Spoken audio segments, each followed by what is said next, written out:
Feel like you're on a never-ending treadmill, staying in one place and never getting ahead with those minimum payments? You feel like there's no way out? Get off the endless debt treadmill and start saving money each month.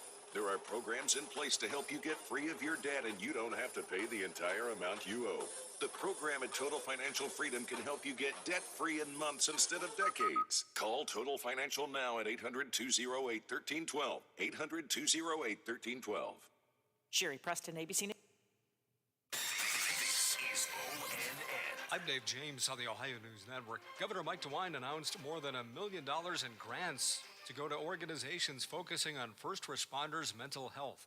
Yolanda Harris with ONN affiliate WBNS TV in Columbus has more. The governor says money will go to helping them cope with traumatic events. 3 organizations will share the first round of grants.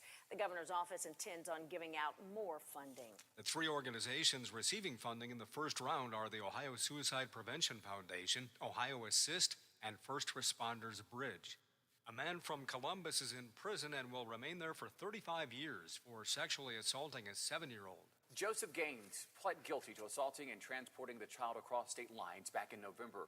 He was sentenced to 420 months in prison. Court records say that his DNA linked him to 2 other rapes, one in Canton, the other one in Florida.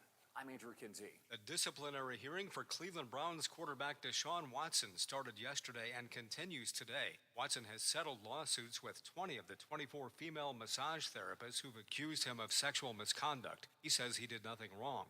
Watson is likely to face a significant suspension.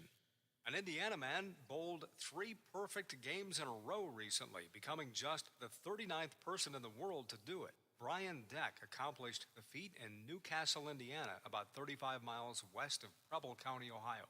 I'm Dave James on the Ohio News Network. More live and local programming than anyone else in the Ohio Valley. The Watchdog returns in moments. Hello, everyone, from the Watchdog. I'm Darnell Foster with a look at your local weather forecast for your Wednesday. Mostly sunny skies, a high near 84. Partly cloudy overnight, a low of 58. Plenty of sunshine around for your Thursday with highs in the upper 80s. Have yourself a great day, everyone. From the Watchdog, I'm Darnell Foster. The views and opinions expressed on the following program are not necessarily those of this station or its sponsors. Conversations you care about with people you know. This is the Watchdog Morning Show with Howard Monroe on WKKX and WVLY. Good morning. We've talked the whole night through. Good morning. Good morning to you. Good morning. Good morning. It's great to stay up late. Good morning. Good morning to you. And a happy good morning to you on this midweek edition of the Big Gig. It is a Wednesday. We are looking at another pretty nice day today. Sunny today, most of it. However, at least here at the home studios, we've got some fog floating around out there. Was there fog when you came in this morning, Bob Slider? No fog, Howard. It was clear. Okay, I've got fog coming in here on the deck here at the home studio. It's a pleasant temperature, 57 at the Wheeling, Ohio County Airport. A little cooler, about 53 here at my home studios in Elm Grove. Guess the fog is keeping the sun from warming us up a little bit. 55 at the Robinson Auto Group Studios, downtown Wheeling, in the heart of the Ohio Valley. It's supposed to be a little warmer than it was yesterday. Boy, I'll tell you what a perfect day again it was yesterday. I know I've started the show every day saying that, but man, what a perfect day. Just pleasant weather, sunshine, blue skies, great day. Sat on the swing for a while with grandson Teddy and sat on the deck. We played Uno last night, and just what a great day it was. You said you were going to kind of take things easy, did you, Bob? I was here till, 2, 3, I can't remember. Didn't get to enjoy the outdoors like I did on Monday, but not too shabby again today. Like you said, a little warmer, but we'll take it. Yeah, going to be up to the low 80s today, the high 80s tomorrow, and then again, some rain comes in part of the weekend, Friday and Saturday, a little bit on Sunday, Independence Day, 4th of July. Well, it's not really 4th of July, so it's Independence Day on Monday. We'll be back to no rain. So anyways, good day, get out, do something, and enjoy it. We have not talked about, and I need some help from the audience on this one, Bob. What is, we were watching that price of gas go up and up and up all the time. and we hit about $5. Remember the one day Kroger had for, still don't understand that, for one day, Kroger and then a couple other places had $5.09 for a gallon of gas, and then it went down below $5 again. But since that time, we really haven't talked about the price of gas. It is going down. It's always the way we do it. We always get all hyped up about the price of gas going up, but then we don't take a look at what happens afterwards. So I'm not sure what the price is. Have you paid any attention at all, Bob? I think the low mark for me. Now I'm heading to Marshall County right after the show, Howard, and to me, in my travels, that has been the lowest. I haven't been all the way over to Ohio by Seneca, where it gets low over there too. But in just our area here, Moundsville appears to be the low mark, and so I'm looking forward to that today. To answer your question, like what, 487, something like that, 480, 484 maybe was the low mark? Yeah, I would say 484 I think I've seen. Could be a little bit higher than that, 44, 45, and so on. That seems to be it. Now, have you heard this story? Here's what I need someone to help me with. Actually, if you're out and about driving around this morning, give me a quick look. Give me a quick text at 304-214-1600. What is the price of gas where you are? We always do this from time to time. We haven't done it for a while, so I'm just curious. But I think Bob's right. Somewhere 484, 45, 46, I think is about where we're at. Which, by the way, is interesting because usually 4th of July weekend is the most expensive weekend. But we've been up to close to or above $5 previously this summer, so we're actually going down. So I'm just curious. Text me if you can, or you can call 304-232-8255. Always be careful if you're calling while you're in your car to use your hands free. Don't be talking on the phone while you're on the car. But I'm curious what the price of gas is. But here's the specific thing I'm looking for, Bob. Have you seen this deal that Sheetz is supposedly offering? I have not. All right. They sent a press release out, and now it's been reported on several different places. All of the Sheetz stations are going to cut the price of unleaded 88, and we'll talk about the difference in that in a minute. Unleaded 88 gas to $3.99 through the holiday weekend. Now, that's also the ethanol 85 flex fuel going to be cut to $3.49. Not a lot of folks use that, but as I understand it, and most of us just put in regular gas, but unleaded 88, according to all the research I've done, and according to what Sheetz says, the following kinds of cars can use unleaded 88. Any car made in 2001 or later. So if you've got anything that resembles a newer car, you should be able to use unleaded 88. Light-duty trucks, SUVs, and flex fuel cars. Those are for 85. So I'm curious. I'm just curious whether that's showing up at our Sheetz stores around here. So if you're driving around near Sheetz, there's one in Woodsdale. There's two of them up at the Highlands, one over in St. Clairsville. What is Sheetz showing this morning for the price of a gallon of gas? Because the time is short. It's only good through the 4th of July, but at $3.99 compared to $4.85 or whatever, that's a pretty good savings, Bob. Well, yeah, I mean, 85 cents, but I don't know. My car, I think, is eligible, but what you said didn't really grab me where I'm thinking, okay, I'm going to stop at Sheetz today because, number one, I don't know, it just didn't do it for me, and I would think it might be hard to get in and out. Well, that's a good. Down there, it's when you come out, it's not as easy either if you're making a left or a right. In Woodsdale. Yes. I was talking about Woodsdale. Yeah, it is a difficult station to get into and out of at best. 4th of July weekend is a busy weekend for driving, so people are going to be at the pumps anyways, and this is just an extra incentive. But if any of you are driving around this morning, I would be curious. Again, Woodsdale. 2 at the Highlands. There's one over in St. Clairsville.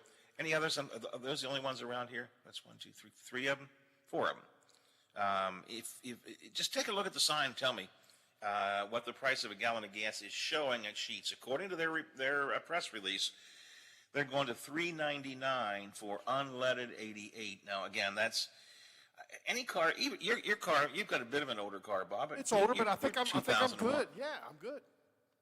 Yeah, 2001 or later. I mean, I say that's 20 years old. So I mean, unless your car's older than 20, and some people have that still driving around, but still, should be pretty much everybody, I guess. Anyways, I'm curious, A, what is the current price of gas wherever you are? 304-214-1600. B, if you could specifically, if you're around the Sheetz stores, tell me if they're showing that $3.99 a gallon. I think I saw somebody on social media, Twitter or Facebook or someplace, somebody was saying that the local Sheetz was not showing that. And maybe they're not going to show it. Maybe maybe you have to know that it's $3.99, and when you go to pay, they'll make the check. Just had a call. But I'd be curious about that. Just had a call off the air, Howard. The guy wanted to maybe try to explain, but he thought he just didn't know about enough about it. But according to him, you could run into problems. Overheating with the car, and I guess your fuel mileage, you can tell just isn't where it would be with the regular gas, according to the caller off the air. I'm unclear, so I will say that's possible. But Sheetz in their release said, and I then went out and looked at other sources online, and all the sources I read, from the EPA to several other reports, said that unleaded 88 is okay for us. I'm not going to repeat it, but they all said the same thing. Any car made in 2001 or later, any light-duty truck, SUV, can use unleaded 88. Best way to find out, I guess, is look in your owner manual if it makes that much a difference. It's probably a good idea to know. Has to do with the amount of ethanol and everything in it. Unleaded 87 is regular grade gas. Unleaded 88 through 90 is what they call mid-grade. 91 through 94 is premium. Most of us are using the mid-grade gas. So the caller might be right. I don't know, but well, what about this, I did a little boss? bit of research. What about if I pull in there and I'm getting gas for my mower, which is pretty expensive? I mean, if you fill up all your cans, you better take some money with you. Yeah. So if you see that price, and can you use it for your mowers or your tractor? Does it say? No, I would think it doesn't say, but I would.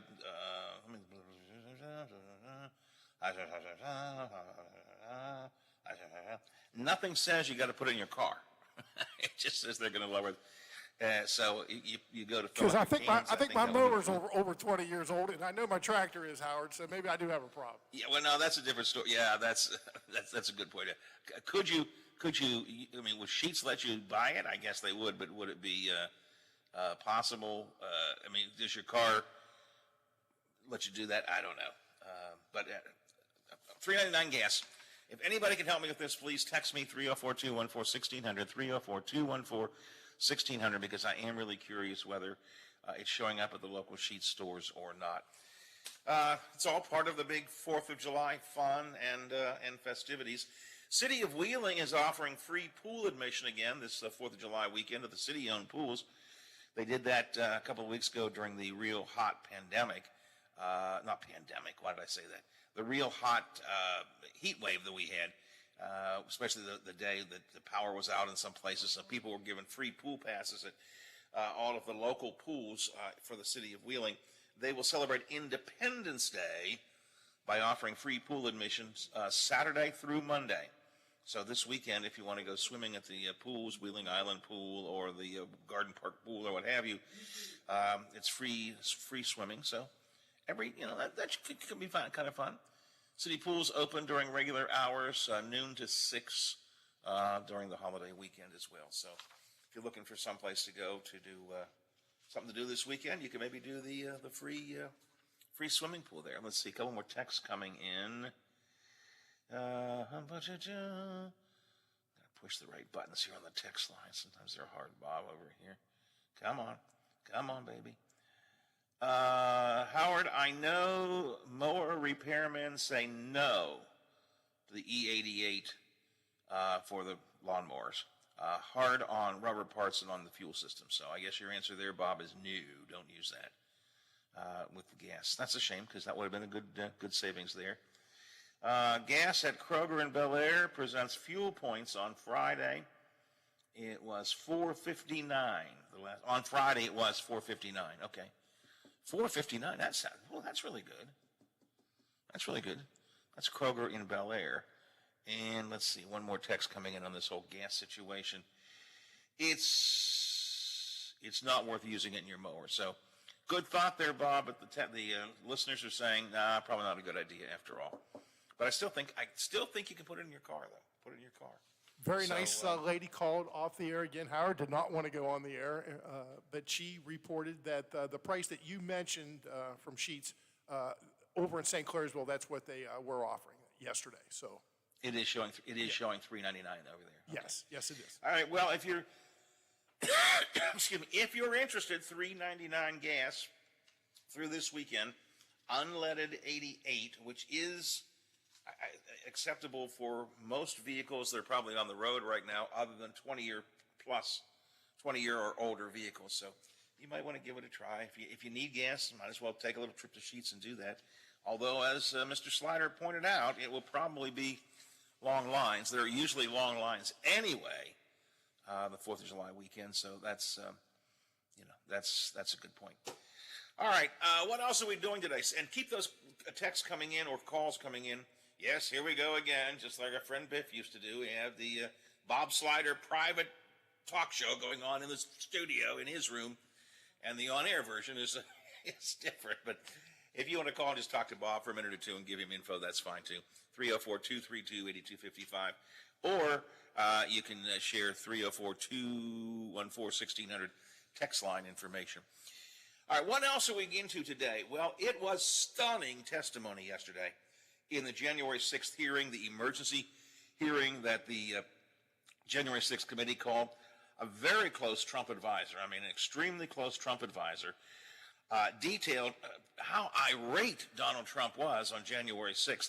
I would say, putting all of the stories she told together, he was unhinged, throwing dishes and yelling at people. And one story, unverified, and I want to say that before people start texting me and saying, well, I think that's not really true.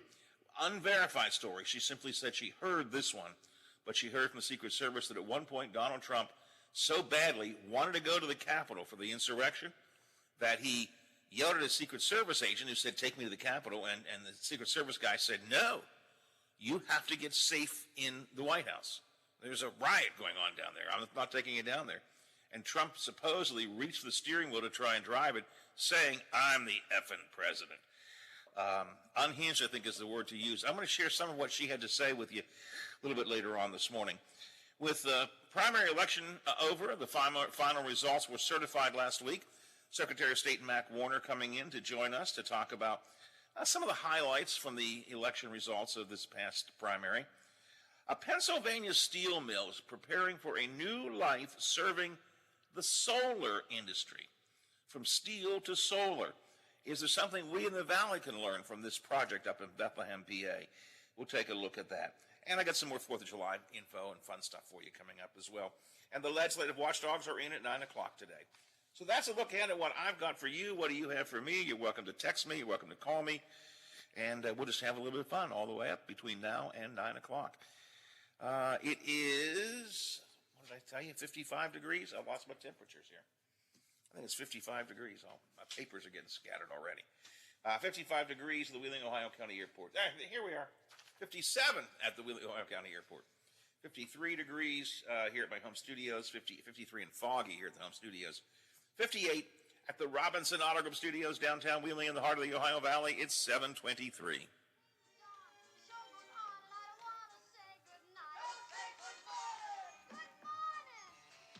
On the last talk line on Metro News, House Speaker Roger Hanshaw, and if and when the legislature will get together on a new abortion law in West Virginia. Well, I think the answer to that depends on when we're ready, Hoppy. So if we're ready tomorrow, then perhaps. But if we aren't ready until later in the fall or later in the summer even, then maybe the more prudent time to act is when the legislature's already going to be together anyway. Talk line, weekdays at 10:06. If you missed us the first time, keep going. You'll find us just down the dial. AM 1600 and 1370, FM 98.1 and 97.7. We are the Watchdog. Cybersecurity attacks can cripple and even force a small business to close. Does your organization have a focused approach to being cyber resilient? If you can't answer yes, you should contact Omni Strategic Technologies to help you identify the steps to protect your data and reputation from the very real cyber threats that exist today. Schedule your free consultation by calling Omni at 304-242-7600 or online at omniperforms.com. Omni Strategic Technologies, the only cybersecurity firm that the Watchdog trusts. Whether it's dinner for a special occasion, a quick lunch, or happy hour fun, the Highlands has you covered with nearly 24 eateries. Panera Bread, Wendy's, Chick-fil-A, and McDonald's, Fusion, El Paso, or Eaton Park. All just minutes away off I-70 on the hilltop at the Highlands. Miss a part of the show? Want to hear a segment again? Check out our podcast page at watchdognetwork.com.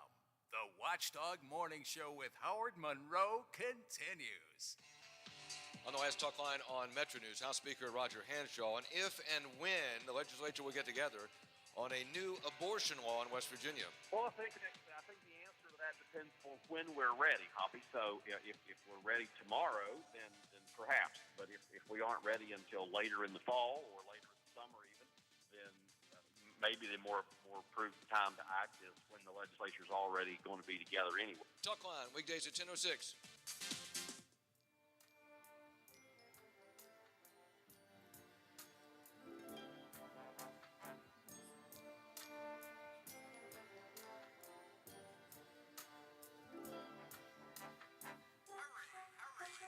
Right up. See the sun show in town for only 50 cents.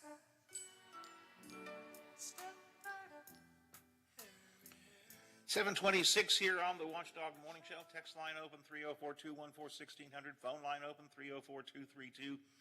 304-232-8255. Text line talking. We're talking about the price of gas this morning. Number one, are the sheet stores locally showing the $3.99 a gallon gas that has been promised in their press release? I would assume they are, and at least one person said they are in St. Clairsville. At least it's posted at $3.99. I only ask it because I did see some social media postings saying that the local sheets weren't showing that price.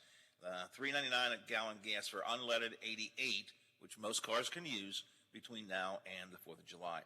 So I'm looking for two things from you. Number one, if you're around the sheets, are they showing that $3.99? Number two, what is the price of a gallon of gas right now? We haven't done this for a while. I thought we might. Text line, Howard, I used fuel points and got $4.50 at Kroger's. So that's pretty good.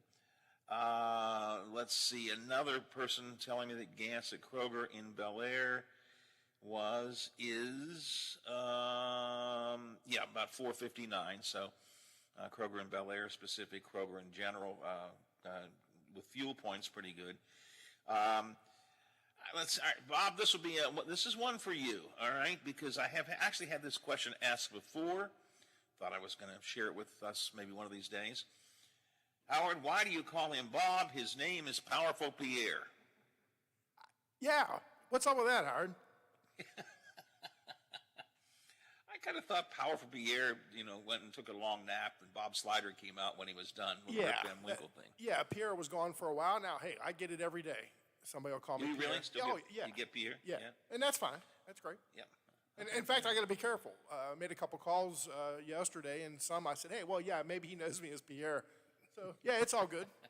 All right. Off the text line, a question about that.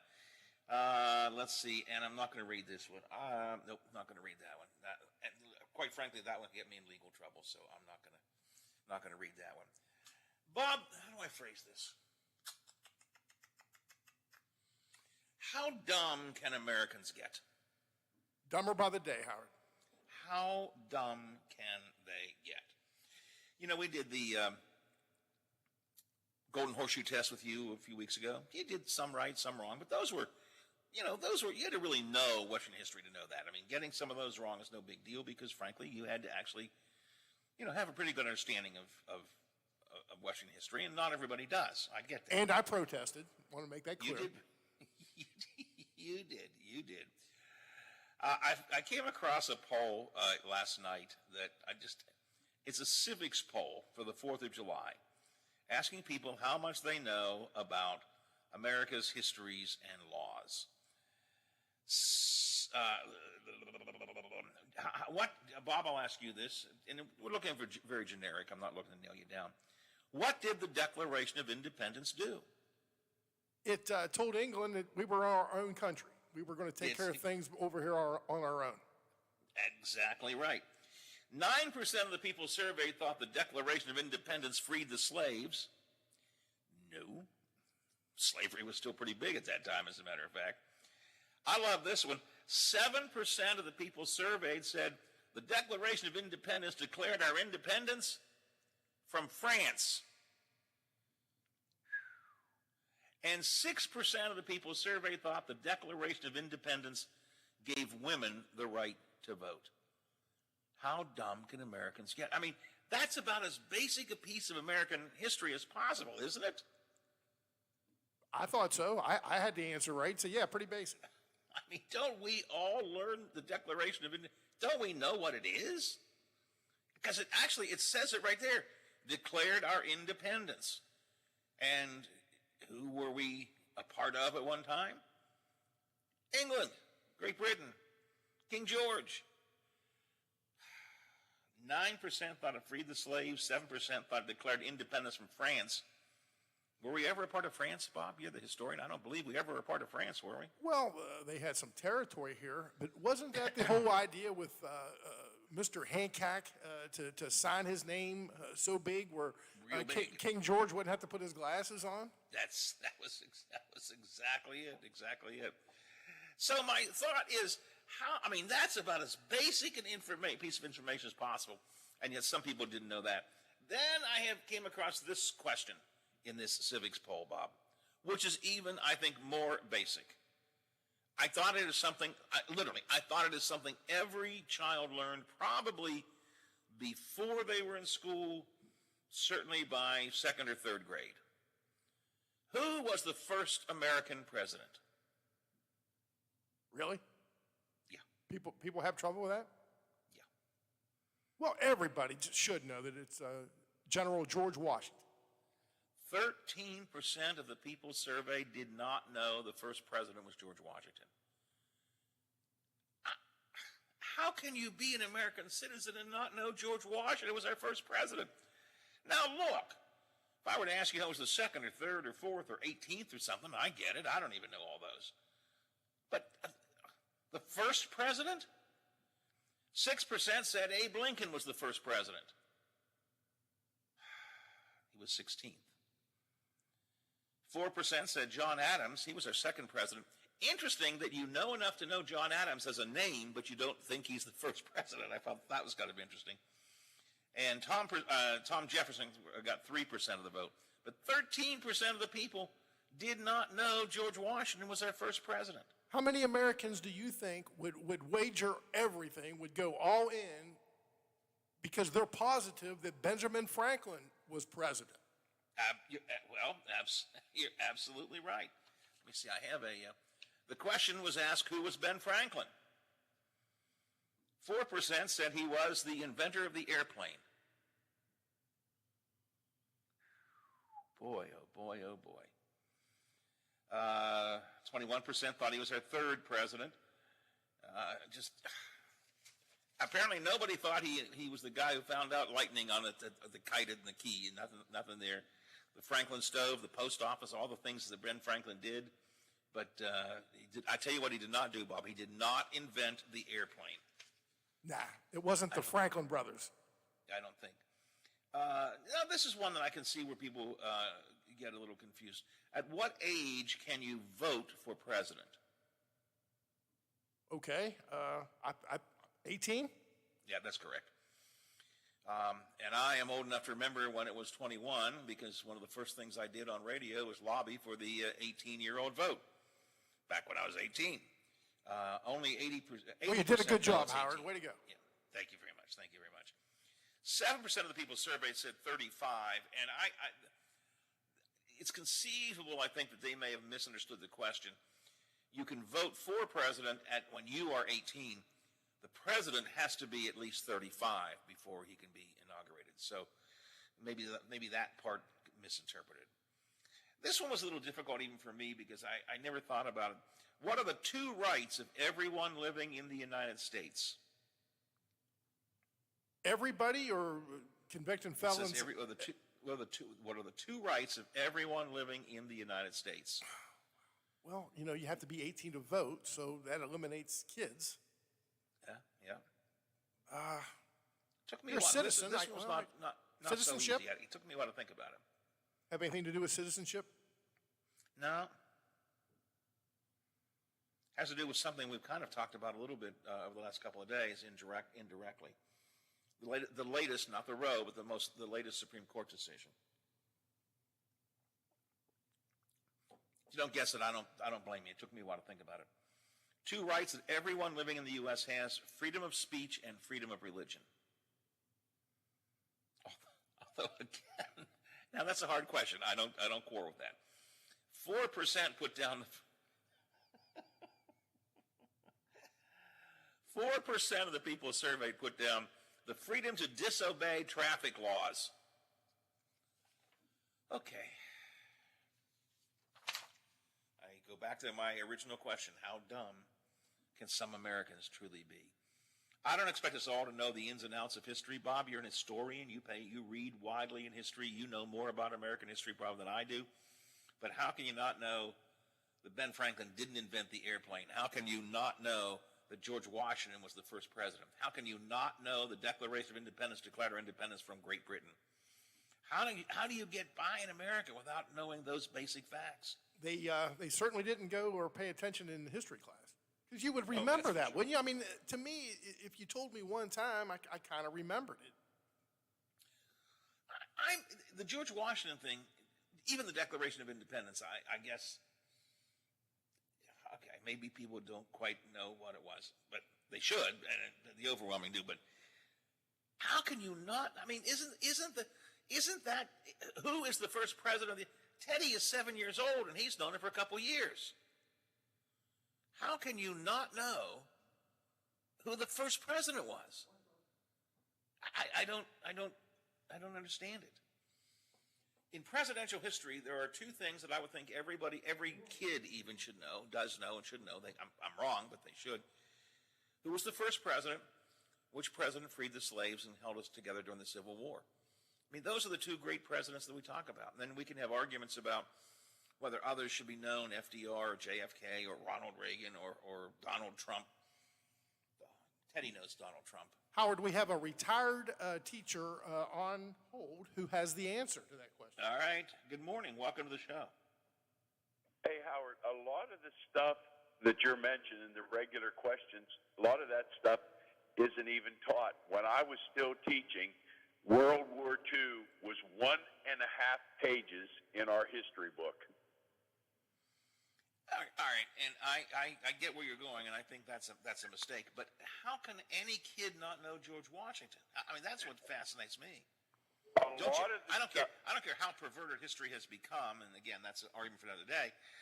But don't you still teach George Washington was the first president?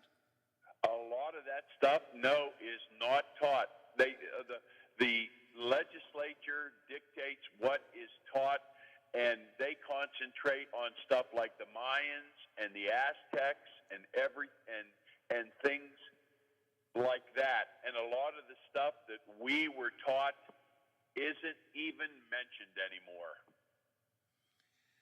Well, I with due respect, I get your point about the Mayans, and I get your point about that some of these things have been cut very short, but I can't believe that we don't teach our first president. I just can't believe that. What groups did you teach? You were a history teacher? I taught history. I taught science. Wherever I was assigned that year, for different things. But it's just amazing what things that we take for granted. Like for example, even Hiroshima.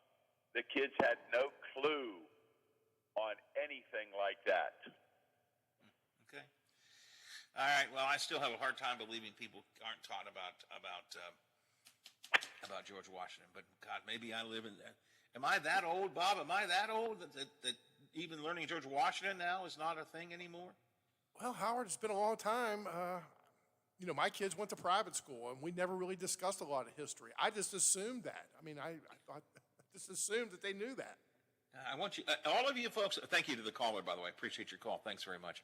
I want all of you who have kids today to ask your kids who the first president was and report back to me.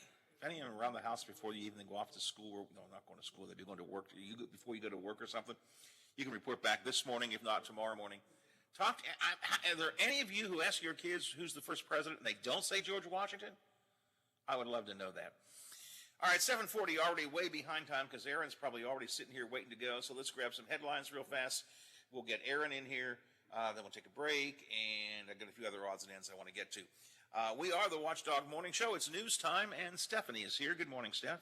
Good Wednesday morning, everyone. I'm Stephanie Grinley with your 7 News headlines for June 29th. Addiction and mental health issues continue to plague the country. On Tuesday, Ohio Senator Sherrod Brown met with the Belmont County health leaders and patients for a roundtable discussion. Brown tells us that the needs in Belmont and Jefferson counties are the same facing other counties in Ohio. From 2019 to 2020, overdose deaths in Belmont County jumped nearly 65%, and Ohio's suicide rates have also gone up. That's why Senator Brown says it's more important than ever to address this problem. History was made yesterday in the Ohio County Courthouse. Bethlehem's newest mayor was sworn in, and his taking office at just 20 years old marks a milestone. Aaron Snyder took the oath of office to become the mayor of the village of Bethlehem. He says he's excited to get to work when he officially takes over July 1st. His election win was historic because he is the youngest elected county official in Ohio County's history.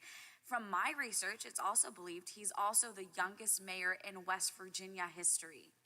Ohio Governor Mike DeWine signed a bill yesterday that will provide more than $500 million to establish an Appalachian Community Grant Program. It sets initiatives to strengthen Ohio's 32 Appalachian counties. House Bill 377 provides funding to populations of 50,000 or fewer residents for costs associated with COVID-19, such as infrastructure improvement or schools. That was a look at your 7 News headlines. I'm Stephanie Grinley. Have a great Wednesday, everyone. Why did I want to work for CEC? You mean besides the fact that they're a leader in the industries they serve, like environmental and civil engineering, air quality, and water resources? Or the fact we're employee-owned, so we share in CEC's success? Well, challenges get me fired up, and CEC's employees pride themselves in finding cool solutions that solve unique problems for our clients. We're always creating, using our expertise to save those clients money and meet their challenges. I've worked on sustainable landscape projects, nature centers, and with the shale oil and gas industries too. Another reason I'm with CEC, I love my West Virginia home, and I'm helping build her future close to my family. Creative solutions that are building West Virginia's future and can build yours close to home. Find that opportunity with CEC when you go to cecinc.org/careers. CEC, big firm capabilities, small firm culture. cecinc.org.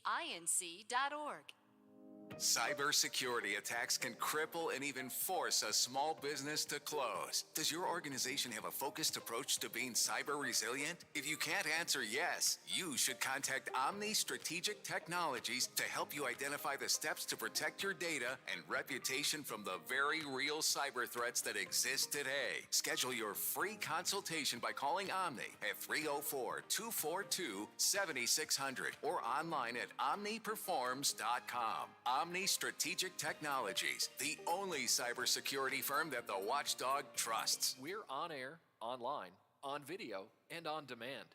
Find us where you like us. This is the Watchdog Morning Show with Howard Monroe.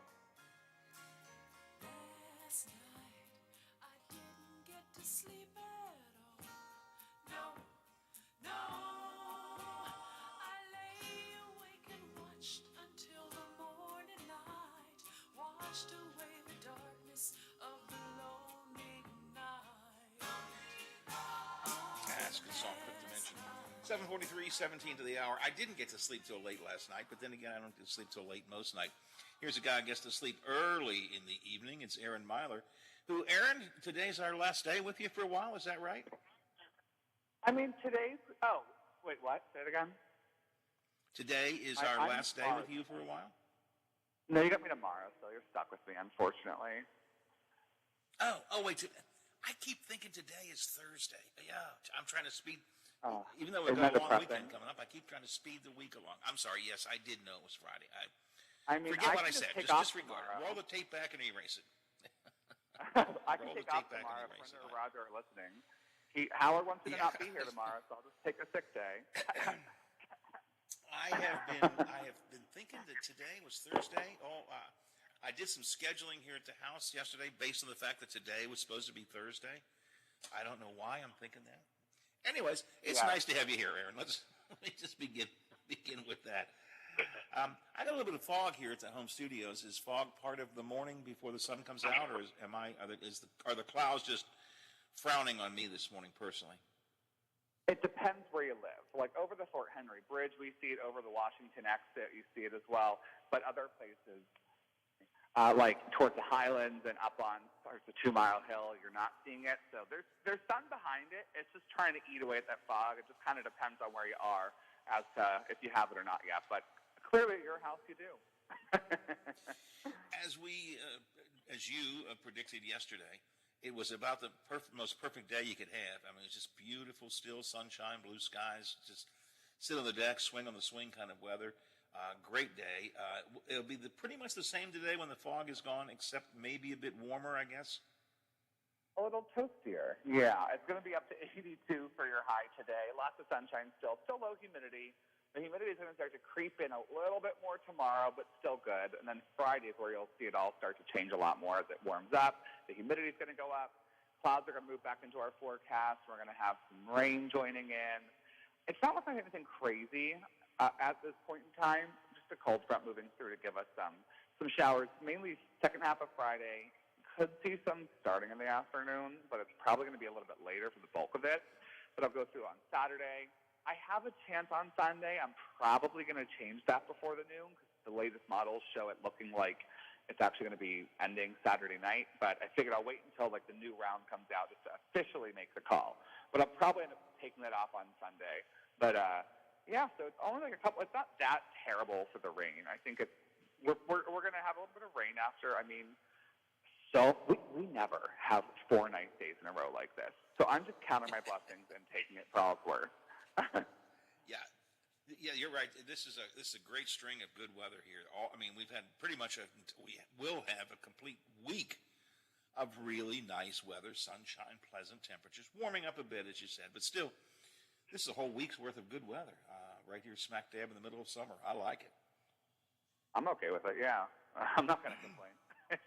Except I'm bored. There's like nothing to talk about. Like this week feels so long and Groundhog Day-esque because I'm just saying the same stuff every day. Yeah, I hear you. Every morning I prepare for your little segment with us, and I always try and come up with something to focus on, and I don't know what to focus on. It's like, okay, yep, it was a nice day yesterday, nice day today, nice day tomorrow, nice day the next day. Okay. Well, I figured to break it up today, we have our new morning anchor, Ashley, is over here with me today. I figured we'd introduce her, say hello. Hello, everyone. Good morning. How are you? Good. How are you this morning? I'm great. I'm enjoying the weather. You guys are saying you're sick of the same thing, but I can't complain. Oh, no, please make no mistake. I'm not sick of it. I'm just saying after a while you get bored of saying the same thing. But no. I'm not sick of it at all. Are you getting used to the early morning shift? Yeah. Yes. Actually, yes. Are you getting used to the early morning shift? Oh, I'm trying to, but I would, it's pretty tough waking up early, I would say. And I'm a morning bird, but it is tough.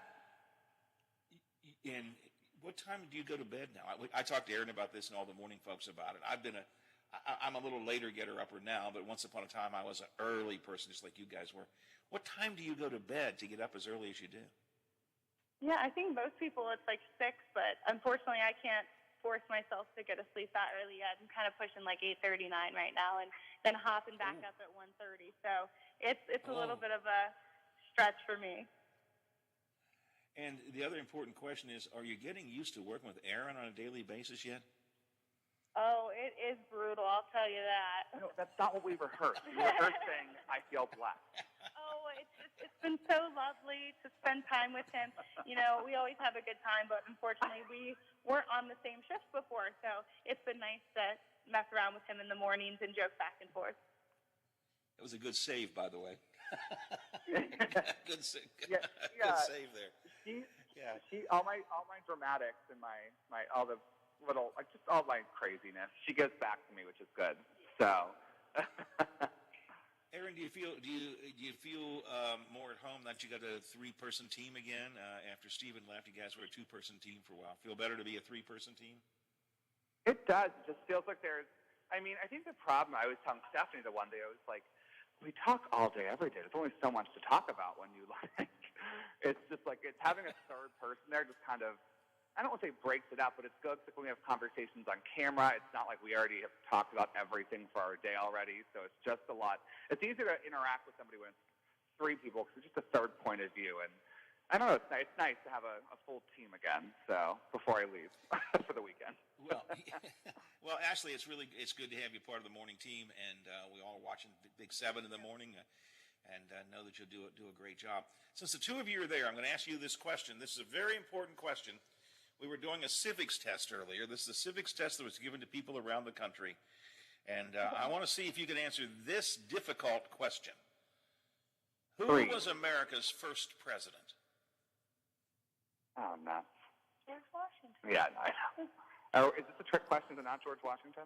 It is not. It is not. That's why it's so sad. You both are correct. It was George Washington. 13% of the people surveyed did not know it was George Washington. Who did they say? The question I'm asking is, what the hell are they teaching kids these days? If they can't, isn't that the most basic fact of American history possible? Who was the first president? My 7-year-old grandson can tell me it's George Washington. You should not be allowed to make decisions like vote if you don't know. Well, I'm curious of what's the most popular answer then of the people who got it wrong. Well, I think the people who got it wrong, let's see. 6% said Abraham Lincoln. Yeah, that's what I was going to say. That seems like it would be probably a common answer. Yeah, 6%, 4% said John Adams, who was our second president. 3% said Thomas Jefferson, our third president. Oh, let me ask you this one more. I know you guys have to go real quick, but this is also in this civics test. Who was Ben Franklin? He discovered the electricity. And what else did he do? He did a lot of different things. But he was kind of like the older version of, what's that guy? Descartes, Da Vinci. He did a lot of things. Didn't he like invent the guy? Yes, Ashley's right. He did a lot of it. I mean, he founded the post office, the Franklin stove, discovered electricity. He was a U.S. diplomat. What concerns me is that 21% said he was the inventor of the airplane. Oh, my goodness, no. That's the Wright brothers, dum-dum. Ben Franklin is the all-purpose answer, though. If somebody comes to you and says, "Who invented the fill in the blank?" You got a pretty good shot if say Ben Franklin. They both kind of did a lot. I can barely figure out certain things, and I'm like, "You discovered electricity? Like, how did you even start that? I couldn't even fathom." Yeah, the infamous kite in the sky with a key on the end of it, and the lightning came down and shocked him. If I had that same experiment, I would go, "Wow, that hurt." He said, "Ooh, electricity." So, all right. I don't know what we're teaching. We can't teach the George Washington's the first president. Hey, good talking to you, Ashley. Nice to have you with us here. I appreciate it, Aaron. I do get one more day with you tomorrow, and then we'll talk to Adam for a few days, and you'll be off to. The Carolinas, right, for the first part of your vacation? Yeah, South Carolina. All right, we'll talk to you all tomorrow. Thanks for being here today. Good talking to you both. Thank you. Have a good day. Thank you, Howard. Bye-bye. All right, the part of the team over the Big 7, WTRF TV. I always enjoy talking to Aaron, of course, because he's just a goof. I say that in a good way, Bob. But I say it, he's a goof like we are goofs, That's a good thing, right? Oh, yeah. I think he knows it. That's something that he should wear with pride. Well, I don't know how much pride, but yeah, don't get upset about it. We're all goofs. Don't get upset about it. All right. Have you been off base on terms of the days this week? I spent all day yesterday thinking today was Thursday. I have no idea why, but I did. I was prepping the show. I was prepping for a Thursday show. No, I'm good. When I put my rundown together, I had all my Thursday guests locked into place. I was talking to some people here at the house, and I said, now tomorrow I have this, that, and the other. I don't know why. I keep thinking today is Thursday, but it's only Wednesday. It is 6 before 8 o'clock on a Wednesday morning here, with the fog outside my home studios, but the fog will burn away, and then everybody has a nice sunny day again today. High in the low 80s right now, 57 still at the airport, 53 here in Elm Grove, and 58 at the Robinson Auto Group Studios, downtown Wheeling in the heart of the Ohio Valley. We are compassionate. We are focused. We are confident. We are dependable. We are resilient. We are skilled. We are empathetic. We are knowledgeable. We are respectful. We are here. For you and your family. We are close to home. We are WVU Medicine. I'm not mine till I check on for. Most of us are faced with uncertainty every day. Your job, your finances, sporting events, schooling for your children, and so much more. With so much uncertainty surrounding you, there is one auto dealership that you can be certain about, and that's Doan Ford. You can be certain that you always get a great deal and the best service afterwards. Being in business for over 50 years has given Doan Ford the reputation of being a strong, reliable dealership. Be certain. Choose Doan Ford. Online at DoanFord.com. I'm not buying till I check on Ford. The possibility of lung cancer can be pretty scary, especially if you're one of approximately 8 million current or former smokers at high risk. That's why SaveByTheScan.org wants you to know that now there's a breakthrough low-dose CT scan that can detect lung cancer early, and it only takes 60 seconds. You stop smoking, now start screening. For an easy quiz to see if you're eligible, visit SaveByTheScan.org. It could save your life. SaveByTheScan.org is brought to you by the American Lung Association's Lung Force Initiative and the Ad Council. CA House Music has all the gear to make your music legendary. With all the best gear, including Fender, Epiphone, Yamaha, and more, CA House will have you rocking in no time. Get the most for your money with everyday low prices. And we meet or beat internet pricing. Play before you buy and let our product specialists help you pick out the instrument that's right for you. CA House Music, supporting local musicians since 1872. Play music for life.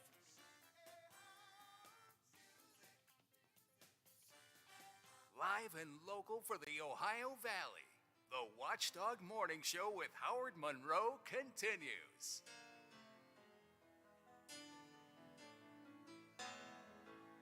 Once in your life, you find someone who turns your heart around, and next thing you know, you're cruising down the town. Wake up and it's with you. It's good bumper music today, Bob. You do a great job with bumper music. We can hire you just on your bumper music ability only, I'm telling you, because you just do some great stuff. We have that. He's called Donnie Gilbert. That's true. You know how I know that you're doing a good job this morning? I hear my wife singing that song in the background right now. Thank you, Nancy. Appreciate it. I hear her singing. Well, I don't think she probably even knows that she's singing, but she's singing.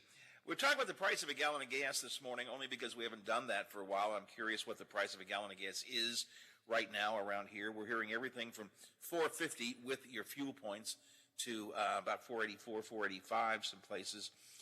We're also talking about, so I want you to text me on that, what's the price of gas wherever you may be this morning.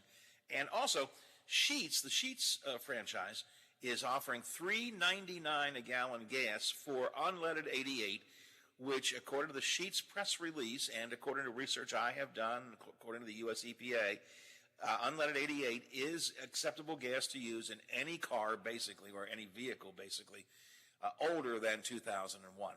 So I've been asking, are the Sheetz stores showing that price? Howard, I just drove past the Sheetz store on National Road at Bethany Pike, the one in Woodsdale. Unleaded 87, is at $4.85. So $4.85 is what they're going for a gallon of gas, the traditional regular unleaded at Woodsdale. It doesn't say what they had, whether they were posting the $3.99 or not.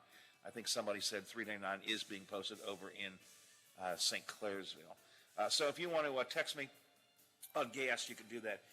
Mac Warner, Secretary of State, is going to join us coming up next hour, and a stunning segment in the January 6th hearings yesterday, a real insight into Donald Trump's mental state, I guess.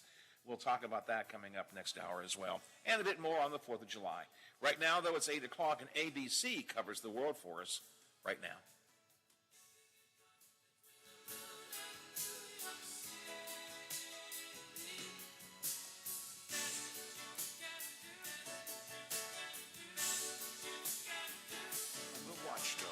FM 98.1, AM 1600 WKKX Wheeling, FM 97.7, AM 1370 WVLY Moundsville.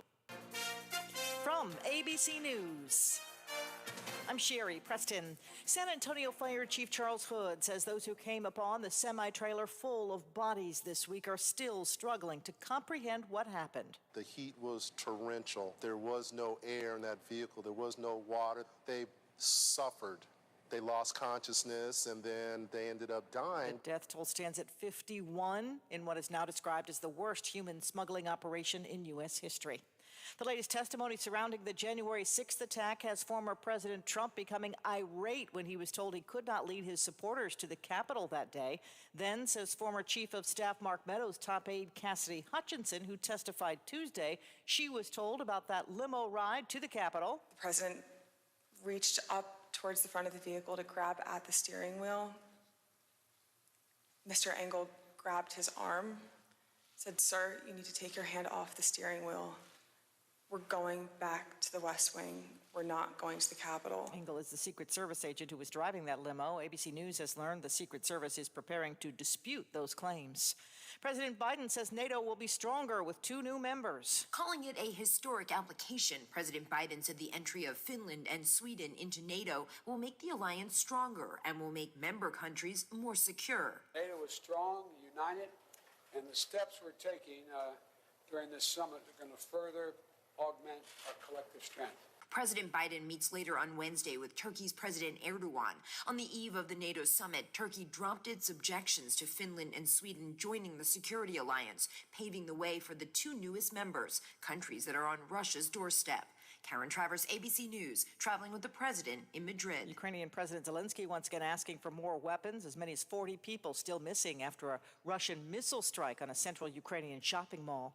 You're listening to ABC News. Do you know what people see when they Google you? Search engines don't always get it right. And when they're wrong, it's your reputation on the line.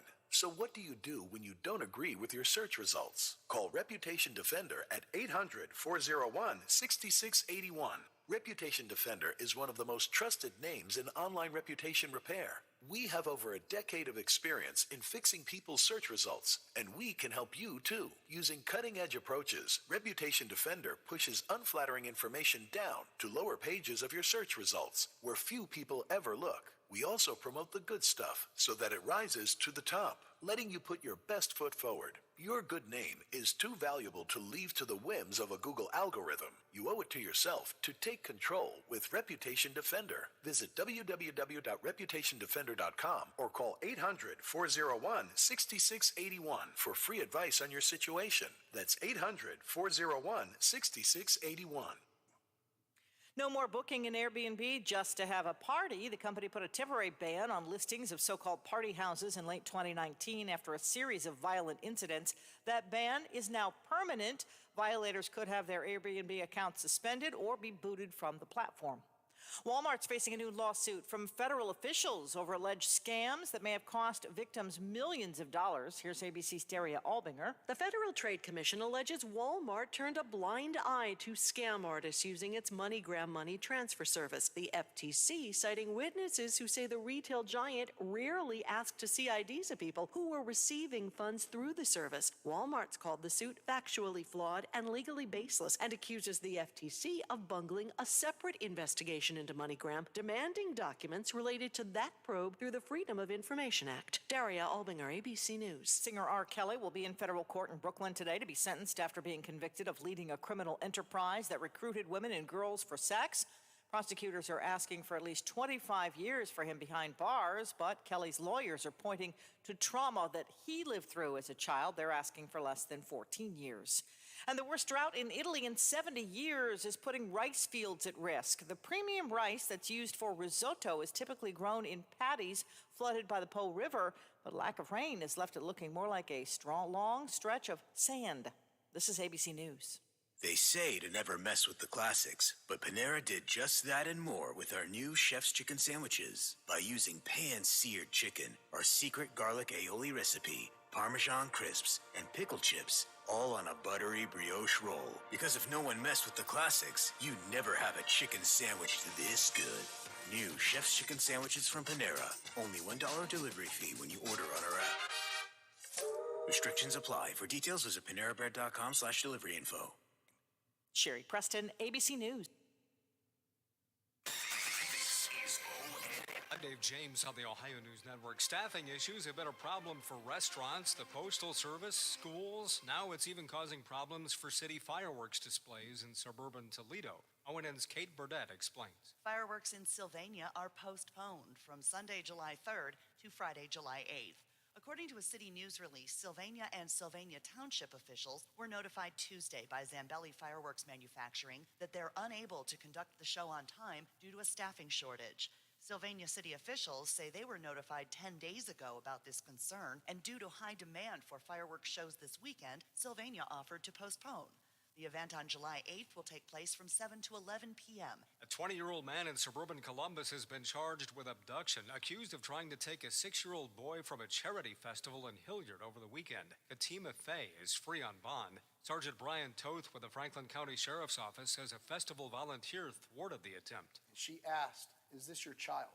And Mr. Faye responded, "Yes." And the child spoke up and said, "No, this isn't my dad." Volunteers and some of the festival attendees quickly took control of the child and called 911. A Toledo family says thieves entered their home and took the keys of 3 cars off the kitchen counter, then took off in all 3 cars. 2 thieves have been apprehended and 2 of the cars recovered. I'm Dave James on the Ohio News Network. Live and local talk is just around the corner. Stay right here on The Watchdog. Over the years, you've brought opioids into your home. They helped when you were in pain, and you held on to them just in case. But holding on to opioids puts your family at risk. Learn more at www.fda.gov/drug disposal. Introducing our new redesigned 7 News app. Our new app features a sleek, modern design, an easy-to-navigate home screen with quick access to local news content and a localized weather forecast. Subscribing to notifications is easier, and with one tab, you have access to recent push notifications. There are more ways to watch and find video. To get the new WTRF 7 News app, just update the latest version or download the WTRF 7 News app in your Apple or Google Play Store by searching WTRF. Hello, everyone, from The Watchdog. I'm Darnell Foster with a look at your local weather forecast for your Wednesday. Mostly sunny skies, a high near 84. Partly cloudy overnight, a low of 58. Plenty of sunshine around for your Thursday with highs in the upper 80s. Have yourself a great day, everyone. From The Watchdog, I'm Darnell Foster. The views and opinions expressed on the following program are not necessarily those of this station or its sponsors. Broadcasting from the Ohio Valley, talking about the Ohio Valley. We're live and local. This is the Watchdog Morning Show with Howard Monroe.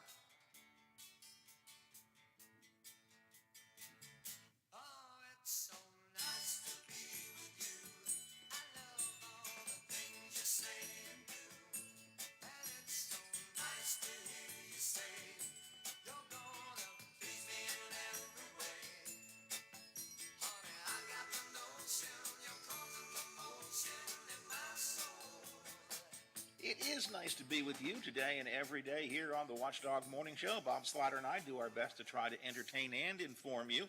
Every once in a while, kind of rile you up. I think that's part of our gig as well. So glad you're along for our conversational ride this morning. You're welcome to join us on the text line. Text me at 304-214-1600, 304-214-1600, or you can use the call-in line at 304-232-8255, 304-232-TALK. Temperature moving up just a little bit. Nice, pleasant morning. Bit of fog here at the home studios, but it's going to burn off and then be a sunny day. 59 right now at the Wheeling, Ohio County Airport. 55 here at my home studios in Elm Grove, and 58 at the Robinson Auto Group Studios downtown Wheeling in the heart of the Ohio Valley. Sunny, a bit warmer than it was yesterday, in the low 80s today, high 80s tomorrow, maybe a bit of rain coming in on Friday. Stunning testimony yesterday in the January 6th hearing. A close advisor to Donald Trump detailed how irate the president was on January 6th. I almost want to say how unhinged he seemed to be. Well, here's some of those comments coming up a little bit later on this morning from the hearing. The 4th of July holiday weekend coming up. Bob Slider and I talking about the 4th of July festivities, talking about the price of gas this morning. I'm curious what the price is where you are. Normally, gasoline prices go up around the 4th of July, but this year they've been going down a little bit. We got up to $5.09 for literally one day. We got up to right around $5 for a good while, and then it began to come down. We're roaming around in the undiscounted range of anywhere from $4.84 to $4.87, $4.88, something like that. I'm just curious because I haven't paid attention for a while. What is the price of gas for a gallon of gas where you are? As you're driving around this morning, feel free to text me, 304-214-1600. Just curious about the price of gas. And Sheetz, the Sheetz chain of gas stations and convenience stores, is offering $3.99 a gallon gas of unleaded 88. That's between now and, I don't know if it starts, I guess it does start now, between now and the 4th of July, so you get a chance to get some cheaper gas. And again, almost everybody should be able to use the unleaded 88. So if you want to share some text with me on that or call me on that, you can do that. Bob? Howard, I think I'm going to need some help because, like I said earlier, George Washington. I'm heading south to Marshall County. I got business in Marshall County, and I need gas. Now, this is where it gets tricky, like being on a game show. I'm going to go down the Ohio side.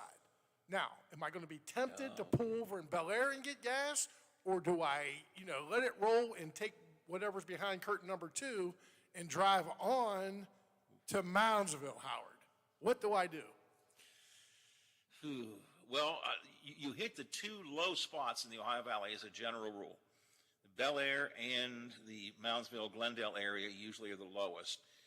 I would generally say, without knowing anything, I would generally say that Glendale or Moundsville are the lowest almost always. Curtain number 1 or curtain number 2, Howard? On the other hand, if you're going through, I think I would take curtain number 1. I think I just pop off in Blair High, and fill up there because they're usually pretty close to the lowest in the area. If any of you want to give us specifics on that, give Bob some assistance. We haven't heard any prices from the Moundsville area right now. So what is the price of a gallon of gas right now in Moundsville? 304-232-8255. You can just talk to Bob and tell him. Or text me, 304-214-1600. Price of gas in Moundsville. You're driving around this morning. Maybe you can give us some info on that. Or the price of gas in Blair. I think we heard somebody, but do you have Kroger fuel points, Bob? I'm sorry, Howard. I was talking to Secretary of State Warner there. What was the question? That's okay. Do you have Kroger fuel points? Do you go to Kroger and have those fuel points and stuff? Or does Terry go and you get to Terry handles that stuff. I usually say no because I don't. She saves them up. She's one of those. She's a squirrel. She likes to save things for a rainy day. I say give it to me. Do you want the 6 cents? I always say yes. She says no. Save it up. Yeah. It's the same way in our household. If it were me, I'd say, yeah, go ahead, give it to me now. But Nancy always waits till we get a really big number, and then you still only get one, generally one fill up off that. So, anyways, apparently Kroger in Bel Air is at $4.50, but that's with the fuel points. So, I don't know. I think Money Hall here. I think I would go with door number 1. I think I'd go to Blair. All right, that's what I'm going to do. Let's see if they offer. Let's see if the listeners have any specifics in Moundsville. I'd like to know about that. I'd like to know about the primary election that's been certified officially now. Secretary of State Mac Warner will join us in a minute to and kind of hit some of the highlights of what happened in the primary and maybe look ahead to now the preparations getting underway for the general election. The Secretary of State straight ahead on the Watchdog Morning Show. Hey there, Dave Weekly here. Metro News Hotline presents what's trending in sports, music, movies, tech, television, and more from a Mountain State point of view. Renowned local and national guests pepper the daily lineup with authoritative insights and commentary on a wide variety of topics from West Virginia high school sports to the financial markets. Join the fun. Every day, Coop and I dip into irreverent discussions with calls, texts, tweets, the question of the day, and the always popular in or out. Metro News Hotline, weekdays from 3 to 6 on Metro News, the voice of West Virginia. Cybersecurity attacks can cripple and even force a small business to close. Does your organization have a focused approach to being cyber resilient? If you can't answer yes, you should contact Omni Strategic Technologies to help you identify the steps to protect your data and reputation from the very real cyber threats that exist today. Schedule your free consultation by calling Omni at 304-242-7600 or online at omniperforms.com. Omni Strategic Technologies, the only cybersecurity firm that the Watchdog trusts. You're never too far from the most local programming in the Ohio Valley. Find us here. AM 1600 and 1370, FM 98.1 and 97.7. We are the Watchdog. The Watchdog. Did you know Greer Lime Company's products are used in a variety of environmental applications that impact your everyday life? For example, Greer's Quick Lime and Hydrated products are fundamental to the key processes in drinking water and wastewater treatment, and their high-calcium limestone, Quick Lime, and Hydrate products are used in the removal of acidic pollutants from power plant flue gases. Greer's products are also used in coal mines to treat acid mine drainage and as alkaline amendment. Learn more online at GreerLime.com. We're on air, online, on video, and on demand. Find us where you like us. This is the Watchdog Morning Show with Howard Monroe.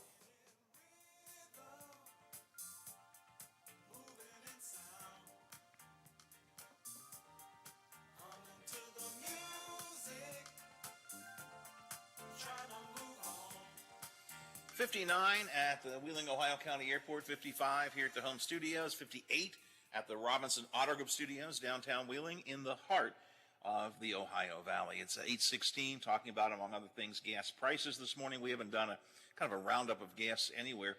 Bob is going to be heading down towards Moundsville for some meetings this morning, and he's going to go down the Ohio side. He's trying to decide whether to stop off in Blair High and pick up gas there, because it's usually pretty cheap there, or to go on down to Moundsville, where it is often the cheapest around. But you got a couple of calls on this, Bob. Yeah, and I think I'm going to have to disagree with you there, Monty Hall. I am not going to go with curtain number one. I'm going to travel on to Moundsville because a nice caller called in and says I can get it at Walmart for $4.47. Yeah, okay. I can't quarrel with that. Or, well, there's no Sheets on your way. I'll say, remember, Sheets is $3.99 now, but I don't think you have any Sheets along your way, neither, but not in Blair nor in Moundsville. Are there Sheets in Moundsville? There aren't, are there? Man, I'm not sure. I'm going to Walmart. I don't. You're going to Walmart. $4.47 at Walmart. All right, there you go. 8:17 here on the Watchdog Morning Show. Primary election results finally certified. I should say finally. It's not like there was a delay, but the primary election results have now been certified as of last week. Thought we talked to West Virginia Secretary of State Mac Warner about, I don't know, some of the highlights about the primary election, maybe look ahead to the general election. Mr. Secretary, good morning. Welcome to the show, as always. Well, good morning, Howard. And just to take a moment, I think it's only appropriate to honor the life of Woody Williams. I understand that he's now passed. He has passed? He has. Just a great American. Truly, he personified the greatest generation. And so we should be so honored in West Virginia to have had him walk among us. And anybody that ever met him, I think, knows just what a gentle spirit, but what a warrior was inside that man, and he showed it there on Iwo Jima. So the passing of a great American is something we should all salute today. Yeah, that is news to me. We knew that he was very ill. His family had asked for privacy. He went into the hospital a day or two ago, yesterday or the day before, and they asked for privacy. I knew it was apparently very imminent. How old was Woody Williams? 98 years old. Turned that in October, and man, we were hoping to make it to 100, but yeah, I saw him not long ago, and I mean, he was still just talking, and he did this. He was out making memorials for Gold Star mothers. I think he has them in most every state now, and his life just went from one thing to the next, and it was just always good natured, and like I said, just a great human being. And he was, as you said, even up to the very end, he was still very active and very vocal, and made lots of, I want to say, public appearances. That cheapens it, but presented himself at many events to honor veterans and so on. So, well, certainly condolences to the family and friends of Woody Williams, and to all of us here in the state, and and may he rest in peace.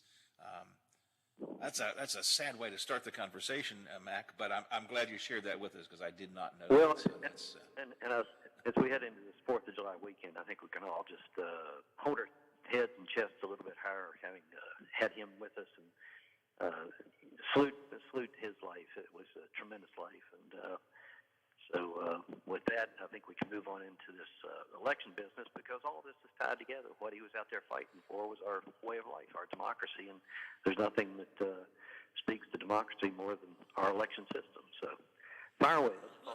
Let me sit in the transition moment there for a second, though, between Woody Williams and some other things, because we've been talking earlier this morning about how little it seems that Americans today, younger Americans especially, understand, and I would add probably respect, a lot of our history.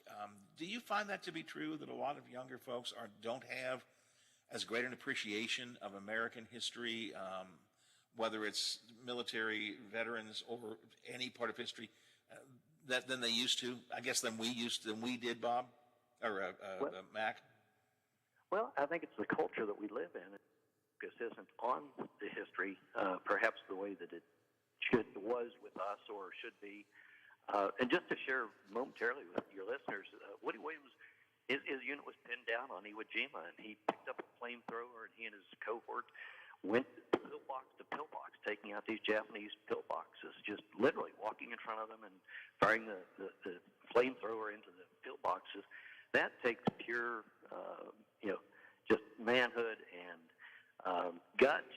And his cohort was killed, and he always paid tribute to the fellow that was beside him that didn't make it. He always gave the honor to him, said that's the real hero, the person that gave the ultimate sacrifice. And so those are the stories that we should be sharing, so that people understand why he was a recipient of the Medal of Honor. And I was at engineer school not long ago and saw where sappers on the landing at D-Day, literally, when they would put flags, the sappers are the ones who go and blow holes in the concertina wire and get through. Well, every time the Germans would fire a mortar, it would knock the flags down that they had put in the sand to mark the trail that had been cleared. And so these sappers, when they received bullet wounds and shrapnel, they'd stick these flags in the holes in their legs and their bodies, so that the body would still mark the trail. That's kind of heroic stuff that when you hear it, especially, as I said, heading into the 4th of July, we can all be proud as Americans as to what people have done to give us this way of life. So we need to share these stories. I appreciate you giving me just a minute to honor Woody in this way. So we need to talk about it. I'm not suggesting you're Woody Williams, but you have a military background. You did a lot of these things. Do you find that your military background is appreciated by people around you? It is, especially here in West Virginia. I think that so many of us have relatives, and either have served ourselves or have relatives that are serving, that it is appreciated here in West Virginia. If I travel elsewhere, maybe not so much, but here at home, we certainly do. Well, as you said, some of this really kind of ties in with elections, which are part of the preservation of democracy. You had a chance to finally again, I say finally as if that's a bad thing. I don't mean it that way. The final certification of elections came last week. What did you see? What did you find? What were some of the highlights of this past primary election? Well, your observation is accurate. This did take just a little bit longer than usual, but that came from so many of the changes that occurred, the redistricting So there were some issues in some places where people, had voted in the same location for 20 years, and then they go this time, they said, no, you're in the wrong location, because they hadn't checked. The clerks do a wonderful job of getting that information out. But there were these isolated instances of some where the lines had to be redrawn. Now, due to congressional, where we lost a congressional seat, we went from 67 House districts with multi-members to 100 single-member districts, so all those lines had to be redrawn. So the clerks were extremely busy, and it did provide some confusion on the part of voters. And that then leads to whether it's a contested election or a recount, those sorts of things. So it has taken a little while to get the certification done, but it's now complete. The results are official.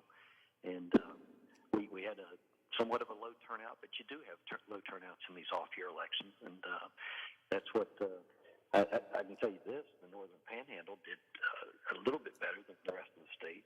You all were up there in the overall state average was 23%. So also the Northern Panhandle for doing its part.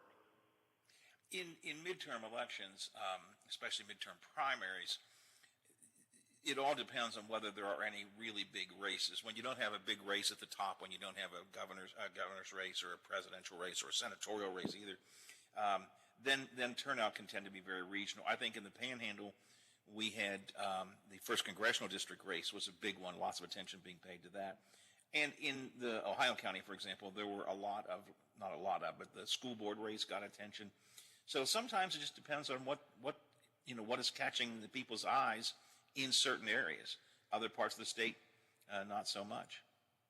You're exactly right. Ohio County had 28% turnout, which was one of the higher ones throughout the state. So, but you're exactly right. When you don't have those those contested races at the top of the ticket, it doesn't pull out the base sometimes, and it does rely on those local races to generate the interest. And that's the message that I send out all the time: is that the clerk's job and my job, our job, is simply to run a free, fair election. It's the candidates' jobs and the campaign's jobs to energize the voters, to get them out. And like you said, sometimes it takes a local school board or a county commission race to get people energized to get out and vote in an off-year election. 28%, though, it's sad that you say that's pretty good, 28%. It is compared to other things, but 28% turnout is pretty pathetic. And, I mean, turnout in the last several elections, even the presidential election, was nowhere near what it should be. Mac, you're a politician as well as a public servant. What needs to be done to get more people to get energized to go vote? I don't have answers to that. I'm curious what you think. Well, first, on the percentage-wise, this is about average when in the off-year elections. You have to look historically, back to 2018, 2014. These were years where it wasn't a presidential election. You didn't have gubernatorial. And this year, you don't have a Senate race. This year we don't have a Senate race on that ballot. So we don't have a governor, don't have a president, don't have a Senate. So any one of those three, or all three of them, and you're going to get that in the 2024 election, tends to generate more interest and can get people out. So back to the basic question, first of all, you have to have good candidates. You have to have candidates that are willing to step up, put their name on the ballot. And I can tell you, politics can be a full-body contact sport. I mean, it gets ugly sometimes. And you have to have a thick skin to get involved in your family. It's tough on a family. So you have to do that. Then you have to get that message out. And that involves money. That's why you always hear about, money is the mother's milk of politics. You need that to get your message out on radio and newspaper and social media, that sort of thing. But then you have to have a message. What is that message? Right now this country is divided. It's divided over abortion, over guns, over election security, all the energy. West Virginia is right at the middle of the national debate on energy. So you have to pick one of those and get that message out. And so all those things have to come together, and it makes it very difficult, especially in a primary race, in an off-year election. Those things combine to make it difficult to get out to the voters. It's again, it's the turnout just bothers me sometimes. And here's my concern as I look at our country right now. Sadly, and I think you would concur. You alluded to this. We are a very divided country. We have those who are on the right or the left, liberal, conservative, Democrat, Republican, however you want to phrase it. And to a large extent, anymore. It wasn't like this when I was much younger. When I started in this business, people were just people, but now we're Democrats or Republicans. And it's hard to pull if you're a candidate, it's hard to pull someone from the other side. So it seems to me that turnout is the solution to each party's success. You got to get more of your own people to get out and go vote. I mean, turnout's the magic bullet, I think, for success in elections, because we no longer are able to really convince too many people to change their mind, to come across the aisle. Would you agree with that? For the most part, you hit on a couple things there. But what you've got is both sides, both extremes, want that division because that's where they generate the interest and the income. You know, they do fundraisers based on, you know, for or against. Yes, exactly. So that's going on. But I can tell you here in West Virginia, you've got, it's not quite a third, but you've got a significant independent or non-affiliated contingency. And that's where the battleground is. And that's where I was talking about getting the money and getting your message. Is you have to reach them, and if you don't reach them, they stay at home. They're just not interested. And so that's where the battleground is. And that's the thing that pulls us back towards the middle is you have to be able to relate to those people who are either uninterested or haven't decided which side they're on, or looking for a compromise, and they're waiting for a candidate to express that middle ground. But, you know, the whole thing, this is nothing new, Howard. We going all the way back to, you know, Aaron Burr and Alexander Hamilton and Thomas Jefferson days. They were arguing back then. Andrew Jackson was slandered, you know, about his wife, all kinds of stuff. This is nothing new. American politics has always been contentious and divided, but it does seem more so right now due to a number of factors, including Supreme Court decisions and so on. Are you getting ready to prepare for the general election now? Or are you preparing for the general election now? We are. Our clerks are just always like the ducks paddling real hard underwater, even though they seem calm on the outside. But yes, we are. So as you head into August, first of all, the primaries are over, so the two major parties have picked their candidates through the primary process. But if you're a Mountain Party or Libertarian, they pick their candidates, and that has to be into me by August 1st. And so at that point, then we can start working on the ballots. And August 16th is when you can start requesting an absentee ballot. That's 84 days before the election. So you can request an absentee ballot if you're entitled to vote absentee. Then we move into September, which is voter registration month. We're going to be emphasizing everybody checking that registration, and I'll throw it out right now. GoVoteWB.com. That's the website. You can check all things election-related, all these dates. Check your registration, update it, register if you haven't done it before. And it's got the world's best interactive map. We are leading the nation with West Virginia's GIS mapping system. So you can type in your address, and it will tell you where your early voting location is, where your precinct is, give you a sample ballot. All of that is going to be available on that GoVoteWB.com website. So we highly encourage people to do that.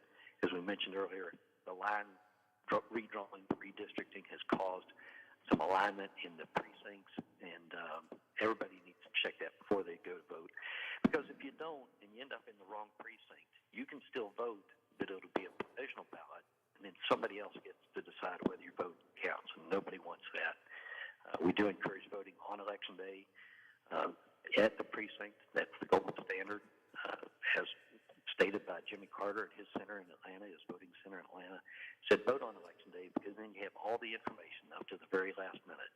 We saw in that Pennsylvania race just north of us that one of the candidates had a stroke just a few days before the election. Not that should change your vote, but it's a consideration that people may want to factor in as they go to vote.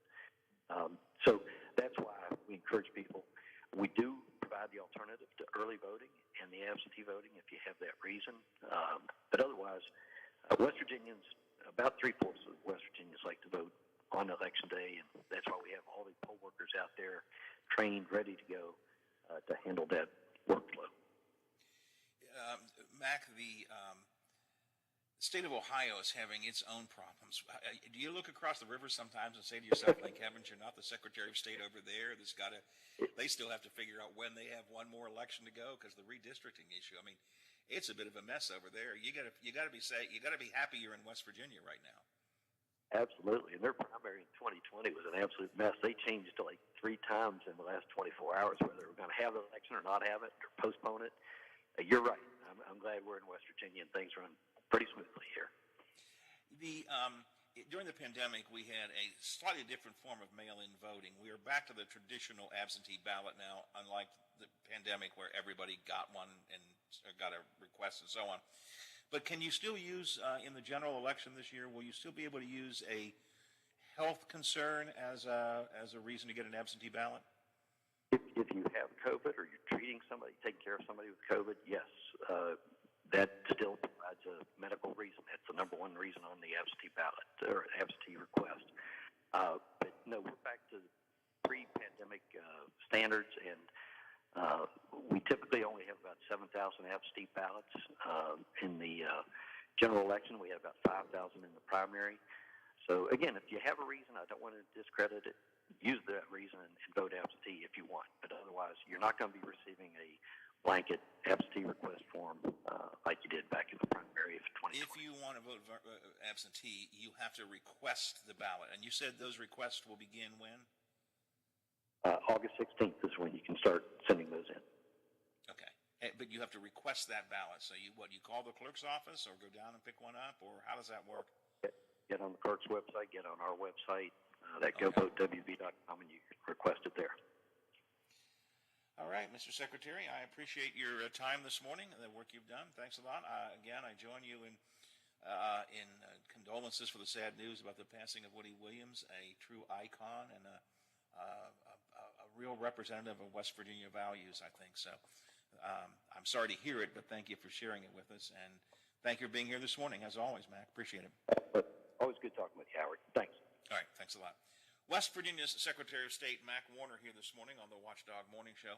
So, Woody Williams, I had known he was ill. He had been, his family had requested privacy, that he be left alone. He had gone into a hospital, and I want to say he was in Cleveland, although I could be wrong about that. He had gone into a hospital, and we knew it was only a short period of time, but he has officially died. Woody Williams, Medal of Honor recipient, World War II veteran, West Virginia native, grew up in Harrison County in West Virginia, the last living World War II Medal of Honor recipient.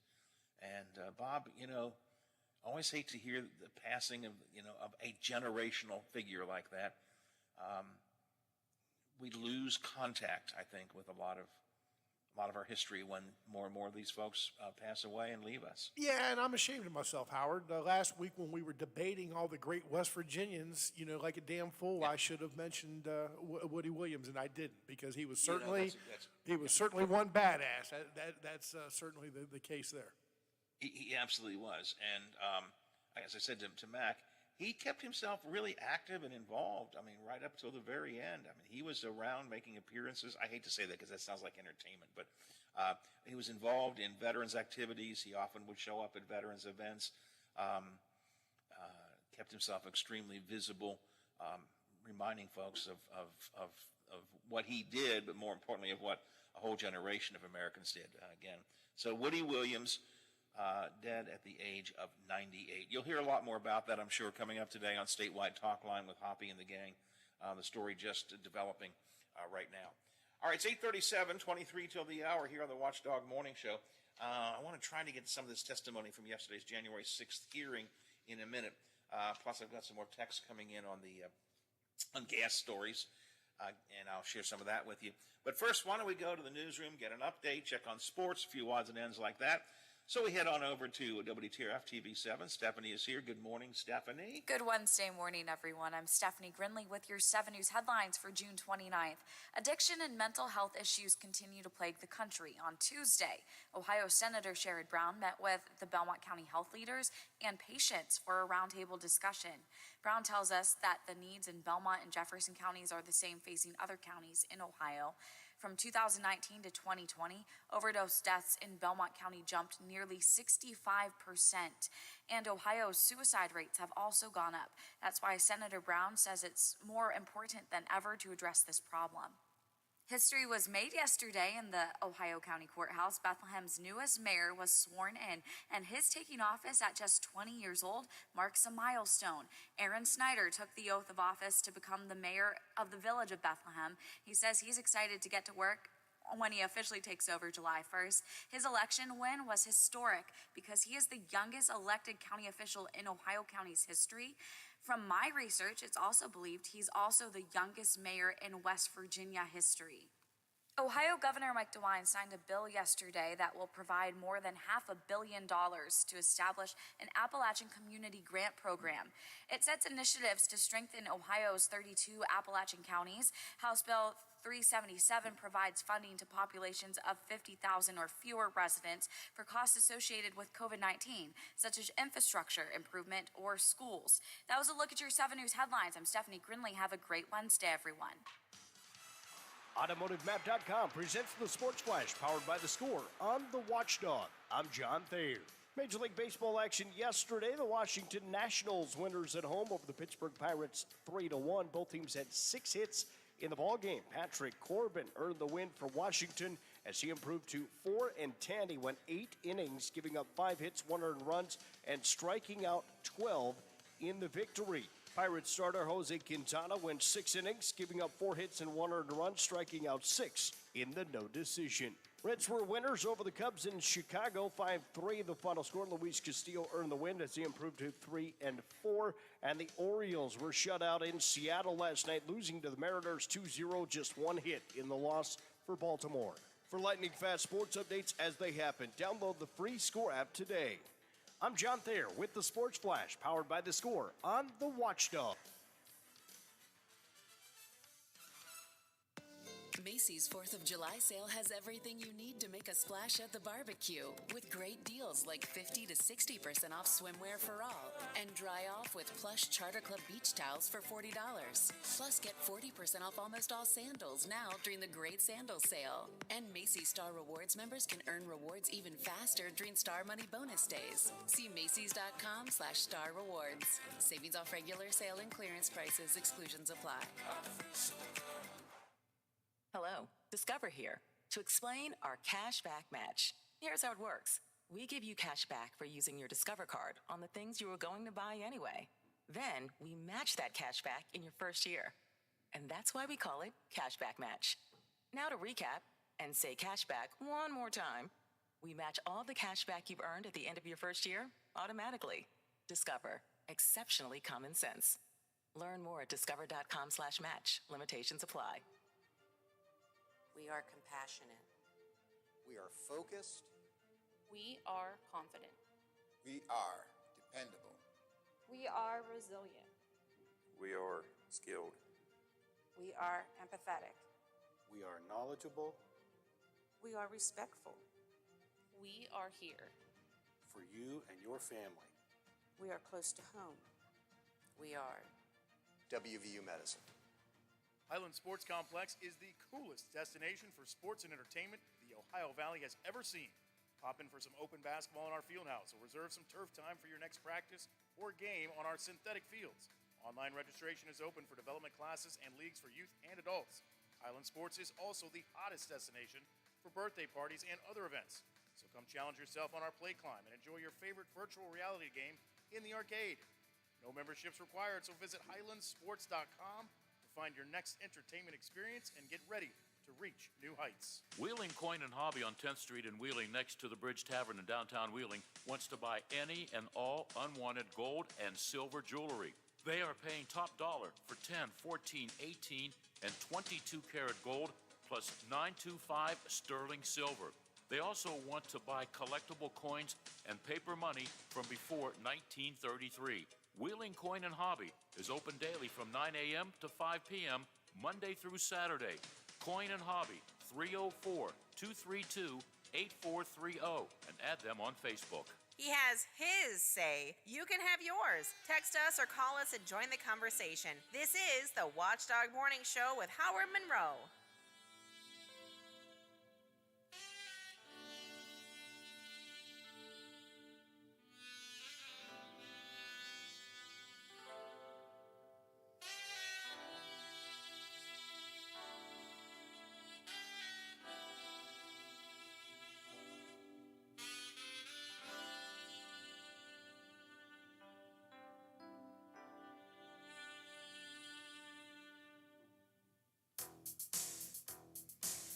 Some bombshell testimony, in my opinion, yesterday at the January 6th hearing. You'll recall that they were going to be in recess on those January 6th hearings for a couple of weeks, and then just the day before yesterday, they said, no, we're going to call an emergency meeting of the January 6th committee yesterday, and they said it would be tomorrow on Tuesday. And they had that hearing yesterday. A former aide to Donald Trump testified. Major stuff she talked about. She said that Donald Trump knew that some in the rally had weapons, some in the January 6th rioting had weapons, that he ignored the dangers. He wanted to go to the Capitol. He became extremely irate, I would say almost unhinged the way she talked about it.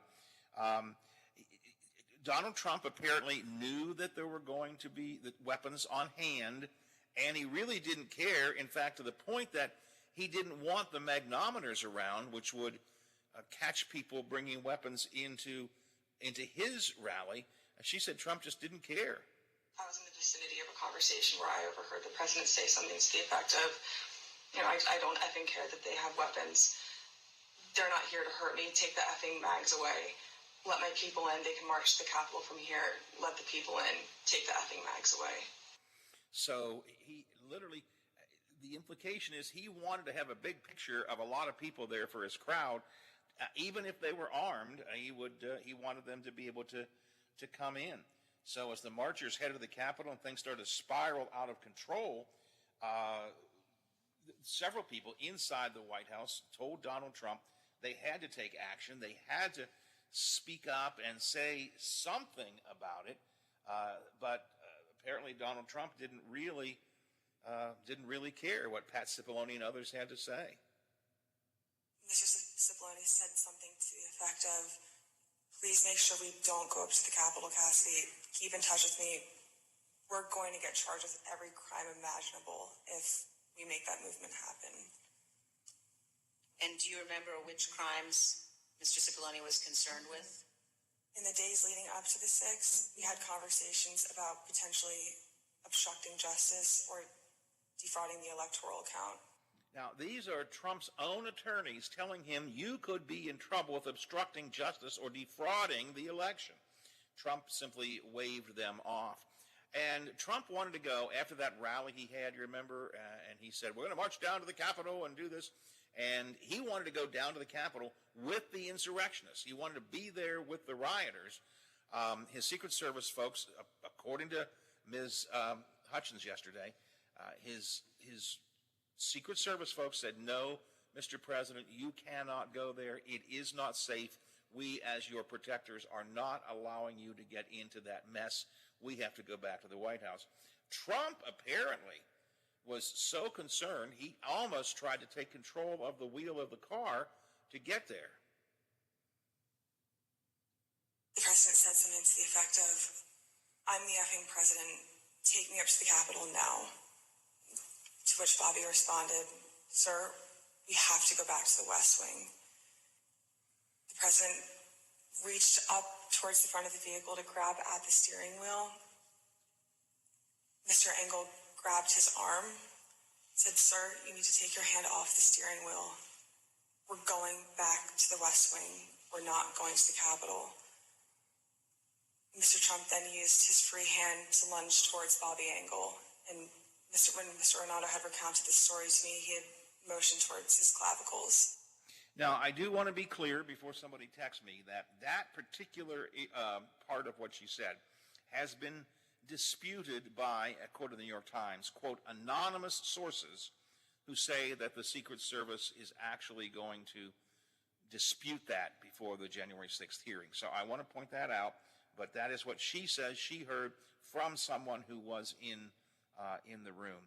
And again, there's been a lot of talk about how did Donald Trump feel about Mike Pence. We know, we've heard significant testimony. He was angry with Mike Pence, and it is even conceivable that he was maybe supportive of the idea that some of them said that they should hang Mike Pence. I remember Pat saying something to the effect of, Mark, we need to do something more.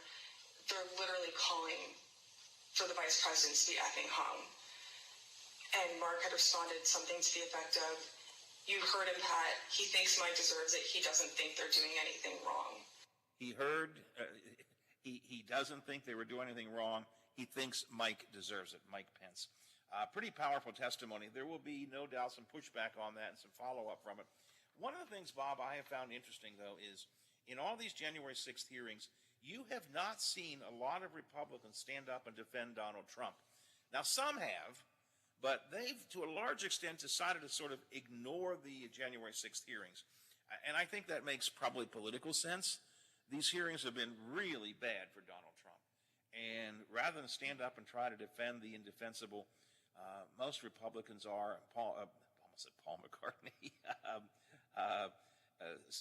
Minority Speaker McCarthy has been trying to get the Republicans to focus more on the economy, talk about how bad Biden is, how bad the economy is, and to ignore January 6th. Now, that's got Trump really upset. Trump's been really ticked off, according to numerous reports from inside Mar-a-Lago. He doesn't understand why people aren't standing up and defending him. Mr. Trump, Mr. President, it's indefensible. The way you acted is indefensible.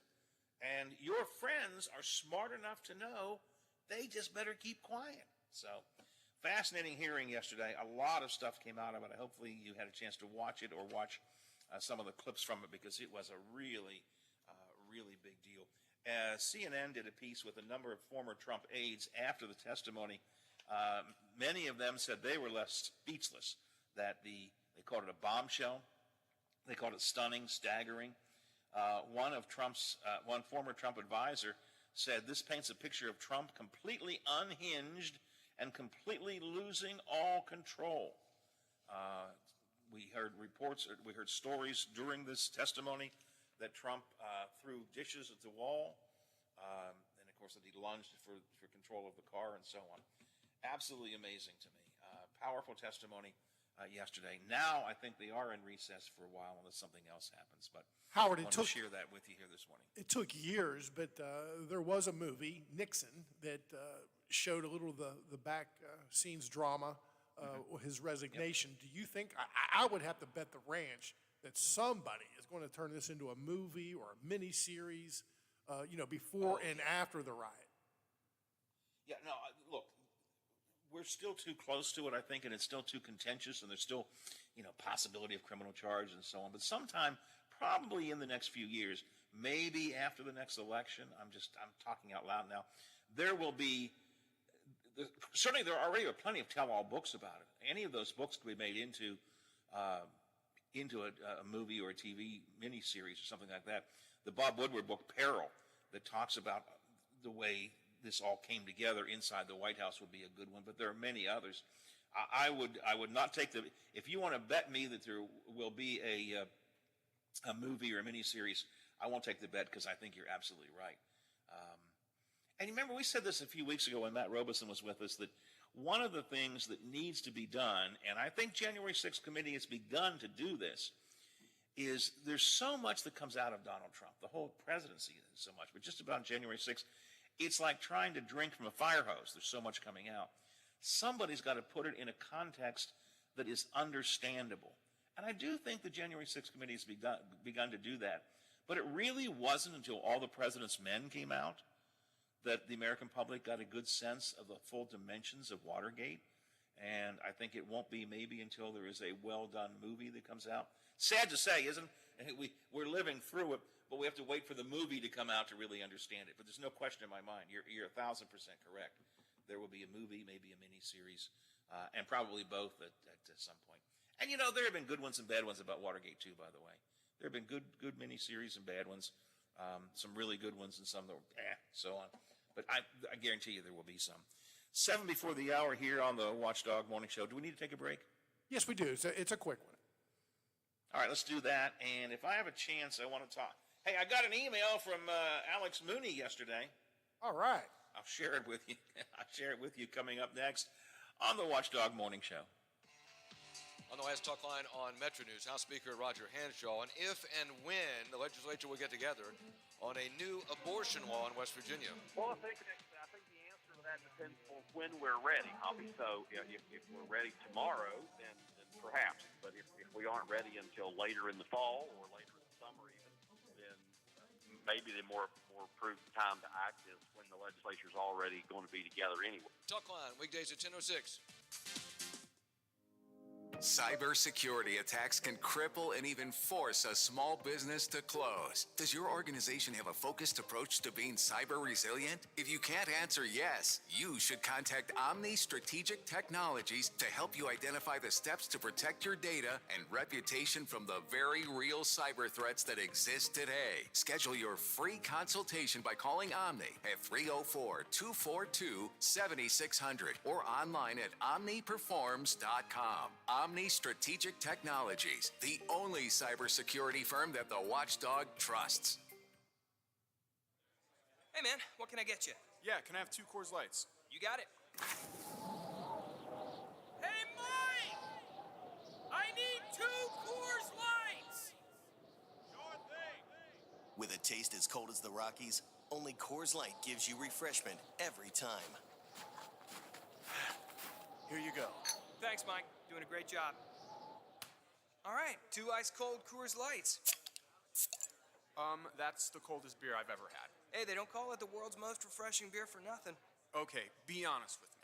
Do you really have the Rocky Mountains in your beer cooler? You don't believe it? Check it out. Man, that's pretty amazing.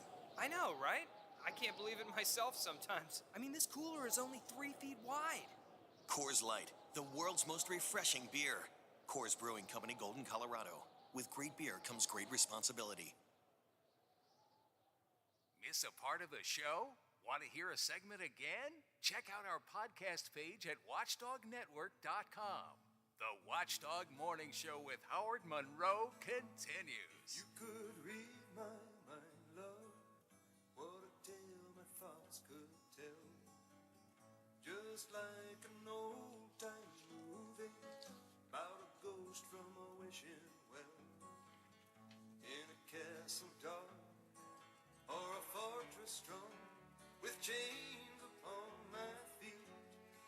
So my email box gets this yesterday. Now, I get these. We talked about this actually earlier in the week. I think actually yesterday with, was it Mark Curtis we talked with, or maybe Stephen?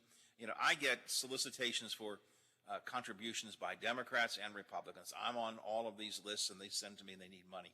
So this one came from Alex Mooney. Howard, we are quickly coming up on the mid-year end of quarter FEC deadline, and we're a little over $1,000 from hitting our online grassroots fundraising goal. Will you contribute $5 to help us hit our goal? Well, first of all, no. Get that out of the way quickly. Recently, we've seen some huge victories for our rights. Roe v. Wade overturned, Second Amendment rights confirmed. While these victories are great, deserve to be celebrated, we can't afford to rest, not for a moment. If we allow the radical left to increase their grip on Congress, they will immediately destroy our victories. We must let the left know that we haven't taken our foot off the gas. So to send a message, send me money. We have to hit our online fundraising goals for the quarter. Now, here's what crossed my mind, Bob. Alex Mooney is guaranteed to win, with no disrespect meant to the candidate who's from Morgantown that is running as the Democrat for Congress. Alex Mooney is going to win in the fall. It's as simple as that. It's as simple as that. So why is he raising money? What does he really need money for? That's the question I have. I mean, I know every candidate wants money. That's the thing. Maybe he's getting ready for a future race down the road somewhere. All right, maybe he's getting ready for a possible run for some other office, and he wants to build up. You know, we're talking about maybe he'll run for Senate in a couple of years. So maybe he's building up a war chest for that.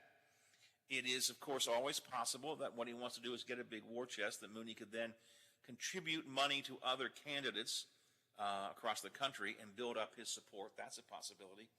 But here's what I'm wondering. Is he just raising more money to go to Chick-fil-A again? To take another fishing trip? He needs money. I need more money in my campaign account. Well, we have the ethics group that has already suggested he's been using his campaign money to take his sons out on fishing trips and to take himself to Chick-fil-A. I'm not saying that's what is happening. I'm just asking the question. Given that it's a guarantee he is going to be the next congressman, he doesn't really need to be raising a huge amount of money for this upcoming race. Now, again, every candidate always tries to raise money. But I just wonder, what is it for? Is it for a future race? Is it to support other candidates? How about or his is it lawyers? just so he can have some more Chick-fil-A? Does he need money for his lawyers, Howard? They're pretty expensive. Well, that's a good point. I think he's using campaign money for that too. That's actually a very good point. Just thought I'd share that with you. In case anybody wonders, no, I'm not going to be sending him the $5 he asks for. All right, that's it. I think that's it. Coming up next, the Let's Live Watchdogs. And all things equal, I'll be back tomorrow morning, 7 o'clock, for another go-around of the big gig. Are you back with me, Mr. Slider? I will be here, Howard. All right, we'll get together in the morning at 7 o'clock here on the Watchdog Morning Show.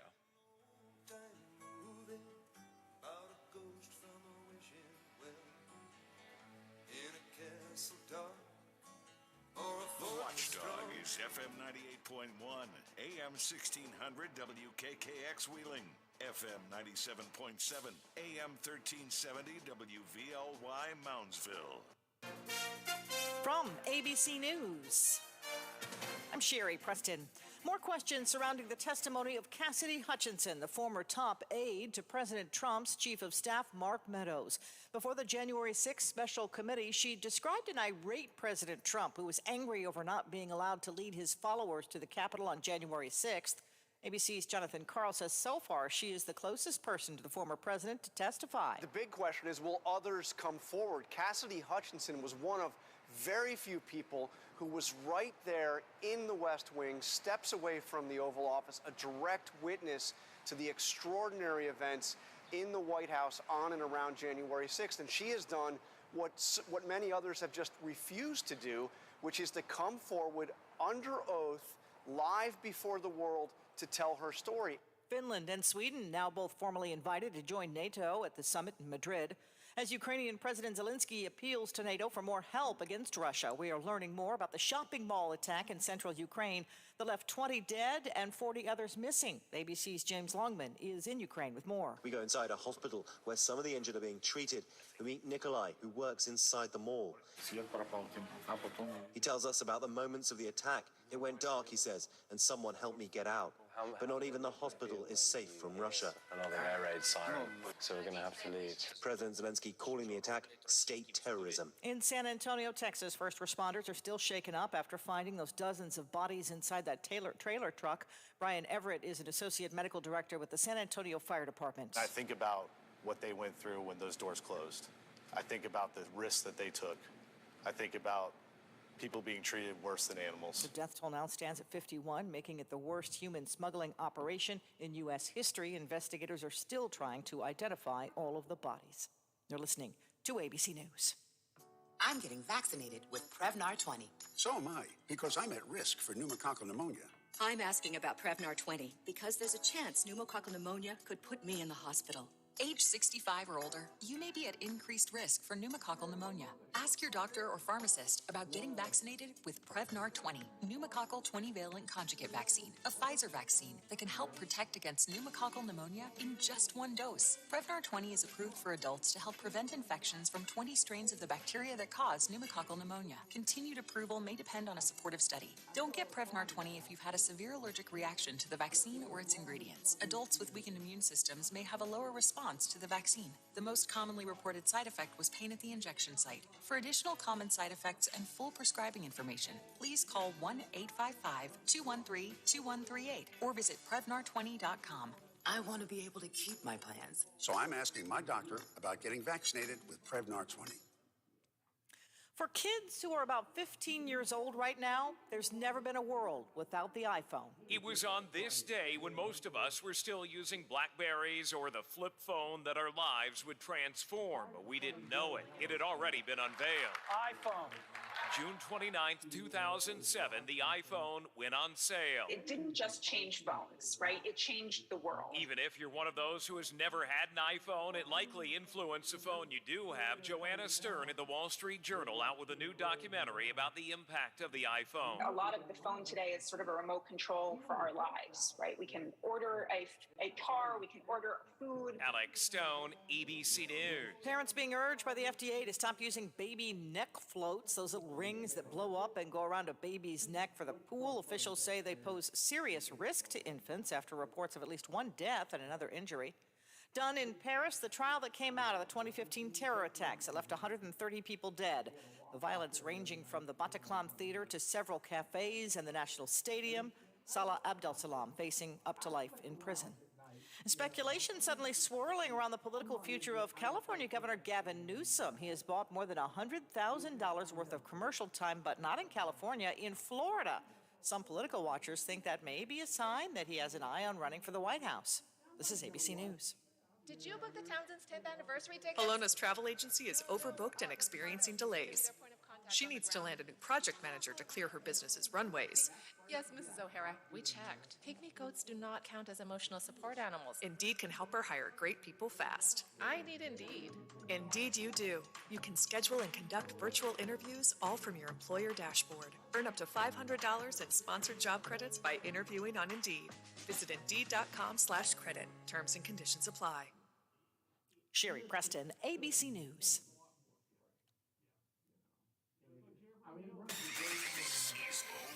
I'm Dave James on the Ohio News Network. A coroner's office has determined that the deaths in Columbus last month of 2 Ohio State University students were due to fentanyl intoxication.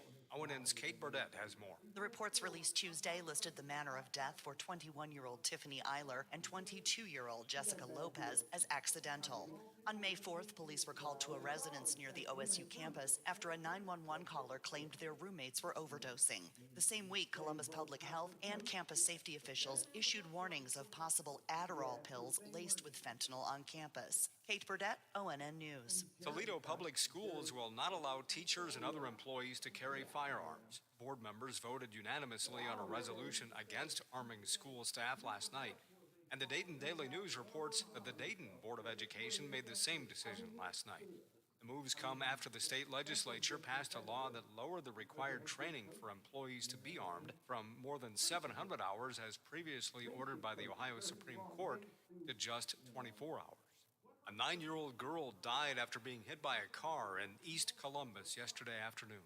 Police said the child was hit at about 4:30 p.m. She was taken to Nationwide Children's Hospital in critical condition but was pronounced dead a short time later. The driver of the vehicle stayed at the scene, according to police. For more state news, go to ONNradio.com. I'm Dave James on the Ohio News Network. Thank you for riding with the Watchdog. Live and local, just the way you like it. Whether it's dinner for a special occasion, a quick lunch, or happy hour fun, the Highlands has you covered with nearly 24 eateries. Bubba's Burgers, Primanti Brothers, or Five Guys. Bob Evans, Cheddar's, Texas Roadhouse, or Olive Garden. All just minutes away off I-70 on the hilltop at the Highlands. Once again, Toyota is the best resale value brand according to Kelley Blue Book's KBB.com. So stop waiting and check out a new Camry, available with all-wheel drive and a 24-valve V6 engine, delivering an impressive 301 horsepower. Or check out a stylish Venza with an all-hybrid powertrain and 40 miles per gallon. Visit buyatoyota.com and reserve yours today. Toyota, let's go places. We are compassionate. We are focused. We are confident. We are dependable. We are resilient. We are skilled. We are empathetic. We are knowledgeable. We are respectful. We are here. For you and your family. We are close to home. We are WVU Medicine. You took the first step and quit smoking. But even former smokers may still be at risk for lung cancer. That's why SaveByTheScan.org wants you to know about a new low-dose CT scan that can detect lung cancer early. It takes only 60 seconds and could save your life. You took the first step, now take the next. Visit SaveByTheScan.org for a simple quiz to see if you're eligible and talk to your doctor about screening. SaveByTheScan.org is brought to you by the American Lung Association's Lung Force Initiative and the Ad Council. Hello, everyone, from the Watchdog. I'm Darnell Foster with a look at your local weather forecast for your Wednesday. Mostly sunny skies, a high near 84. Partly cloudy overnight, a low of 58. Plenty of sunshine around for your Thursday with highs in the upper 80s. Have yourself a great day, everyone. From the Watchdog, I'm Darnell Foster. The views and opinions expressed on the following program are not necessarily those of this station or its sponsors.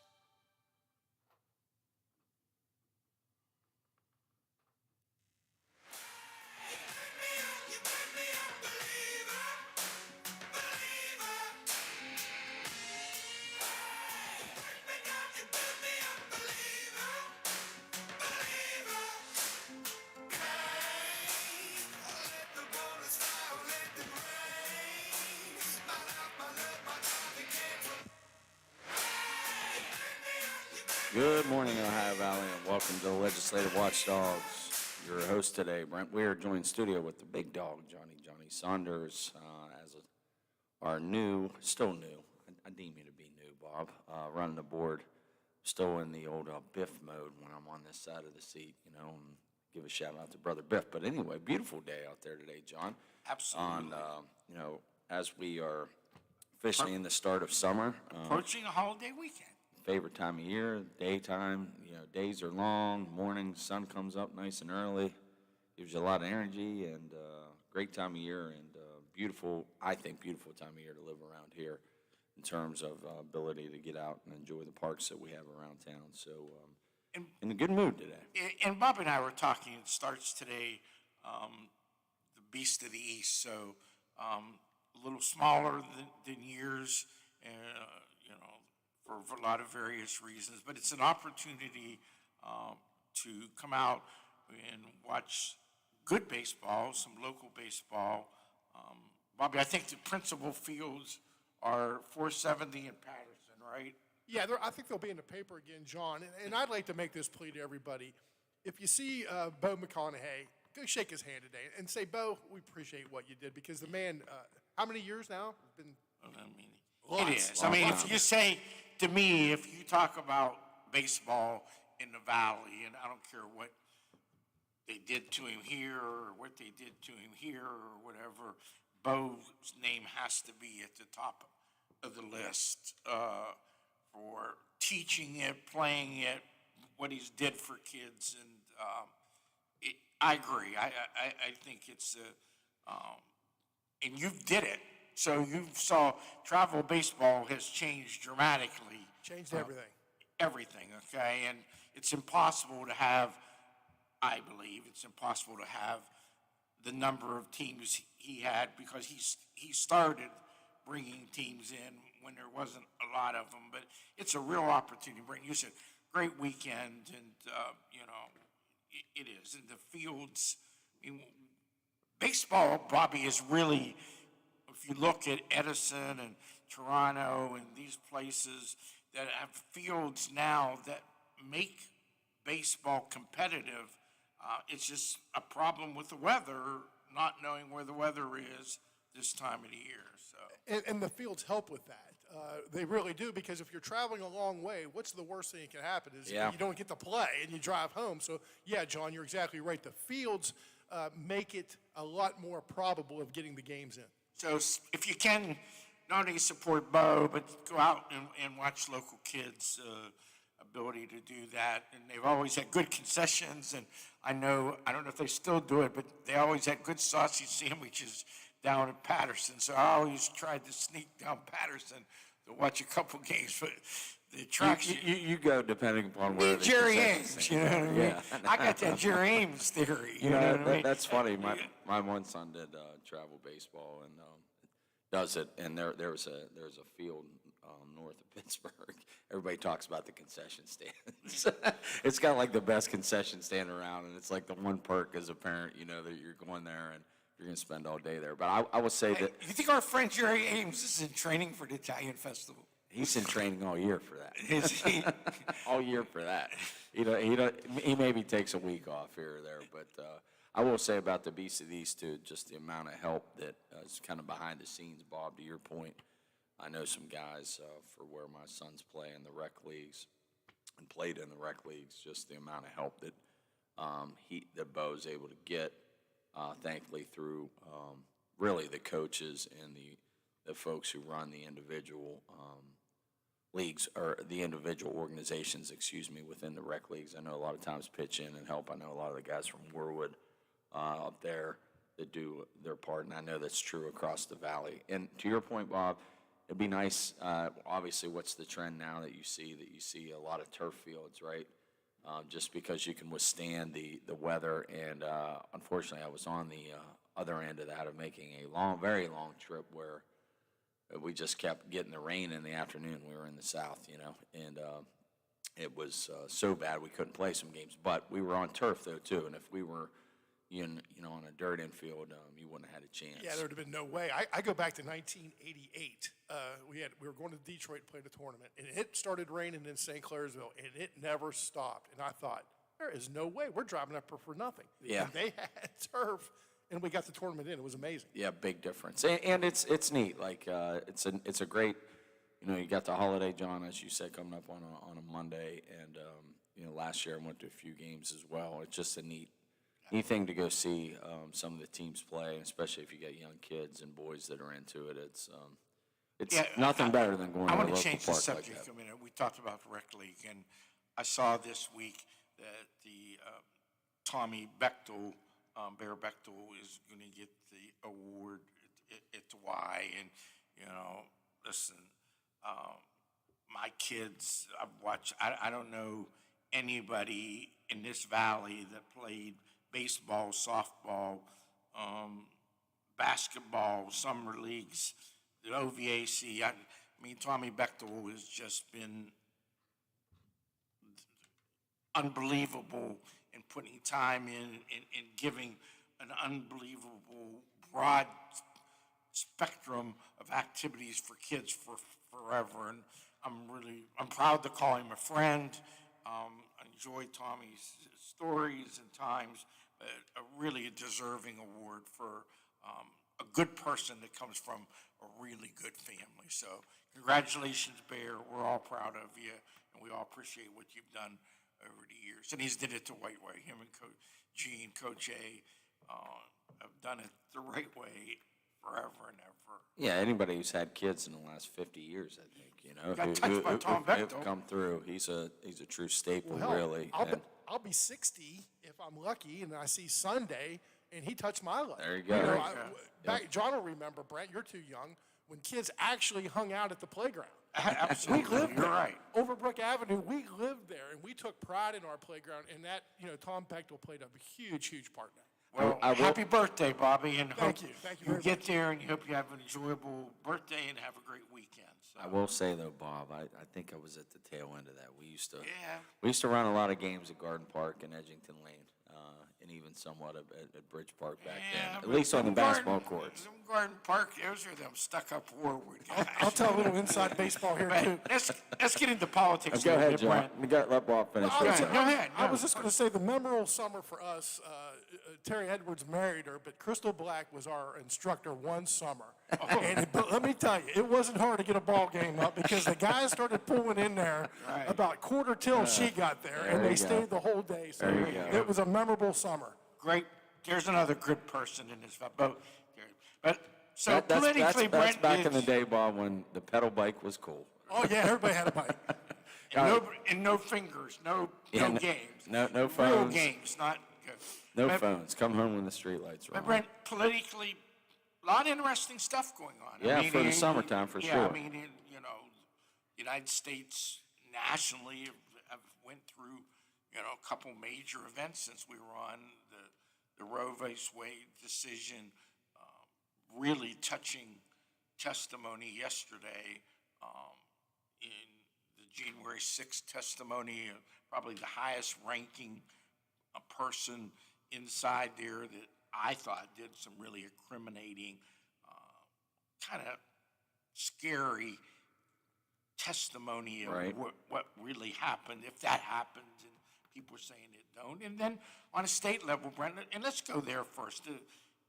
I think people were challenging the scholarship, and I think the scholarship's been a real staple in education and trying to get West Virginia from the bottom up. You know what I mean? Yeah, so you're referring to the Hope Scholarship, right, for the listeners. And you know, I would say if we take a step back on what you're referring to is that there's been a lawsuit filed, actually against the treasurer, I think also the state board, state superintendent. Just interestingly, the state superintendent is a defendant in the case and filed a response. Even obviously he's being sued, right? In his official capacity, he filed a response saying he basically objects to the law, doesn't agree with the law that was passed overwhelmingly in the legislature. So you know, when this bill was being debated, I know we had talked about it, and it's weird, you know, how time changes things, right? And I think it's safe to say for a long time, and probably continues today. There's certain hostilities, I think, towards private schools, right? Sure. In particular, you know, we're here where Wheeling Central is.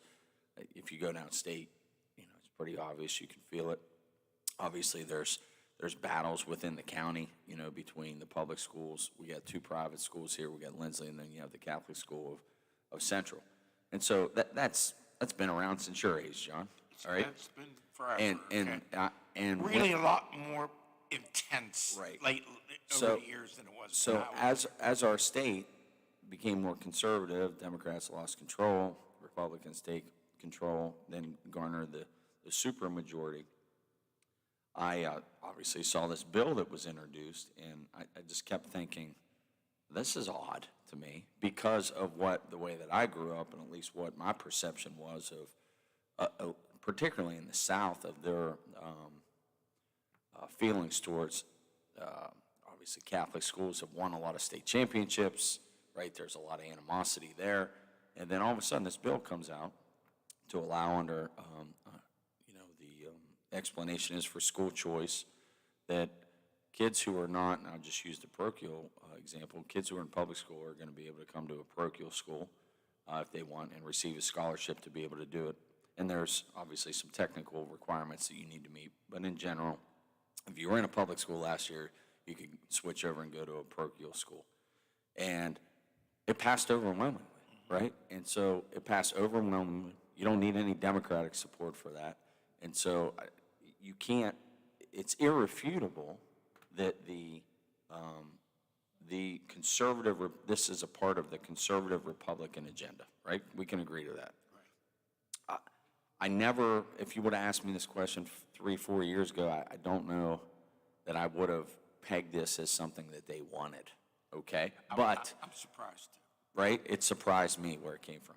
But if you've looked at some of the actions by the legislature, which we have been critical of over and over and over on this point, that it seems like they take their agenda from some of these national conservative outlets. They're supporting them financially to get there, okay? Right. Here's your donors. You come in, now you get in office, and they give you this little playbook, right, that they want you to push for and advocate.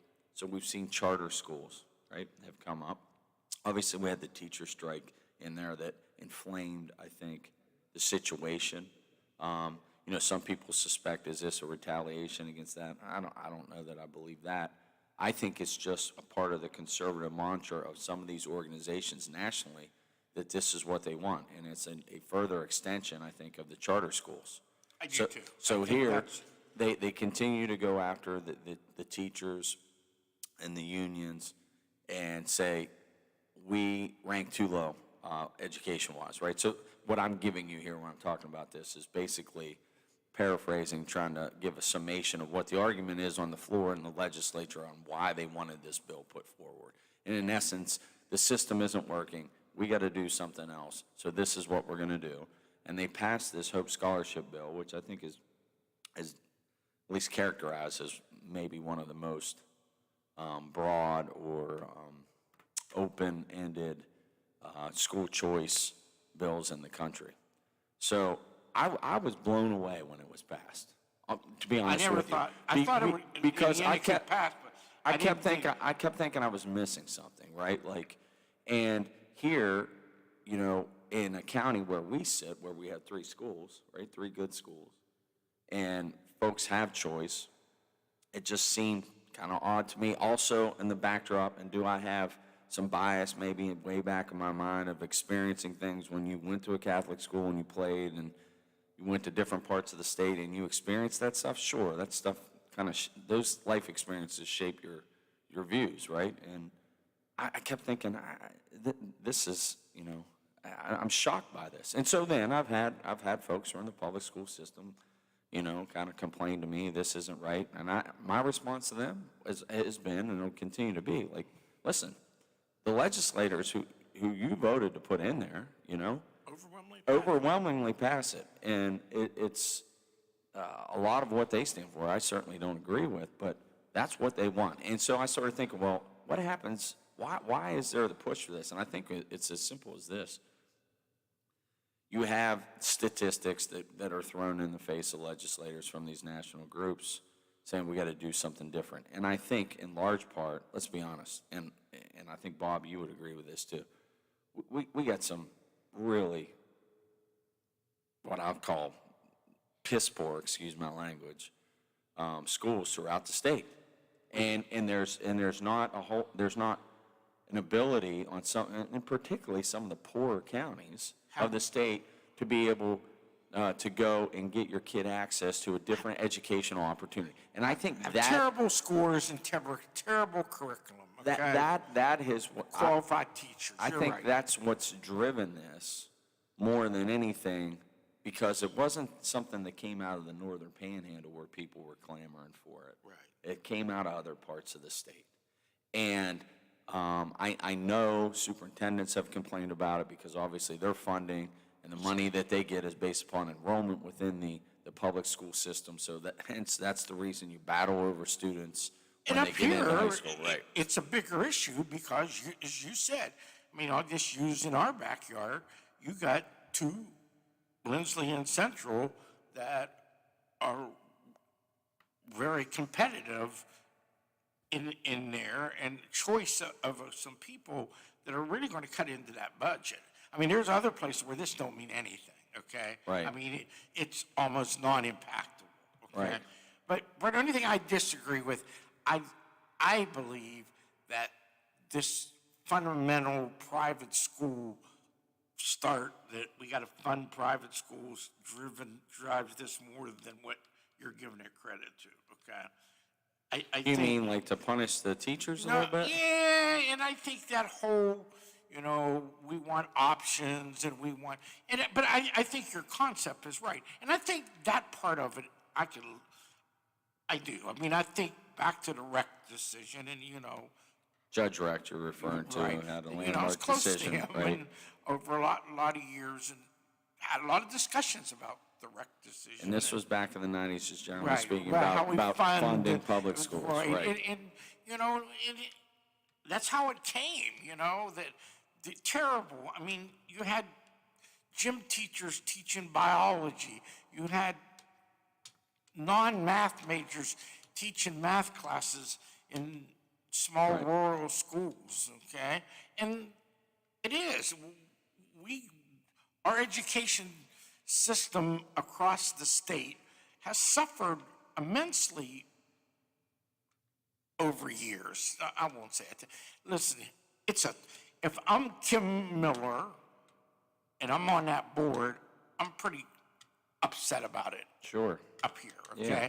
Almost like, and I don't know, Charleston, where the area is, but it looks like Ohio County has the biggest opportunity for loss of any county in the state, in my mind, Okay. So just the legal argument too, okay? And not read the briefs, Yeah, but where do you so think the law gets passed overwhelmingly that you can get a scholarship for $4,000 some odd dollars if you apply and you weren't in a private school. And there are other examples. You can homeschool and things Which like that. But brings a lot of money. let's just use the example of a private school. That a kid wants to leave the public school, go to a private school the next year. You apply by a certain date, you meet the requirements, it's granted, and the treasurer is the one who controls the approval of that. So that's another thing here, right? So once you start averting who makes the treasurer decision. in the state? Yes. So say Moore- Riley Moore is a defendant in the lawsuit. So the State Board of Education no longer has complete control over that. The money's coming from somewhere else. The approval comes from that office. So lawsuit is now filed, in essence arguing that it's unconstitutional because taxpayers' dollars are being used for this. Now keep in mind that you have the folks who benefit of it are taxpayers as well. I don't know the strength of the argument. Haven't read it, okay? I would be surprised, but obviously it happens. I'd be surprised if that issue was not heavily vetted, during the legislative process. You hear the phrase educational savings account too, that being used as well. I'd be surprised if they didn't look at it. Now, this has been filed down in Circuit Court in Kanawha County, I think in front of Judge Joanna Tabbitt, who ran for the Supreme Court. A well-respected judge. Right. I don't know what she does with it. If she overturns it, or I presume they're probably It's going to seeking end up an in the injunction. Supreme Court.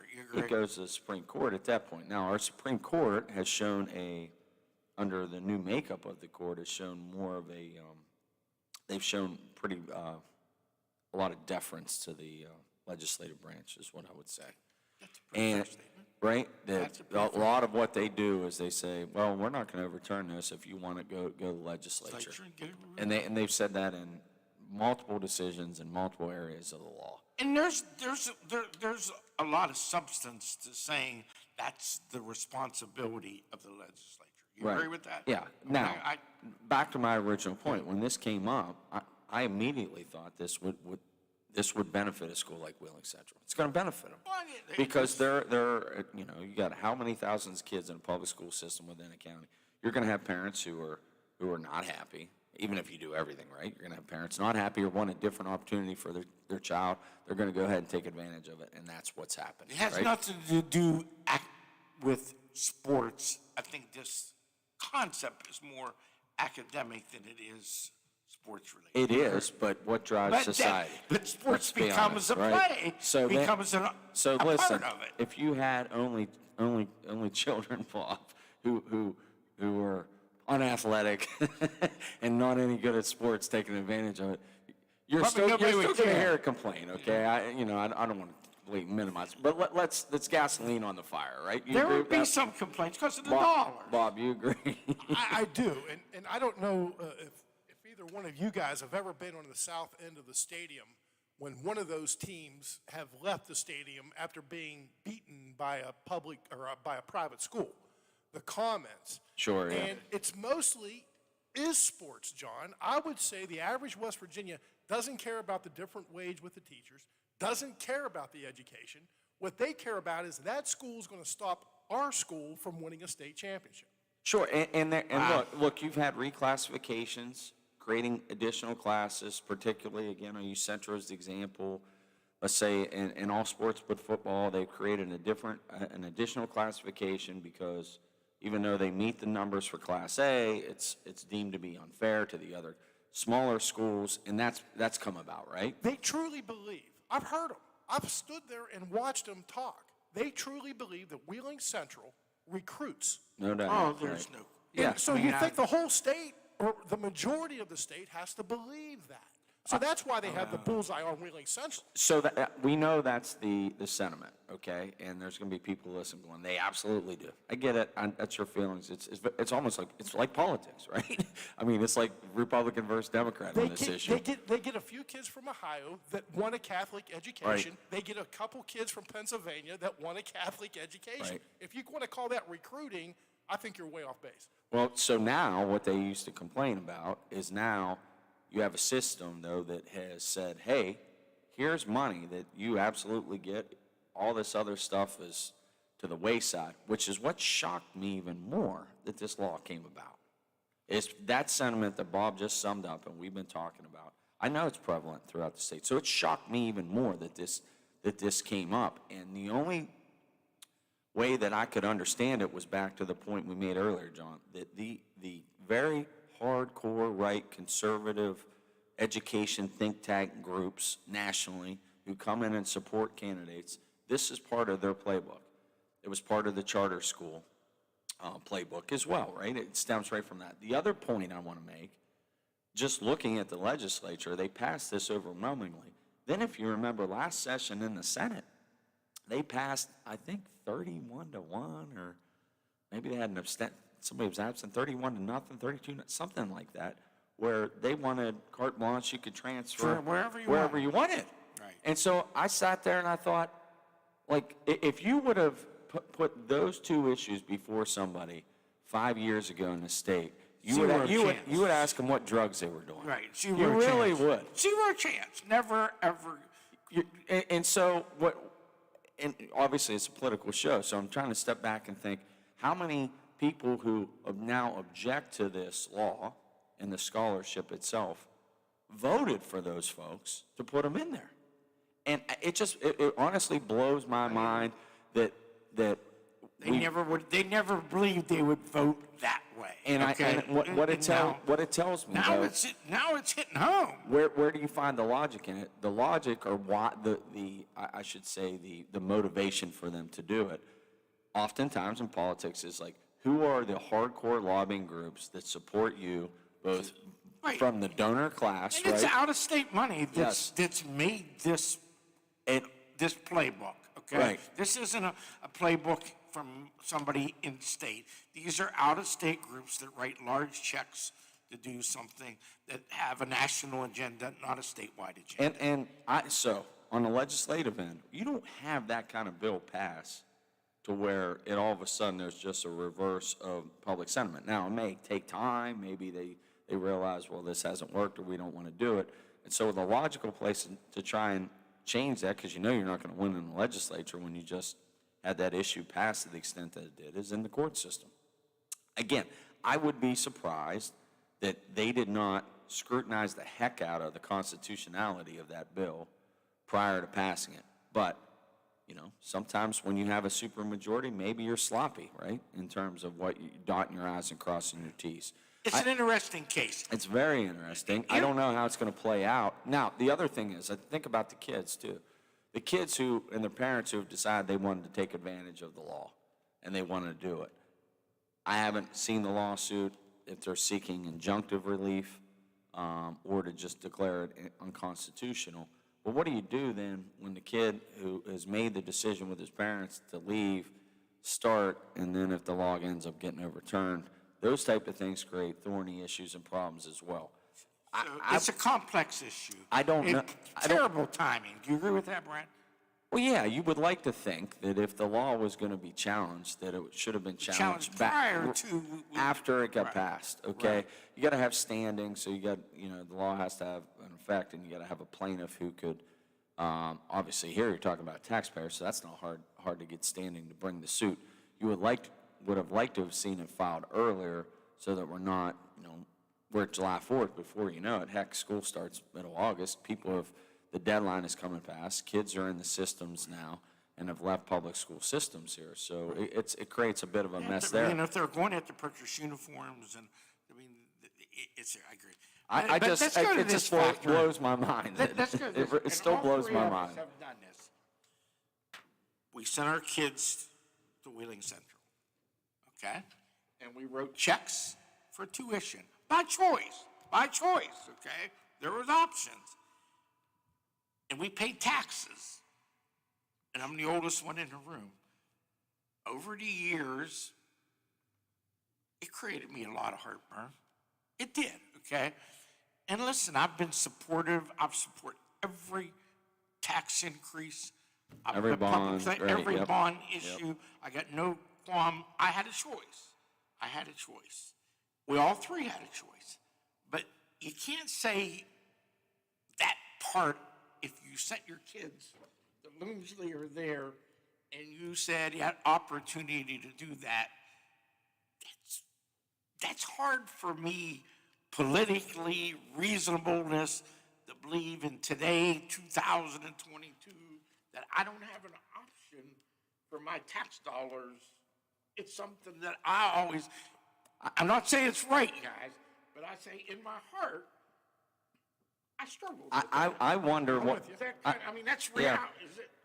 Yeah, I I mean, hear you had you. to do the same. You had to do the same. Absolutely, absolutely. Both my boys went to private school. Both my daughters. And they don't give us a tax break. I hear what you're saying. You know what I mean? I hear you. And listen, it was a choice, and I'm not complaining.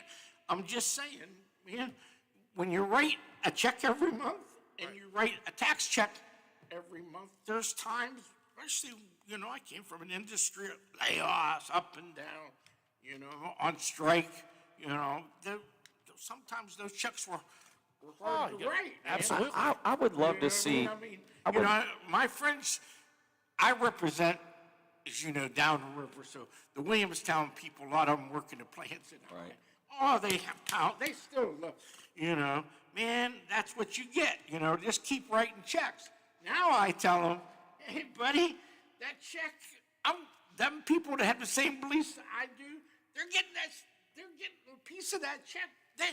Those hard-nosed people that say, man, I don't want Central to win, I don't like that, they're going crazy thinking that your son's coming now, Right. that you're going to get taxpayer money to offset that cost, and you're going to line up on basketball court, baseball field, wherever you're going to do, and you're going to line up with a check from the state competing against them athletically.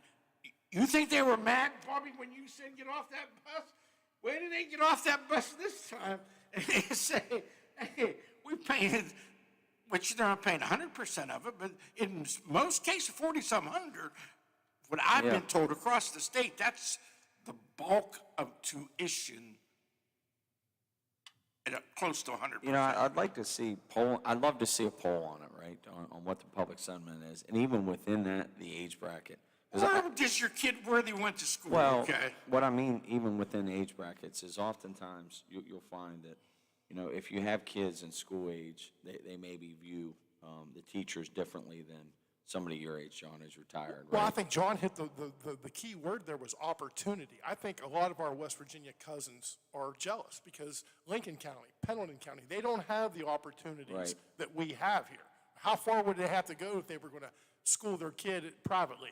They'd have problems getting the kid there and back. They just couldn't do it. Yeah, so inevitably, when you have Kanawha County, you have Ohio County, where you have some private schools. Jefferson County. Within those counties, it's going to impact them disproportionately more, and I don't think there's any doubt about it. I just would love to see if you were able to do a poll where you had parents who had kids within school age that could take advantage of that, and you polled just those people as to how popular it was versus, John, somebody like yourself or retirees who look at the issue and don't necessarily have a dogfight, but they got grandkids, maybe they look at it that differently. I'd love to see the polling on it. Look. Hey, can you imagine Sam Andy? Let's go back. Coach Andy's living today and coaching, and a kid. I'm sure he'd be quiet. Yeah, you'd have. He to wouldn't have anything to say. And say that kid can go play for Skip Prosser, and the state's going to pay his education. I mean, or rest his soul, a guy like Dick Cameron, a staunch Wheeling Park supporter, saying, it is.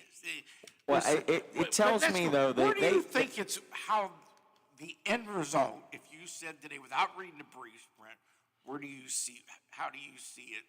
And that's an unfair question because you haven't read the briefs. Yeah, my gut tells me the law probably stands, just from the standpoint, and this is, dangerous to do and making an assumption.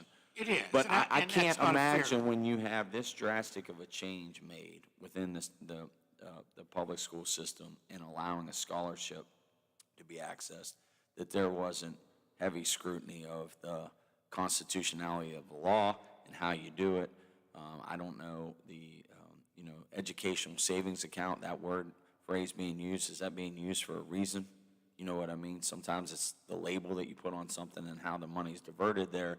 Does it affect the difference of it? I don't know, because again, I haven't seen the briefs, and obviously I haven't seen the response to it as well. Now, and also the Attorney General, if you're wondering who defends the case that was brought, the Attorney General's office is tasked with defending the law and standing up for the law. Or anything. No. That's his They responsibility. you can't. They issued a statement that they're going to vigorously defend the law.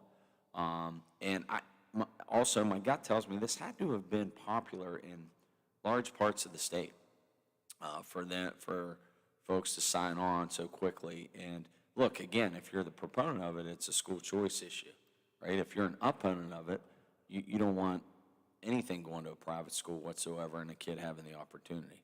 I just would be surprised if they didn't really look at the constitutionality of that closely. So, but again, I haven't read it whatsoever.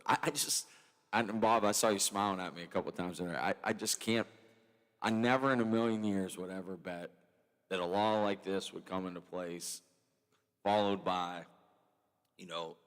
overwhelming support in one chamber of our government to let kids transfer, things that could benefit non-public schools.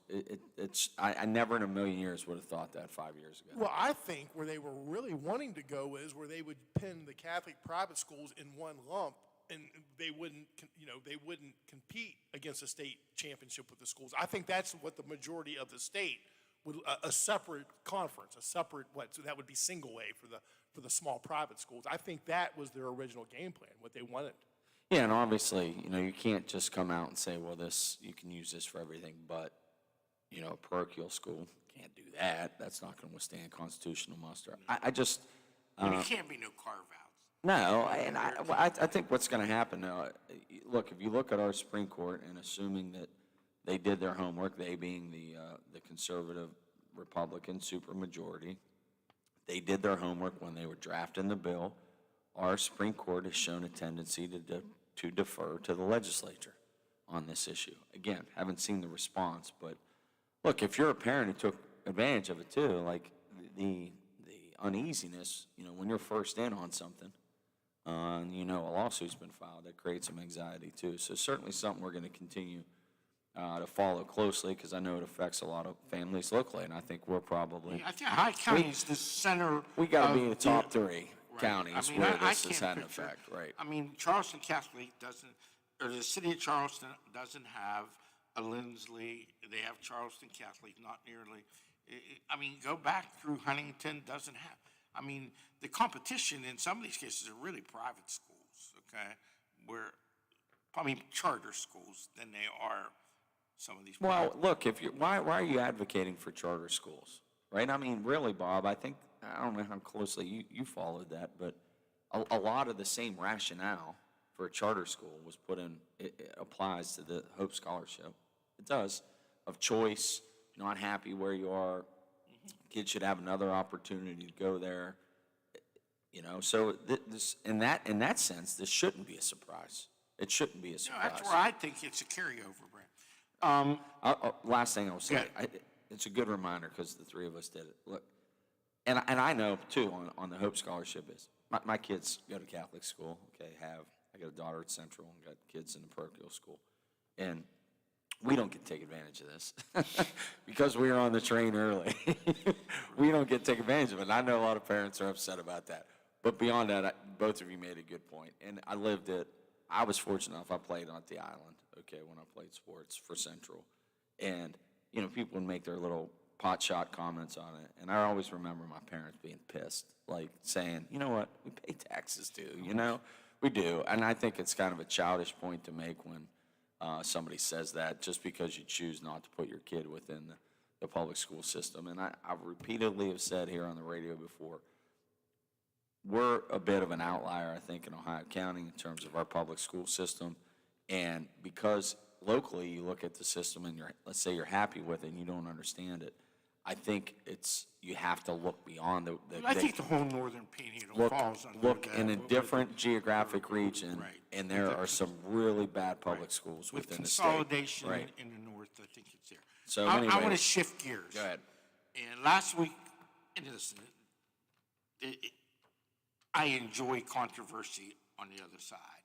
And being a lifelong Democrat and being active Democrat, and saw the peaks and the valleys, and things are pretty tough in Democrats. And you've heard me say, I don't know how Democrats are going to win elections. And I mean, I heard Howard and Bobby talking today about the congressional race, and I agree with Howard. That person has zero chance of winning that race.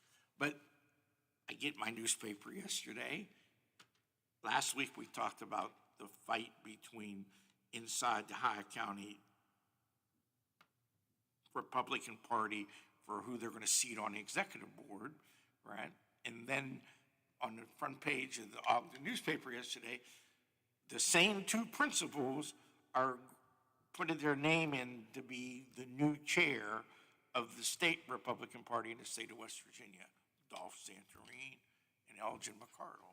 So the fight went from, can I get on the county executive committee, to a pretty good sized leap. I mean, they didn't go to the appellate court, and they went right to the top. Last week we were talking about the resignation, right? Right. Of the and the guy. And why? I forget even the guy's name. Yeah, I don't know. Neither of us have ever heard of him. So let me get this straight. So I did see the headline for that. They both, are they the only two that have Right filed now, for the they're position? the only two that, and listen, that can change because it's a nomination from the floor. I mean, It's you don't have to, it's not like you have to fill out, you know what I mean? Like if you're going to run for office, you have to fill out a paper and do that. So they're going to take nominations from the floor. Right now, they're saying the two people that are going to get nominated or want nominated are two from Ohio County, which is very surprising. I mean, the geographics part of it, you know what I mean? And I think... Don't you think somebody else probably throws their hat in the ring? Yeah, I mean, I think they look at it and say, I can win this because you're going to split votes. Because of geographic. But here's the part that I think is interesting. Again, and I got no inside information. It sure looks to me like the difference of everything from ideology to personality to all those things there's a big difference between both of them. You know what I'm saying? The two candidates. I haven't followed their individual Well, I don't politics either. as I mean, much, they don't invite me to the meeting. You don't? And nobody ever calls me and say, hey, what do you think of this? You know what I mean? Nobody ever does that, you know? Maybe they should. I'm too old. But this is an interesting fight. I'm serious. I mean, listen. Mr. Santorini I was mean, pretty it's like outspoken. saying this, Bobby. You get in an argument in your backyard, and next 2 weeks later, you're in a tough man contest fighting for the championship, okay? I mean, this went a long way. I mean, if nothing changes, one of these two is going to be, that's a pretty powerful position. And think of this, the political part. If a Republican wins the next presidential election, that person is going to have an unbelievable amount of power. Sure. It's going to, federal judges, U.S. attorneys, that ability, that person's going to become a giant player in West Virginia politics where there's appointments federally. How much do you think they look at, for instance, Elgin McCardle? She's been, I think, a lot of the face of the Republican Party in Ohio County. No, That's I think a fair statement to make for Elgin, and has put in time, right? And how much does that get rewarded, looking back historically? Well, she's probably less controversial than Dolph. Slightly. Okay. And on the other side, and this is just was kidding, by the way. I mean, Elgin is, when there's been openings, Elgin's name has been Surfaced a lot. A lot, Right. okay? So does this position her, if she gets this, to say a federal judge, you understand what I'm saying? If I'm Elgin and it's in the other party and I'm in that position, I'd probably want that. I want to position myself in power, both for myself and the ability to appoint. Listen, I've been the local union president for a long time, okay? And in the local union, you get to appoint all the committees, okay? Pretty powerful, okay? Pretty powerful. Right. Until you've done it at a smaller level, you get to appoint people. These appointments are a lot different than say, hey man, I'm gonna put you on this thing, you're gonna get a drive-in pass and you don't have to ride the bus to work in Mingo. I mean, that's what I offered you, okay? Nothing, okay? I'm gonna say to you, hey Brent, you're a pretty good attorney, you've been practiced, you've been up front in a core part of this law, you work for a good law firm, reputable, and if I would get that job, I'm gonna be your salesman, okay? And this thing I'm gonna offer you is a lifetime appointment, okay? Well, look, it's pretty good. That ain't a bad gig, It's a okay? pretty good gig to get that appointment. For the reasons we talked last week, you get super majorities. I would think conventional wisdom, maybe that's the wrong approach to take here, would say that you want somebody less controversial to get in and look, we got the ship going in the right direction here. If you're in that party, just don't drive it off a cliff. I mean, come on. And I'd be surprised though if somebody else doesn't put their hat in the ring, just from the geographical standpoint. And if you're Elgin, you can't be happy about Dolph getting in there. But well, I mean, if you had to pick, she's probably the worst pick in the world. But, last week we talked about who's in charge, okay? Right. Yep. I mean, Justice hasn't been heard from. Shelley hasn't been heard from. Mooney hasn't been heard from. The Attorney General hasn't been heard from. So those, are they looking at this and saying, we're going to, as you say, going to put, well, it's pretty interesting. Besides all what we talked about, I just find it almost unbelievable that two names from the Northern Panhandle are the only people going to compete for that job. I'd be shocked if it stayed that way, number one. Number two, I think you're hearing a little bit, not hearing very much, I should say, just because of the political makeup of the year in terms of the ballot. Really quiet now in terms of the general election. But this is a big position. Yeah, but I think this is backroom politics, John, where a deal gets cut, it doesn't reach the headlines until the person gets appointed, and then we're left to read the tea leaves as to who really the puppet master was to get the thing done. On the Democratic side, as we said last week, you saw the progressive part of the party making a play. That playbook been over a couple year period, okay?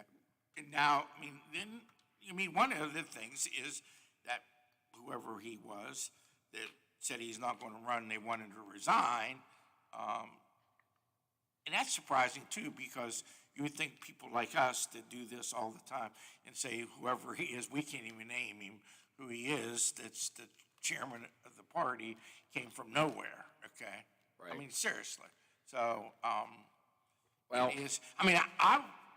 if you said to me that I work for the track and we're going to post odds on it, I'd make Elgin overwhelming favorite. I'm like Brent. I think somebody's going to come out of Kanawha County because you've got to remember, John, there's still that north-south thing. They don't want the representative to be from up here. And don't forget the Eastern Panhandle. I think somebody will come out. I do too, Bob. Hey, guys, I know we got 2 minutes left. Just want to. Go ahead. Obviously, I guess depending upon what world you live in, some people pay attention to a January 6th commission hearing. Others don't and believe it's not news, probably fake news. But I will say this is real news. We had this delegate, this knucklehead, Derek Evans, was sentenced. He was a delegate. You remember he was one of the guys that went. He way out there, He went down in the Capitol, Right. and he got sentenced and pled guilty to a felony. I mean, no joke here. Obviously, you get a felony on your record. What was his sentence, Brent? Well, I know he has 36 months supervised release, and then I thought he was going to do 3 months. Is what I thought I saw. In a federal confined. But I don't see that here in that article. So, but you're And he got sentenced in D.C., not here, right? yeah. So there was a U.S. District Court judge. It says Royce Lambert told Evans, "quote, you see how you were egging people on and how you were encouraging what happened here." And what she did was watch the video of it, right? I mean, and there's all kind of quotes, from him in the video, in and of itself, incriminating to say the least. And it's a crazy world we live in right now. But I mean, what a stupid decision. You're a Well, I'll tell you representative. what, and you go ahead and you break in like that. That's pretty dumb. I'd rather face the judge before these hearings than I would after these hearings. Yeah, it's a bad. I wouldn't want to today say I was going before a pretty tough judge. You'd like to be the If I would first. say, rest his soul, I was going before Art Rec today. In that case, I'd probably pack my bags and say I'm going somewhere for a while. You'd like to be first in line in the plea Yeah, bargain line, long before the hearing started. I'd have been calling the prosecutor if I was incarcerated last night, saying, "I'll take any deal you give me. Okay, whatever deal you got is better than it's there." Go from an elected official to a felon over something so. And Brent, this guy, only because I'm down there, this guy was really out there. Okay. Yeah, I'd heard that he's too. he's extremely different. All right, well, great show today. Appreciate it, John, as always. I'm out for a couple weeks, so won't be back for a couple weeks. Appreciate every week that everybody tunes in and listens. And Bob, thanks so much. Still appreciate having you on board, and thanks for the comments today. And we'll see where the Hope Scholarship goes. All right, Thank you. everybody, have a great day. Enjoy the nice weather.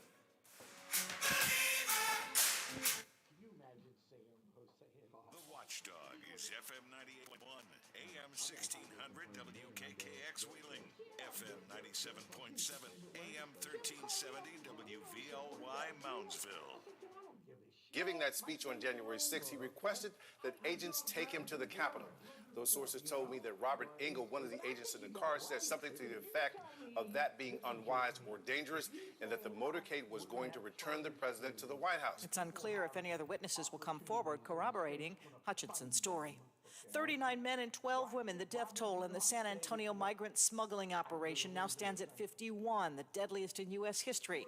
Federal investigators think one of the 3 men in custody was the driver caught trying to run away from the scene. ABC's Matt Gutman is there. I've been talking to first responders, the first 2 EMS physicians on scene, the chief of San Antonio Fire, and what they can't get out of their minds and out of their nostrils is the smell of what they say was meat tenderizer, which they believe was meant to mask the smell of the bodies. President Biden says the U.S. will significantly increase its military presence in Europe because of the invasion of Ukraine. NATO is strong, united, and the steps we're taking during this summit are going to further augment our collective strength. His comments coming at the NATO summit in Madrid. The Commerce Department says the U.S. economy shrank at a 1.6% annual pace in the first quarter this year, the first drop in GDP since 2020.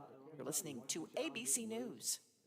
If you have certain chronic conditions, such as heart disease, asthma, diabetes, and you're 19 years of age or older, 52, 36, 42, you may be at increased risk for pneumococcal pneumonia. Ask your doctor or pharmacist about getting vaccinated with Prevnar 20. pneumococcal 20-valent conjugate vaccine, a Pfizer vaccine that can help protect against pneumococcal pneumonia in just one dose. Prevnar 20 is approved for adults to help prevent infections from 20 strains of the bacteria that cause pneumococcal pneumonia. Continued approval may depend on a supportive study. Don't get Prevnar 20 if you've had a severe allergic reaction to the vaccine or its ingredients. Adults with weakened immune systems may have a lower response to the vaccine. The most commonly reported side effect was pain at the injection site. For additional common side effects and full prescribing information, please call 1-855-213-2138 or visit Prevnar20.com. I'm going to ask my doctor about getting vaccinated with Prevnar 20. Speaker of the House Nancy Pelosi meeting with Pope Francis today at the Vatican and taking communion during a papal mass. That despite the Archbishop in her home city of San Francisco saying he will no longer allow her to receive the sacrament over her support for abortion rights. The end of a short era in Israel. Prime Minister Naftali Bennett's government dissolving today and setting up another national election. ABC's Jordana Miller is in Jerusalem. Before the stroke of midnight, Israel's most diverse government will enter the history books. Lawmakers set to vote out Prime Minister Naftali Bennett's broad ruling coalition with a bill to dissolve the parliament. Another round of elections, the fifth in just over 3 years, expected in the fall. Per their coalition agreement, Bennett will step aside and Foreign Minister Yair Lapid will become Israel's interim prime minister. It is Lapid, a centrist well known in Washington, who will host President Biden during his visit here in mid-July. Jordana Miller, ABC News, Jerusalem. Singer R. Kelly is facing sentencing today in Brooklyn Federal Court in New York. He was convicted of running a sex cult. Prosecutors want him to serve at least 25 years. Walmart is facing a new lawsuit from the FTC. They're accusing the company of not doing enough to guard against scammers using its money transfer services. This is ABC News. Okay, input footage. How is the hard drive already full? Jawan's Pilates studio converted to entirely virtual classes. But leading and editing sessions is stretching her too thin. It says render failed. What'd I do? Indeed can help her hire great people fast. I need Indeed. Indeed you do. We instantly connect you with quality candidates whose resumes on Indeed match your job description. Earn up to $500 in sponsored job credits by conducting interviews on Indeed. Visit Indeed.com/credit. Terms and conditions apply. I'm Sherry Preston, ABC News.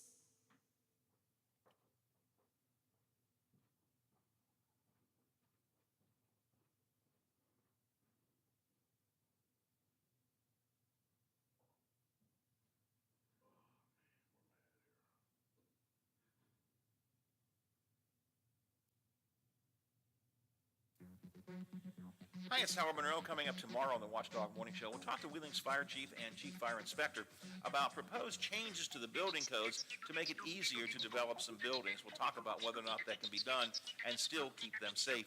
We'll have more 4th of July fun, facts, figures, and trivia. Some ideas for you to engage in this weekend. And the January 6th committee hearings, is it likely they'll ever end up in any kind of criminal charges? We'll speculate about that.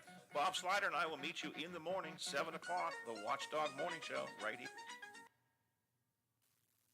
Hello, everyone, from the Watchdog. I'm Darnell Foster with a look at your local weather forecast for your Wednesday. Mostly sunny.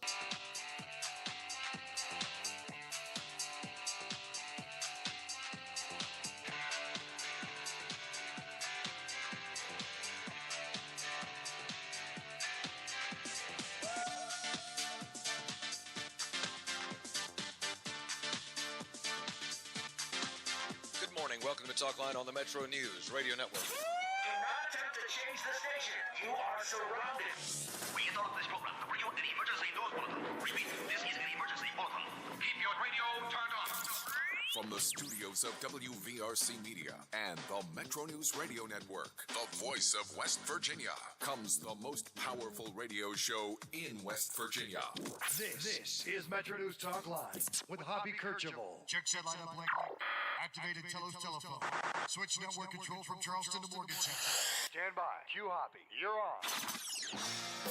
Metro News Talk Line with Hoppy Kercheval is brought to you by Encova Insurance, encircling you with coverage to protect what you care about most. Visit Encova.com to learn more. Good morning. Ethan Collins is our producer. Taylor Kennedy with a video stream you can watch at WVMetronews.com. The phone number is 1-800 765-8255, 1-800-765-TALK. So coming up this morning, we'll talk a lot in several of our segments about the passing of Woody Williams, an absolute gem of a human being, an institution in West Virginia. He was the last surviving Medal of Honor recipient from World War II. Woody passed away this morning at the VA hospital near Huntington. He was 98 years old. His family had just within the last 24 hours asked for thoughts and prayers because Woody was near death, and this morning he did pass, surrounded by his immediate family. Woody was originally from Marion County, again served in World War II in the Pacific, Medal of Honor recipient, and we'll have a number of, we'll have some reaction. We'll hear some old interviews from Woody coming up this morning, but just a wonderful human being. Had a chance to talk to him a number of times, interview him a number of times, and just a really wonderful person, and the epitome of what you would like to think of as the American spirit. Very selfless, dedicated to his country, service to his country, which continued after World War II. He was always an advocate for veterans. So, sad day with the passing of Woody Williams at age 98. But the headline is the fallout from the testimony of Cassie Hutchinson, the former aide to Mark Meadows, who provided the dramatic testimony yesterday about events up to, including and surrounding January 6th. Let me bring in Gary Abernathy, a former executive with the Republican Party in West Virginia, now a contributing columnist for the Washington Post. He joins us via Skype. Gary, good morning. How are you? By the way, you knew Woody, like everybody knew Woody, right? Yeah. Well, I had met Woody, and certainly when I was in West Virginia, his legend was well known then, and just everybody loved Woody and admired him so much. So that is sad news. Sorry to hear that. Yeah, more on Woody's life and passing coming up later on. So what was your takeaway from that testimony yesterday? Well, it was. It certainly got your attention. I mean, I watched it live, and when she started going into the stories of, I really sat up only when she started to go into Trump leaped over from the back seat, grabbed the steering wheel, then tried to choke a Secret Service agent, and I thought, I really was very skeptical about it, frankly, because she related. She was clear this was a story told to her. She did not witness this. And I think that's very important. And then, since then, the Secret Service, multiple outlets have reported the Secret Service is saying our people in the car with him are ready to go on record and say that didn't happen. That just didn't happen. It doesn't make a lot of sense. I just can't imagine. I can't imagine leaping from the back seat. Anyone, especially Trump's not exactly the epitome of physical fitness, and it's just hard to imagine that happening. But aside from that, maybe she was told that. I'm not saying she's lying. Maybe someone told her that, although the person who told her that is now also reportedly saying he never told her that. But we'll see. The thing was, so much of her testimony, Hoppy, was secondhand testimony. And then others of it that were firsthand, she always couched it in phrases like, he said something to the effect of, and then she would kind of paraphrase it. He said something to the effect of, the president said something to this. She said this over and over, which gives you a lot of wiggle room when people come back and say, well, I didn't really say that. I said this. And she can still say, well, I didn't say exactly. I said he said something to the effect of. So I take it all with a grain of salt. Really? Grain of salt. Gary Abernathy is with us, contributing columnist to the Washington Post. Let's take the part about lunging for the wheel of the beast and then putting his hands on a Secret Service agent. I got to tell you, as a lifelong newsman, I heard that and I kind of perked up because you just have this instinctive reaction like, wait a minute, that doesn't sound quite right. I'm not saying it's not true. I thought it just doesn't sound quite right. Plus, technically, it's hearsay because she's saying somebody told her that. Yeah. So I would definitely put that in the category of that better be something that gets verified before everybody goes to the mats on that. And I did see a lot of reporting yesterday and today of individuals saying that Trump did this. Well, be careful on that because that's what someone said they were told that happened. So you got to be careful about that. And I think just saying that Trump did that is sloppy, quite frankly.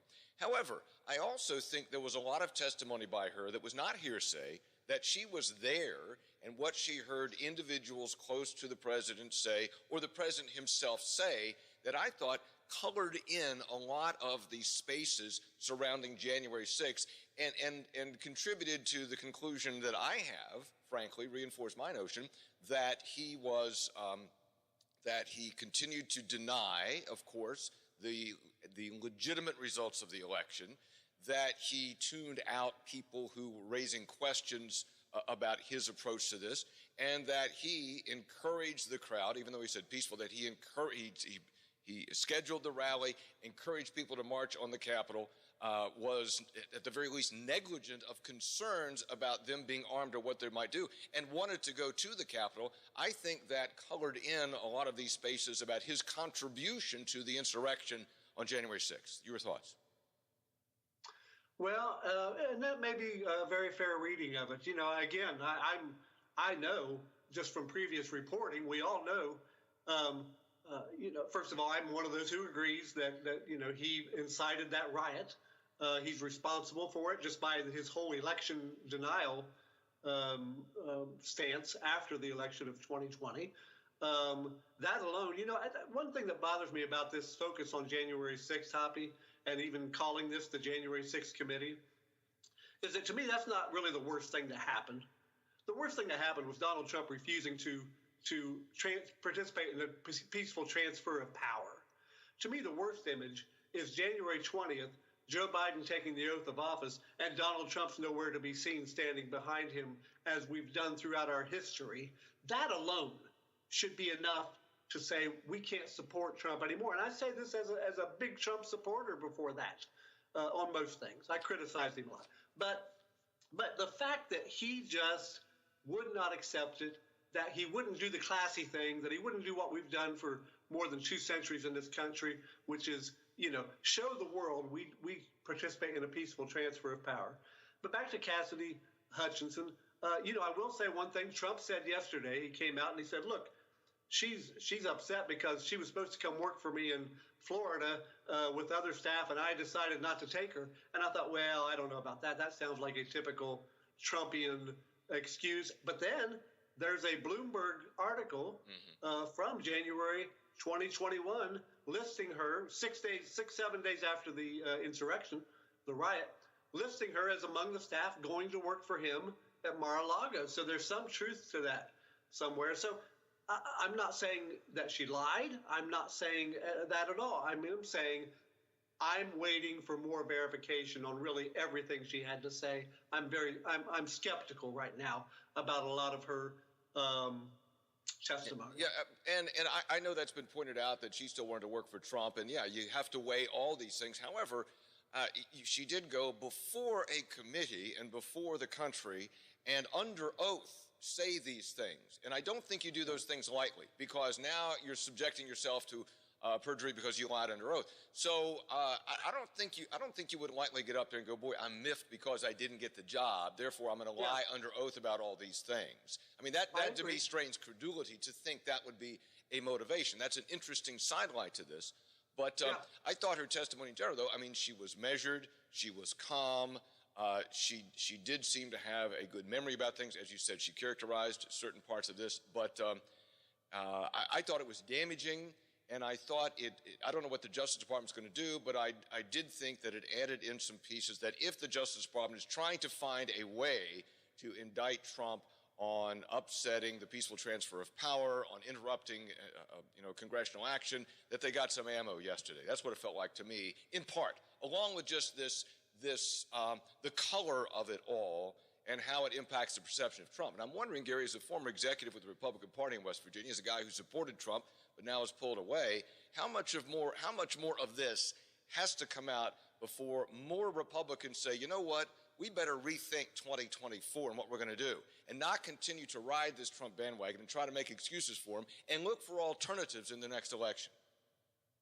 Well, I think, I've read some stories lately and seen some polling that indicates that is maybe happening very incrementally, Hoppy, very slowly. And if, I'm not a fan of this January 6th committee. I think it's very two-partisan and too one-sided. But if they do manage to accomplish having more Republicans say, you know what, I just can't support Trump going forward, then that'll be the one good thing that might come out of that, because I think if you end up charging Trump, if you end up doing anything on a legal basis with Trump, frankly, that just makes him a martyr to a lot of people who support him. And the better thing is for people to come to it on their own, to come to their own conclusion. I just can't support him anymore. And for him to finally realize that that's all gone too far. So we'll see if that happens. Gary Abernathy, former executive with the Republican Party in West Virginia, and he is a contributing columnist to the Washington Post, joining us via Skype this morning. Gary, always a pleasure. Good talking to you. Thank you very much.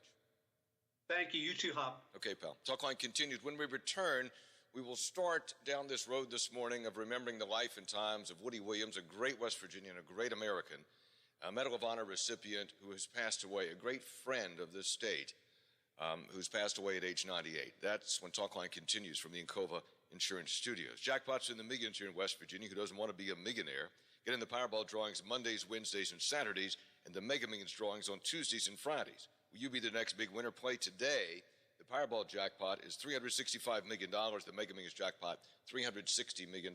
Manufacturers in the U.S. are driving the economy and rebuilding supply chains amid historic worker shortages and record cost increases. But now, Congress is threatening to raise taxes on manufacturers and small businesses.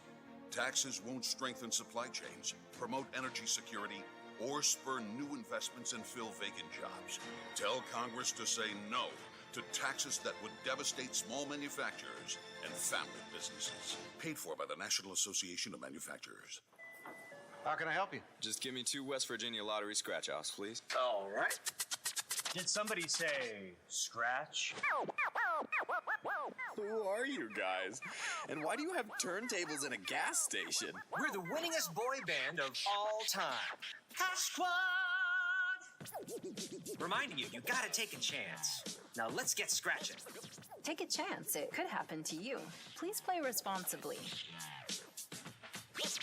My name is Jessica Ice, and I live in Morgantown, West Virginia. I'm a mom of 2 young children, and I worry a lot about the rising costs of health insurance for me and my family. I've been paying nearly $800 a month for a plan that covered only me, but that all changed last year. Congress passed the American Rescue Plan. It lowered health insurance costs for millions of Americans who buy health insurance on their own, for people like me. My family is saving more than $200 a month, giving us a little room to breathe. But that new law will expire at the end of the year. Unless Congress acts, our premiums go back up. It doesn't have to happen. There's one person who can make a real difference and stop it. Our Senator Joe Manchin. Let's call Senator Joe Manchin at 304-342-5855. West Virginia families know we can count on Joe to get this done. Paid for by Protect Our Care. You're listening to Talkline on Metro News, the voice of West Virginia. On the last Talkline on Metro News, House Speaker Roger Hanshaw, and if and when the legislature will get together on a new abortion law in West Virginia. Well, I think the answer to that depends on when we're ready, Hoppy. So if we're ready tomorrow, then perhaps. But if we aren't ready until later in the fall or later in the summer even, then maybe the more prudent time to act is when the legislature's already going to be together anyway. Talkline, weekdays at 10:06.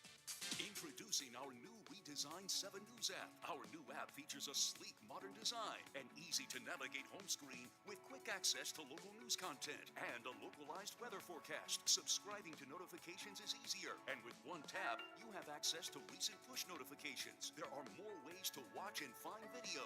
To get the new WTRF 7 News app, just update the latest version or download the WTRF 7 News app in your Apple or Google Play Store by searching WTRF. Cybersecurity attacks can cripple and even force a small business to close. Does your organization have a focused approach to being cyber resilient? If you can't answer yes, you should contact Omni Strategic Technologies to help you identify the steps to protect your data and reputation from the very real cyber threats that exist today. Schedule your free consultation by calling Omni at 304-242-7600 or online at omniperforms.com. Omni Strategic Technologies, the only cybersecurity firm that the Watchdog trusts. Plumbers and Steam Fitters Local 83 want to thank the owners and contractors of the Ohio Valley for using their locally trained workers to help build for the future. Local 83 helps design, fabricate, and build the gas infrastructure for the oil and gas industry here in the Ohio Valley. Plumbers and Steam Fitters Local 83 is 300 members strong and growing. They also do residential, commercial, and industrial work on both sides of the river. For more information, call Plumbers and Steam Fitters Local 83 at 304-233-4445. Keep up with the ever-changing world of sports all night long. Sports Map Radio is on the Watchdog, FM 98.1, AM 1600. By Encova Insurance, encircling you with coverage to protect what you care about most. Visit Encova.com to learn more. Talk line from the Encova Insurance Studios. World War II hero, Medal of Honor recipient, West Virginia native, Herschel Williams, Woody Williams, died early this morning at the VA hospital near Huntington that is named for him. He was 98 years old. Ted Diaz is the Cabinet Secretary for Veterans Affairs in West Virginia and joins us on Metro News Talk Line. Mr. Secretary, good morning. Thanks for joining us. A sad day for veterans, for West Virginians, is it not? Yes, it is. And thank you for having me on. I wish it was under better circumstances, but I think I say for the entire state that we are all saddened by this news. Oh, absolutely. Woody was, first of all, there is the military aspect, the fact that he was heroic in the South Pacific in World War II to the point where he received a Medal of Honor. That in and of itself puts him in a class almost by himself. Agreed? Absolutely. He has, in service, he distinguished himself above and beyond what could have ever been asked of him. And he is truly the epitome of heroism. Ted Diaz is with us, himself retired United States Navy Hospital Corpsman and is Cabinet Secretary for West Virginia's Department of Veterans Assistance. Also about Woody is after World War II and late in life, he continued to be a tireless advocate for veterans, for veterans affairs, for veterans issues. He was always there on behalf of veterans. And I'm sure your agency worked closely with him. Yes, we have over the years, predating my birth. He has been involved in the veteran community. After he discharged from the Marines, from active duty service in the Marines back in '46, he worked as a federal VA employee, as a veteran service officer. He did that for 33 years, up until 1979. And he was when he retired, he was a division chief. He supervised 44 veteran service officers. And then even after that, he felt the calling to continue serving veterans. He began working for what used to be the West Virginia Division of Veterans Affairs. That was prior to its rising to cabinet level agency in the state. He was, not many people know this, but he was the first director of our state veterans home in Barbersville. And he served honorably in that and was a staunch advocate for 5 years in that position. He also personally was this really magnetic individual. And I had talked to him a number of times, and you'd be at an event where Woody would be there, and there might be any number of other distinguished individuals. But you know what? Woody stood out, though. He had this big smile. He was very gregarious, and everybody wanted to meet Woody and talk to Woody, and Woody was happy to talk to everybody. He was a very engaging figure. Can you talk about him personally as a human being? Personally, I grew up idolizing the World War II generation in Huntington. Growing up, people such as Woody. And later in life, I got to know more about Woody and his deeds, both in service and after service. We ran around in the same circles. Prior to my coming home to West Virginia, I worked in Veterans Affairs in Washington, D.C., and we would see each other and speak to each other at these conferences across the country. And his smile, like you said, his smile, his attitude is just so engaging, and you can't help but love the guy. Exactly. I was just thinking that. I didn't want to be too say, oh, I love Woody Williams, but he had that effect. Like, oh, I love Woody Williams. Just that he was that kind of a guy. And also extremely humble, self-effacing. I'll tell you this. Go ahead, Mr. Secretary. Go ahead. When I first, right after I came home to West Virginia, he invited me out to his favorite restaurant out there in Milton. And, we would meet out there every once in a while on a weekend and just to catch up. And he was more than a veterans advocate and hero. He was a good friend. Ted Diaz, Cabinet Secretary for the West Virginia Department of Veterans Assistance, on the passing of Woody Williams.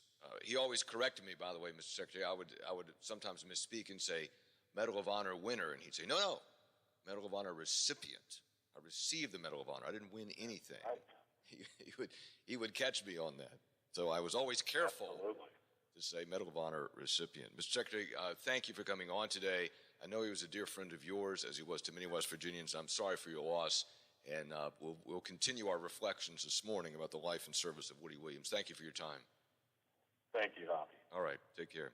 We'll be back, more coming up, and I think we're going to hear some comments from Woody. Chris Lawrence is working on that, and Chris Lawrence interviewed him a number of times and written a number of stories about him.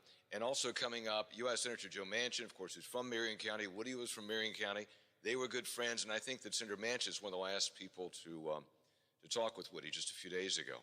We'll be back in 3 minutes. This is Talkline on Metro News. Metro News is the voice of West Virginia. The Watchdog is FM 98.1, AM 1600 WKKX Wheeling, FM 97.7, AM 1370 WVLY Moundsville. Signed Carrie Huda-Sek, West Virginia's only living Medal of Honor recipient, Herschel Woody Williams, has died at the age of 98. Williams had been hospitalized at the VA Medical Center in Huntington, which bears his name.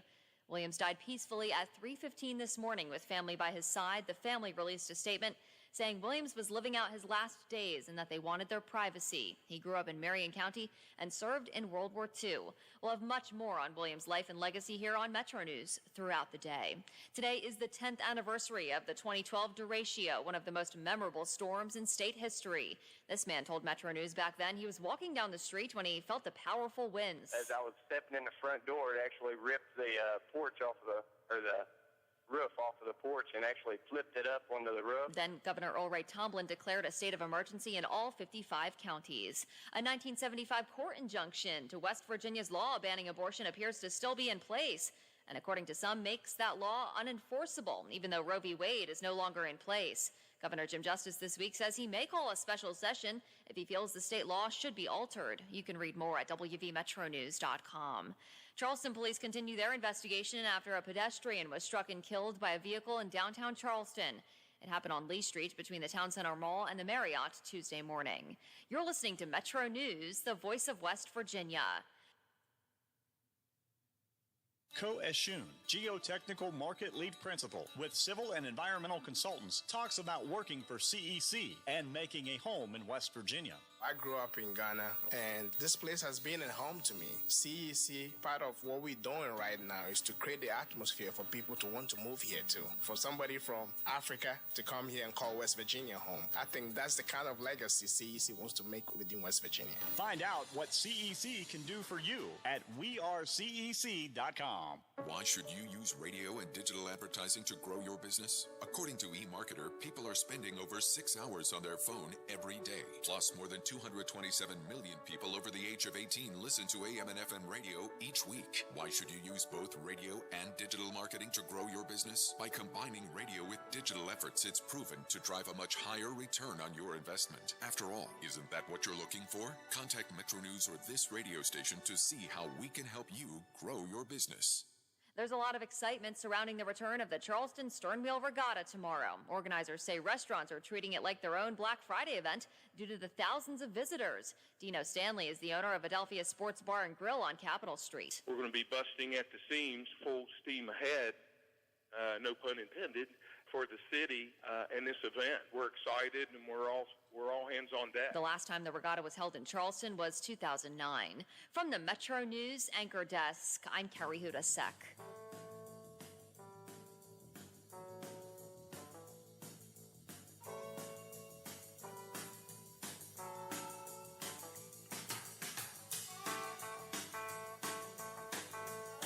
Talk line from the Encova Insurance Studios all across the great state of West Virginia. So certainly the testimony was salacious. It was jaw-dropping at times. Some of it was hearsay. Some of it was there. Cassidy Hutchinson was there and heard it. But, and it may shape or change public opinion with some, with others, no. But is there any change, was there anything there that would impact the criminal investigation by the Justice Department? Guy Lewis is a former U.S. Attorney for the Southern District of Florida and former Director of the Executive Office for the United States Attorneys of the Department of Justice during the George W. Bush administration. He joins us on Metro News Talkline.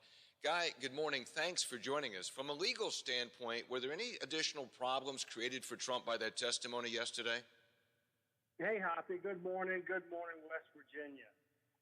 There may have been some issues that both the committee and possibly the Justice Department would want to follow up on. Maybe, look, a lot of it, as you indicated, was salacious and hearsay and probably not worth a whole lot. But listen, when she starts talking about, hey, did people know that supporters were armed to the hilt?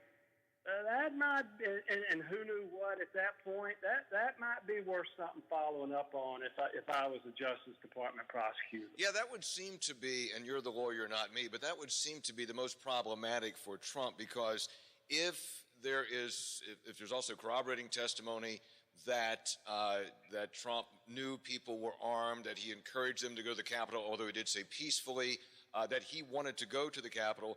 Could that be building a case for example, and you would know the charge, not me, but obstruction of a congressional proceeding or attempting to block certification of an election? Can you tie those things together? Well, you hit the nail right on the head. Both charges are possibilities. And again, I say possibilities. I also say, Hoppy, that, having done this for a long time, politics and prosecution never did mix well.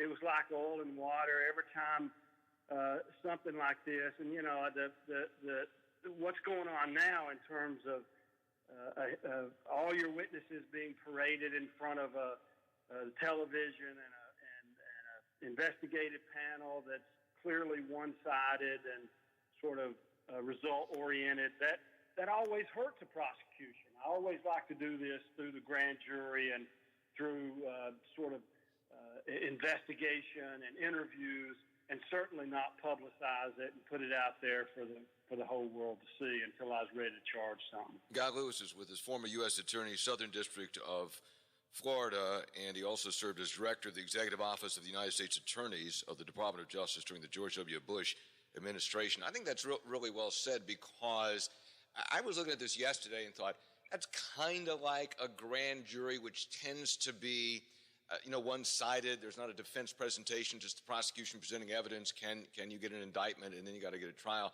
But prosecutors, I don't think, like to bring cases they think they're going to have trouble winning. And the burden of proof is very high. The obligation is on the government to prove beyond reasonable doubt. That's a high burden. So a prosecutor would have to be pretty sure of what they got or very judicious. Agree? 100% agree. And that's, when you really peel back the onion here, I keep having trouble finding where the real meat of it is. What you don't have, for example, and what may be, where they may be going. They being the Justice Department, not this panel, not this group in Congress, but because they really, they're what they're doing is sort of made for TV. But if you're the Justice Department, I'd want to interview if Mark Meadows, the Chief of Staff, was watching and learning and talking to Trump about a lot of this stuff, that'd be the guy I wouldn't want to interview. I might interview her, Hutchinson, but almost everything she had to say was, hey, somebody told me, and that person learned it from somebody else, and that person learned it from somebody else. Well, those you're going to have to go back, and like you say, I got to prove guilt beyond a reasonable doubt. And listen, when you're talking about the president, the ex-president of the United States, it makes it even more serious that you cross your T's, dot your I's, and you don't go in on a wing and a prayer to charge. Well, you made a great point there about Meadows, the former chief of staff. A lot of what came out was Meadows said this, Meadows said that, Meadows said this. And it was revealing, it was titillating, it was informative. But then that tells me, as you said, Meadows is the guy. Meadows is, if you're trying to get to Trump, Meadows is the guy that you would want to get under oath, wouldn't you? And he's not testifying. Yeah, exactly. They spend a lot of time, and we've read and heard a lot this morning about where Trump supposedly grabbed the wheel of his beast, of his car, and said, we're going to the Capitol. And when you start looking at it, and by the way, Hoppy, we're talking about probably one of the most photographed men on the earth, and but when you start peeling the onion and you look at it, I just don't see that. It just didn't seem realistic. And then we learned late last night that the Secret Service said, hey, none of this stuff happened, and so I don't know. It just makes for difficulty in trying to figure out who's telling the truth and what really happened. Guy Lewis, former U.S. Attorney for the Southern District of Florida, former Director of the Executive Office for the United States Attorneys of the Department of Justice under the George W. Bush administration. Guys, good to speak with you. Good insights. I appreciate your time. You have a great day. Good man, Hoppy. Thank you. Thank you. Talkline continues. More on Woody Williams when we return. The events in Ukraine are bringing about renewed attention to national security issues and energy policies. Dependence on Russian coal, gas, and oil throughout Europe is clearly limiting an effective response from NATO countries. As atrocious as this is, an even more alarming fact is the United States importing high-cost oil and even coal into our country at a cost of $55 million a day, all of which is helping to fund the assault on Ukraine. President Biden and the environmental movement have jeopardized American national security by shutting down coal-fired power plants, prohibiting natural gas production and pipeline development, and importing Russian oil. The liberal establishment has weakened our energy security and capacity to help our allies overseas. President Biden and Congress should lift regulations impeding coal and fossil fuel production in America today. Coal is America's freedom fuel. Unleash the power of America's freedom fuel. A message from the Friends of Coal. What's in the best pepperoni roll and who makes it? This debate is not easily resolved. But one thing all West Virginians can agree on, more good-paying jobs to sustain our families and build a bright future for our kids. And we can have it if we make bold, clean energy investments. Passing this agenda would accelerate job growth so future generations can call West Virginia home. We can discuss pepperoni rolls forever, but it's time for Congress to finish this debate and get it done for West Virginia. Paid for by the Environmental Defense Fund. This is Talkline on Metro News, the voice of West Virginia. Hi, it's Howard Monroe. Coming up tomorrow on the Watchdog Morning Show, we'll talk to Wheeling's Fire Chief and Chief Fire Inspector about proposed changes to the building codes to make it easier to develop some buildings. We'll talk about whether or not that can be done and still keep them safe. We'll have more 4th of July fun, facts, figures, and trivia. Some ideas for you to engage in this weekend. And the January 6th committee hearings, is it likely they'll ever end up in any kind of criminal charges? We'll speculate about that. Bob Slider and I will meet you in the morning, 7 o'clock, the Watchdog Morning Show, right here. Cybersecurity attacks can cripple and even force a small business to close. Does your organization have a focused approach to being cyber resilient? If you can't answer yes, you should contact Omni Strategic Technologies to help you identify the steps to protect your data and reputation from the very real cyber threats that exist today. Schedule your free consultation by calling Omni at 304-242-7600 or online at omniperforms.com. Omni Strategic Technologies, the only cybersecurity firm that the Watchdog trusts. Whether it's dinner for a special occasion, a quick lunch, or happy hour fun, the Highlands has you covered with nearly 24 eateries. Panera Bread, Wendy's, Chick-fil-A, and McDonald's, Fusion, El Paso, or Eaton Park. All just minutes away off I-70 on the hilltop at the Highlands. It's the summer's hottest party, the Circus Saints and Sinners Party on the Plaza, presented by Panhandle Cleaning and Restoration.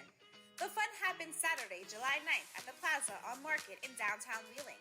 Enjoy food trucks, beer and wine, and all-day live music starring Pittsburgh's No Bad Juju and Cleveland Rockers Trailer Park Ninjas, with special guest Spinning Jenny.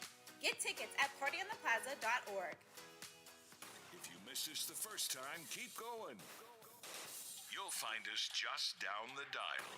AM 1600 and 1370, FM 98.1 and 97.7. We are the Watchdog.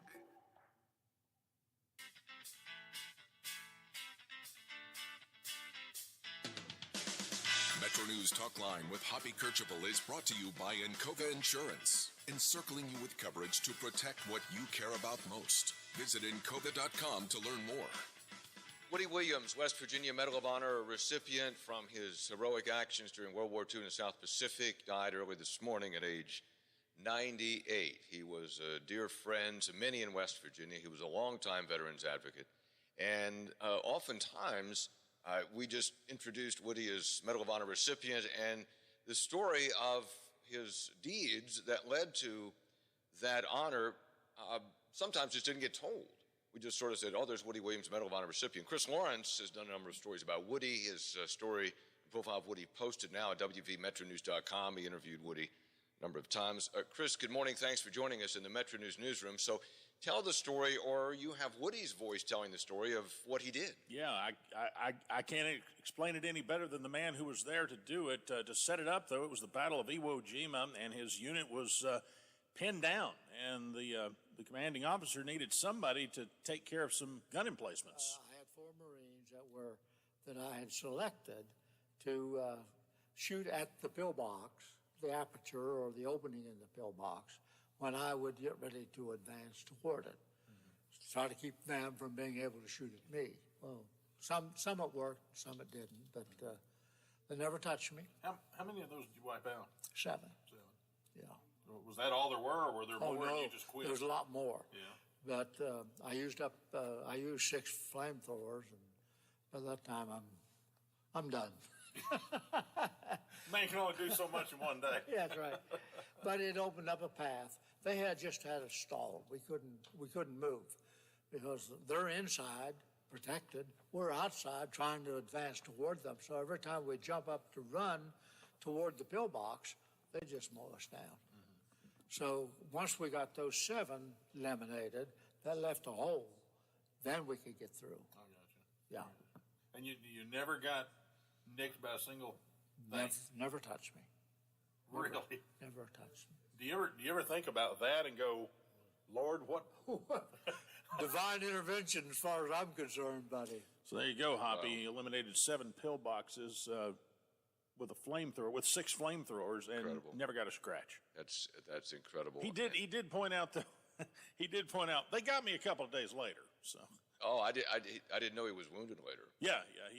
He said that well, about everybody on that island was wounded at some point, but they didn't get him during that That entire engagement. Now, this happened the afternoon of the day that the famous flag raising happened on Mount Suribachi. Right. He was there. He was. And I let me see if I can find it. I asked him, I said, did you see that? He goes, no, I had my back to it. I saw it immediately after it was up. And the reason I saw it is there were Marines around me that began yelling and screaming and getting up and firing their weapons into the air and saying something about a flag. I did not see it go up, but when they were doing that, I turned, and of course it was the bigger flag, the second one that went up, 4 or 6, so we could see it. I was about 1,000 yards away. So I began doing the same thing they were doing, firing my weapon in the air, celebrating, hey, oh, glory's on Mount Suribachi. He says it the way we tell a story from like last weekend I know. At a picnic, you know? I know, but imagine, he was there, he saw it, he was part of it. He told that story about wiping out those 7 pillboxes. He took 30 seconds to tell that story. That engagement, Hoppy, he was working on that project for 4.5 hours that afternoon. Really? It took, he didn't get a scratch, but he always pointed out those 4 riflemen that he picked to cover him as he did it all died. Really? Yeah. And he said he often thought about that over the years.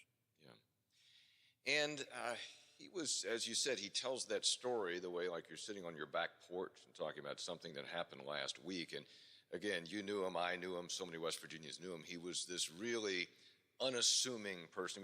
He was serious about his work with veterans, but also he was unassuming, easy to talk to, a very pleasant man. Oh, he was the best. He reminded you, he was everybody's granddad. I mean, it's who it reminded me of, you know? Yeah. He was just so kind and humble and gentle, and never really gloated. He never gloated at all or bragged about this. It was just something that he had to do, you know? And then the time I interviewed him, the last time I interviewed him in 2019, he was here on the radio station, and and it was on the occasion of his 96th birthday. Okay. And I said, you know, even if you weren't a war hero, you've lived a long time. You've seen a lot of stuff. I said, what's changed? And this was one of his answers. Well, when I think back to the Depression days, when very few people even had an automobile, we had a Model A Ford. That was our farm vehicle, and we couldn't use it for anything else. My dad wouldn't do that. He said, it's a work vehicle. So every place we went, we walked, because you just didn't go out and get in the Ford and go do something. It was a different group of people, man. We were a different people in that era. Absolutely. Didn't he also say he always drank vinegar and honey in the morning? That was his regimen. He heard that from an old doctor in Blacksburg, Virginia in the 1960s, and he said that guy lived to be 100 years old or something, and he was taking a tablespoon of vinegar and a tablespoon of honey every morning. And he started doing that in the 60s, and he said, well, it worked for him.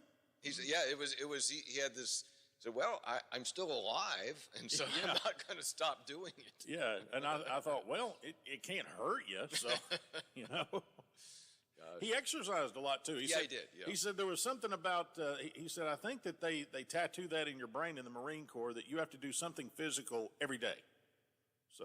Yeah, just good memories about Woody, who passed away this morning. While I have you here, it is also the 10th anniversary of the derecho. You filed a story on that. West Virginians remember that terrible storm. What do you have on that? Well, yeah, it was actually 10 years ago this afternoon. The thing, if you'll recall, happened late in the day, probably around, I think it was around 4 or 5 in the afternoon. And the reason I remember it so well was my son Hank had just gotten his driver's license, and I picked him up at the high school, and he wanted to drive. So I said, okay. So I let him drive, and I'm riding shotgun. And we get to the sheets there in Hurricane, and this whirlwind of paper flew up in the air, and there's this line all across the sky of beautiful blue sky and total blackness. I've never seen anything like it. And as we drove into that, it, in a hurry, got bad. In fact, here's my son who's just learning how to drive, and a building comes flying across the road in front of him. So that's the kind of day it was, and a lot of people had similar stories. Here were some of the witnesses we spoke to. As I was stepping in the front door, it actually ripped the porch off the roof off of the porch and actually flipped it up onto the roof. Just watching brown clouds roll in. Next thing I know, the transformer blew. I was standing right there, and then wind hit me. I fell on the ground, covered in like debris, and then ran up on the porch, and then just saw the tree fly down the street. Now, Teresa White is with the Fayette County Office of Emergency Services, or was at the time. She talked about the damage there. There were trees, power lines down, and it was horrible. Joe Veazey was the mayor of Alderson. We spoke to him. I see some of the most historic trees that are in the state down, power lines down, not a lot of physical damage to homes, but some. And Rob Jalasik was with the Department of Homeland Security, and he was on our coverage that day. This is probably one of the worst storms of this nature that I've experienced being down here, and I know it's been the highest number of power outages I've ever seen. Then Governor Earl Ray Tomblin declared a state of emergency in all 55 counties. Act of God, and we've got to, just work through it, and and kind of stay out of the power company's way, stay out of the Department of Highways' ways, let them get their job done. Hoppy, 85% of West Virginia residents had no power immediately after that storm that entered the state or across the Ohio River around Parkersburg, made a diagonal southeastern track, and it really went from Chicago to Washington, D.C.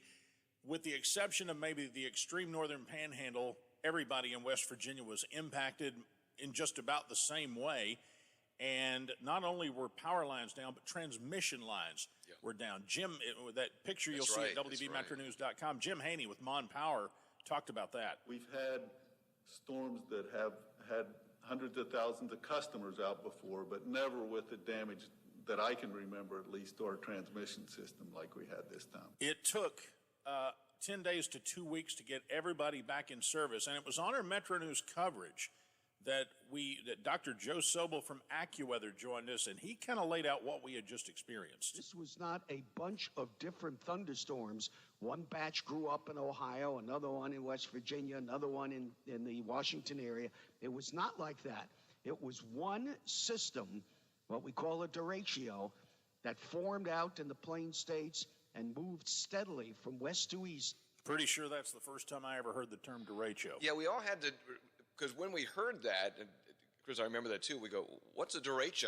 Right. And that was one giant storm with these severe winds, and it just swept across West Virginia, as you said, knocked out power to most of the state. I talked to Jeff Hovis, who's a meteorologist at the National Weather Service here in Charleston, and he was on the desk that day, and he knew what a derecho was, but he'd never seen one. And, of course, he sees one of the worst in history as his first one. And he said what they are doing now is they're trying to refine and narrow down exactly what is a derecho. He said because now there's such a negative connotation to it. He said, a couple of weeks ago we had a couple of derechos. They were officially declared derechos. But he says anytime you say derecho now, this is what people automatically remember, and they all think everything's going to be destroyed in the one, in 10 minutes, everything we know is going to be done. So. All right, Chris Lawrence, good job reflecting and giving us some of that audio from 10 years ago, that derecho that swept across the midsection of the U.S. and really, really took out West Virginia. Thanks, Chris. All right, by the way, I'll have a story posted in a moment, and you can hear the entire interview I did with Woody Williams there in 2019. I'll post that with it as well. Very good. Thanks, Chris. Talkline continues. We'll be right back. A rewarding career with the opportunity for growth and advancement happens right here in the Mountain State when you choose to join the team at the Thrasher Group. Founded in 1983 as a small-town civil engineering firm, the Thrasher Group has grown into one of the largest architectural, engineering, and field services consulting firms in the Mid-Atlantic region, offering positions of all skill levels and career stages across West Virginia. You can find out more about Thrasher and apply for your future with the firm of first choice at thethrashergroup.com. No credit card needed when you shop online with Fruth Pharmacy. Visit fruthpharmacy.com and click the shop button. Choose your items or use our search bar to find a product. If you can't find something you're looking for, add it into the notes section on your order form. Our friendly Fruth associate will do their best to find that product or a comparable item. Choose curbside pickup and we'll bring your order to your car. Pay when you pick up. Simple and convenient shopping at Fruth, your hometown family pharmacy. You're listening to Talkline on Metro News, the voice of West Virginia. On the last talk line on Metro News, House Speaker Roger Hanshaw, and if and when the legislature will get together on a new abortion law in West Virginia. Well, I think the answer to that depends on when we're ready, Hoppy. So if we're ready tomorrow, then perhaps. But if we aren't ready until later in the fall or later in the summer even, then maybe the more prudent time to act is when the legislature's already going to be together anyway. Talk line, weekdays at 10:06. West Virginians are resilient. We are as strong as our mountains, and our future is limitless. It's a future we're building right now by investing in aviation education, by expanding military and civil aircraft support services to draw people and jobs to our state. And with our port of entry at West Virginia International Yeager Airport, which welcomes people from throughout the world, we're building West Virginia's future right now. And it starts at Are you traveling? Working a little bit too much? Is your fur baby starting to get a little shaggy? Let Dirty Paws be your one-stop shop for all of your pet care needs. Stop in and see us at 202 18th Street or give us a call at 304-639-7754. Schedule your appointments for dog grooming, doggy daycare, and dog boarding today. Frio Stack & Associates auctioneers, realtors, certified appraisers specializing in antiques, business liquidations, multi-parcel land auctions. Frio Stack & Associates is a regional business offering the executor, attorney, agent, and other individuals the most comprehensive and technologically advanced auction and appraisal services available. For information on our service, call our office at 304-233-3168 or email frioauc@aol.com. Frio Stack & Associates sells the earth and everything on it. Every weeknight at 6 p.m., join the voice of the Mountaineers, Tony Caridi, on The Watchdog. Tony informs and entertains WVU fans with the latest Mountaineer sports news. If it happens in the world of gold and blue, Tony knows about it and shares it with you. Sportsline, weeknights at 6 on The Watchdog. On Metro News from the Cove Insurance Studios, text 304-TALK-304. Text Hoppy, there is overwhelming evidence that the 2020 election was rigged across multiple states, even if a smoking gun was not found. A, not true. Not true. That isn't true. That is factually incorrect. Trump was told that. He was told that by people next to him. This has been adjudicated over and over again. Whenever Trump brought up these conspiracy claims to the Justice Department, some of them, they just said, that's crazy. Others they looked into, said that's not true. So it just isn't true. I mean, you can believe what you want to believe, but there is no factual evidence of that. Didn't happen. Did not happen. Didn't happen. Back in 6 minutes. This is Talkline on Metro News. Metro News is the voice of West Virginia. The Watchdog is FM 98.1, AM 1600, WKKX Wheeling.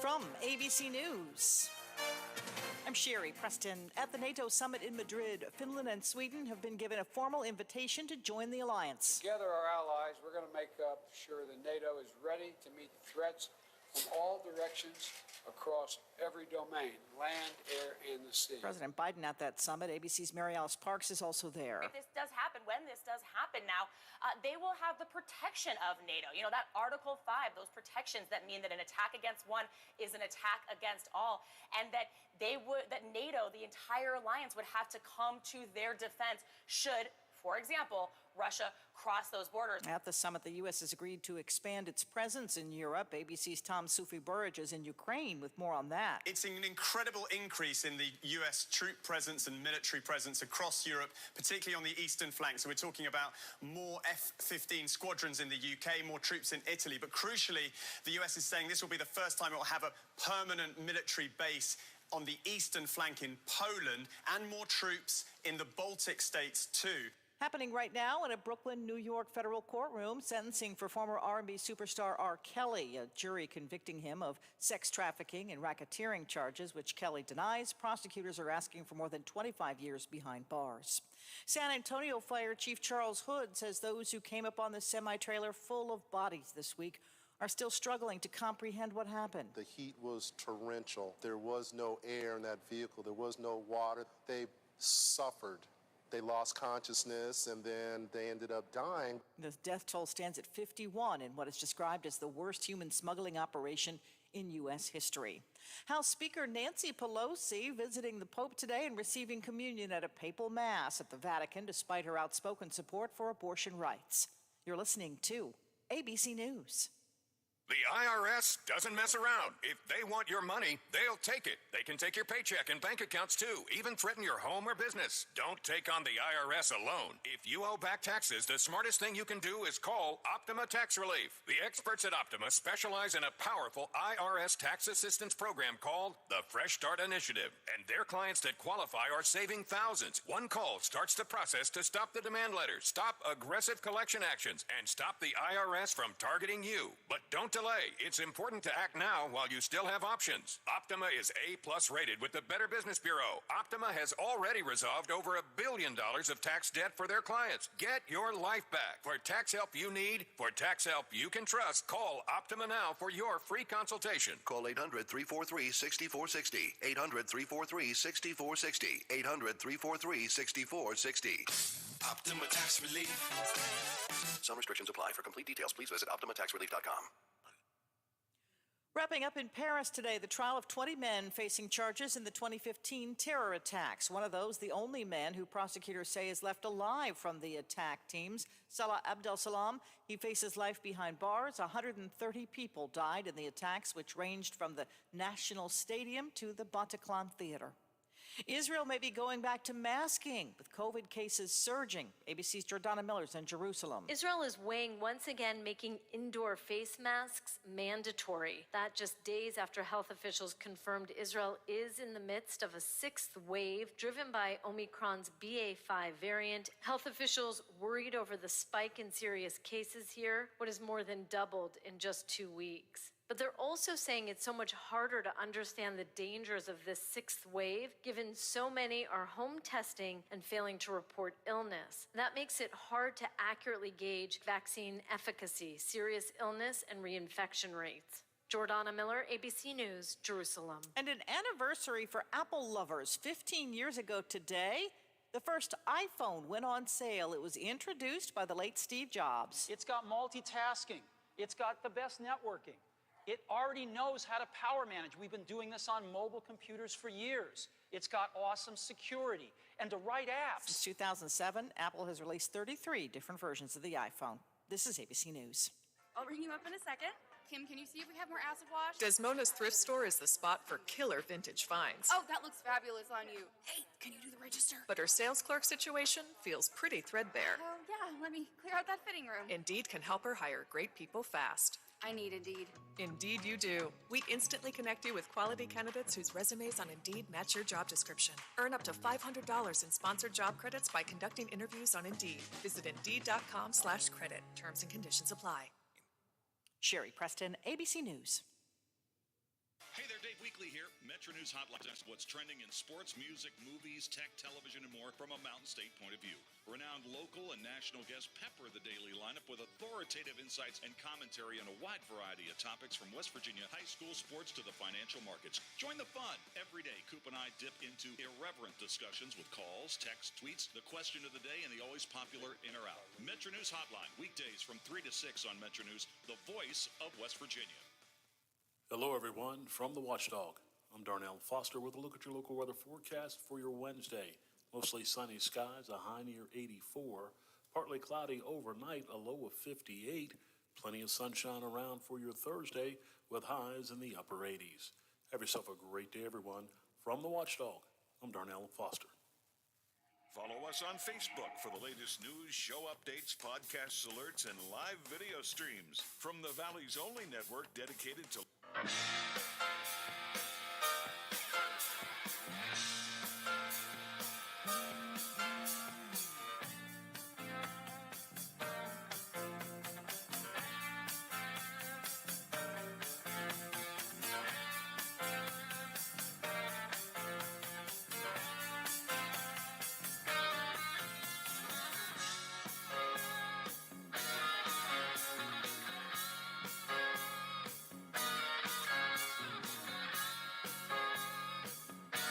Welcome back. Hour number 2 of Talk Line on the Metro News Radio Network all across the great state of West Virginia.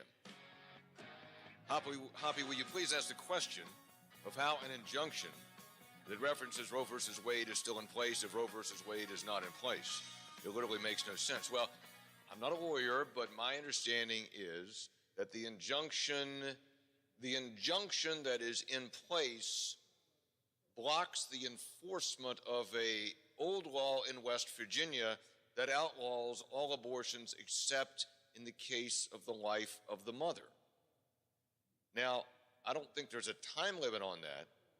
So, as I said yesterday, I think we're in a kind of a legal netherworld here, and it would be necessary for somebody, some entity, to go to a federal court to get that injunction dissolved, if they want it dissolved, to seek some clarity.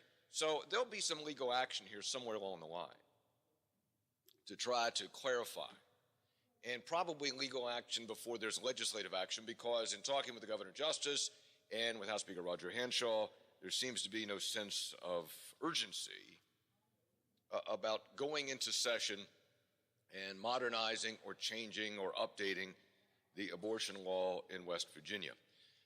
The Mountain Valley Pipeline is a proposed pipeline that's been under construction for a number of years now, going from north central West Virginia down through Virginia and into North Carolina to pump natural gas to that area for power supplies. There's an update on this story. It's been hung up because of challenges by landowners, by environmentalists, and there have been delays. I'm quoting here from the Roanoke Times, Roanoke, Virginia.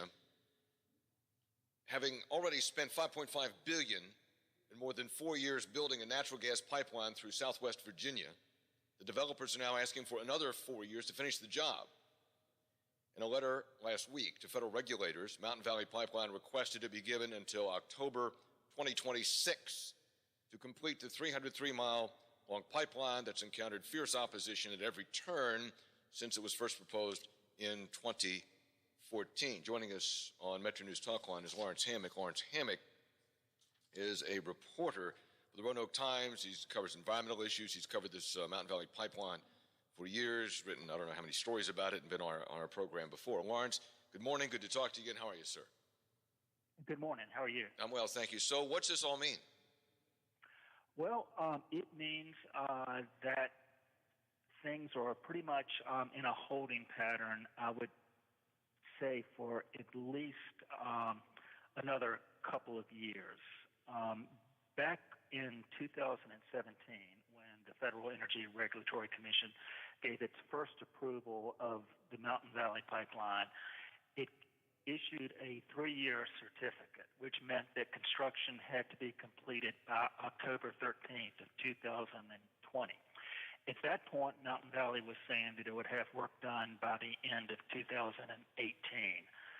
That did not happen, in large part due to numerous lawsuits filed by environmental groups and local opponents. So when it became clear that the deadline of October of 2020 was not going to be met, Mountain Valley requested and received a 2-year extension from FERC. And the clock runs out on that 2-year extension this October.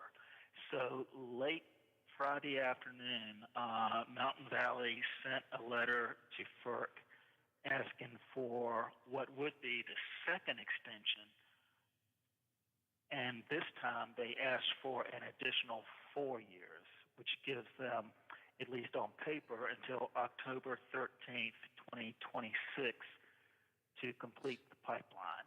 FERC has not ruled on that request yet. Mountain Valley is asking it to do so by August.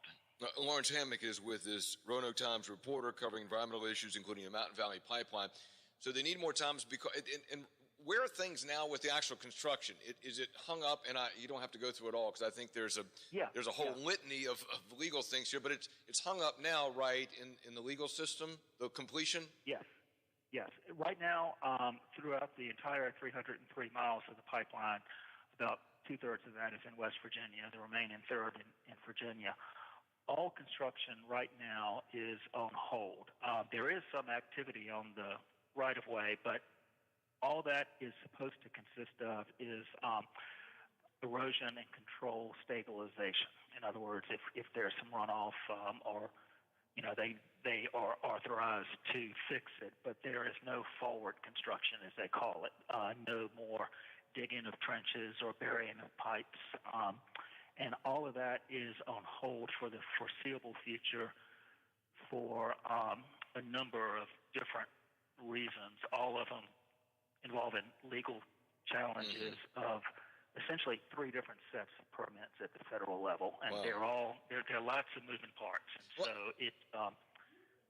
Is it true, Lawrence, that the pipeline is more than 90% complete? I think the environmental side takes issue with that claim that the company says it's more than 90% complete. What's the truth there? Do you know?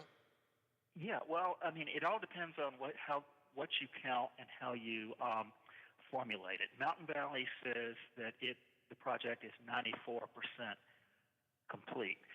In saying that, they include all work such as the compressor stations. There are 3 large compressor stations, all in West Virginia, that are needed to pressurize the natural gas to get it through the pipeline. Those have been completed. All of the interconnects have been completed. Mountain Valley says when you look at the big picture, it's 94% complete. The opponents, however, are looking at a different figure, and that is what's called final restoration. And what final restoration means is after the pipe is buried, covered up in dirt, they plant some vegetation and trees over it to reduce any erosion once the pipe is in the ground.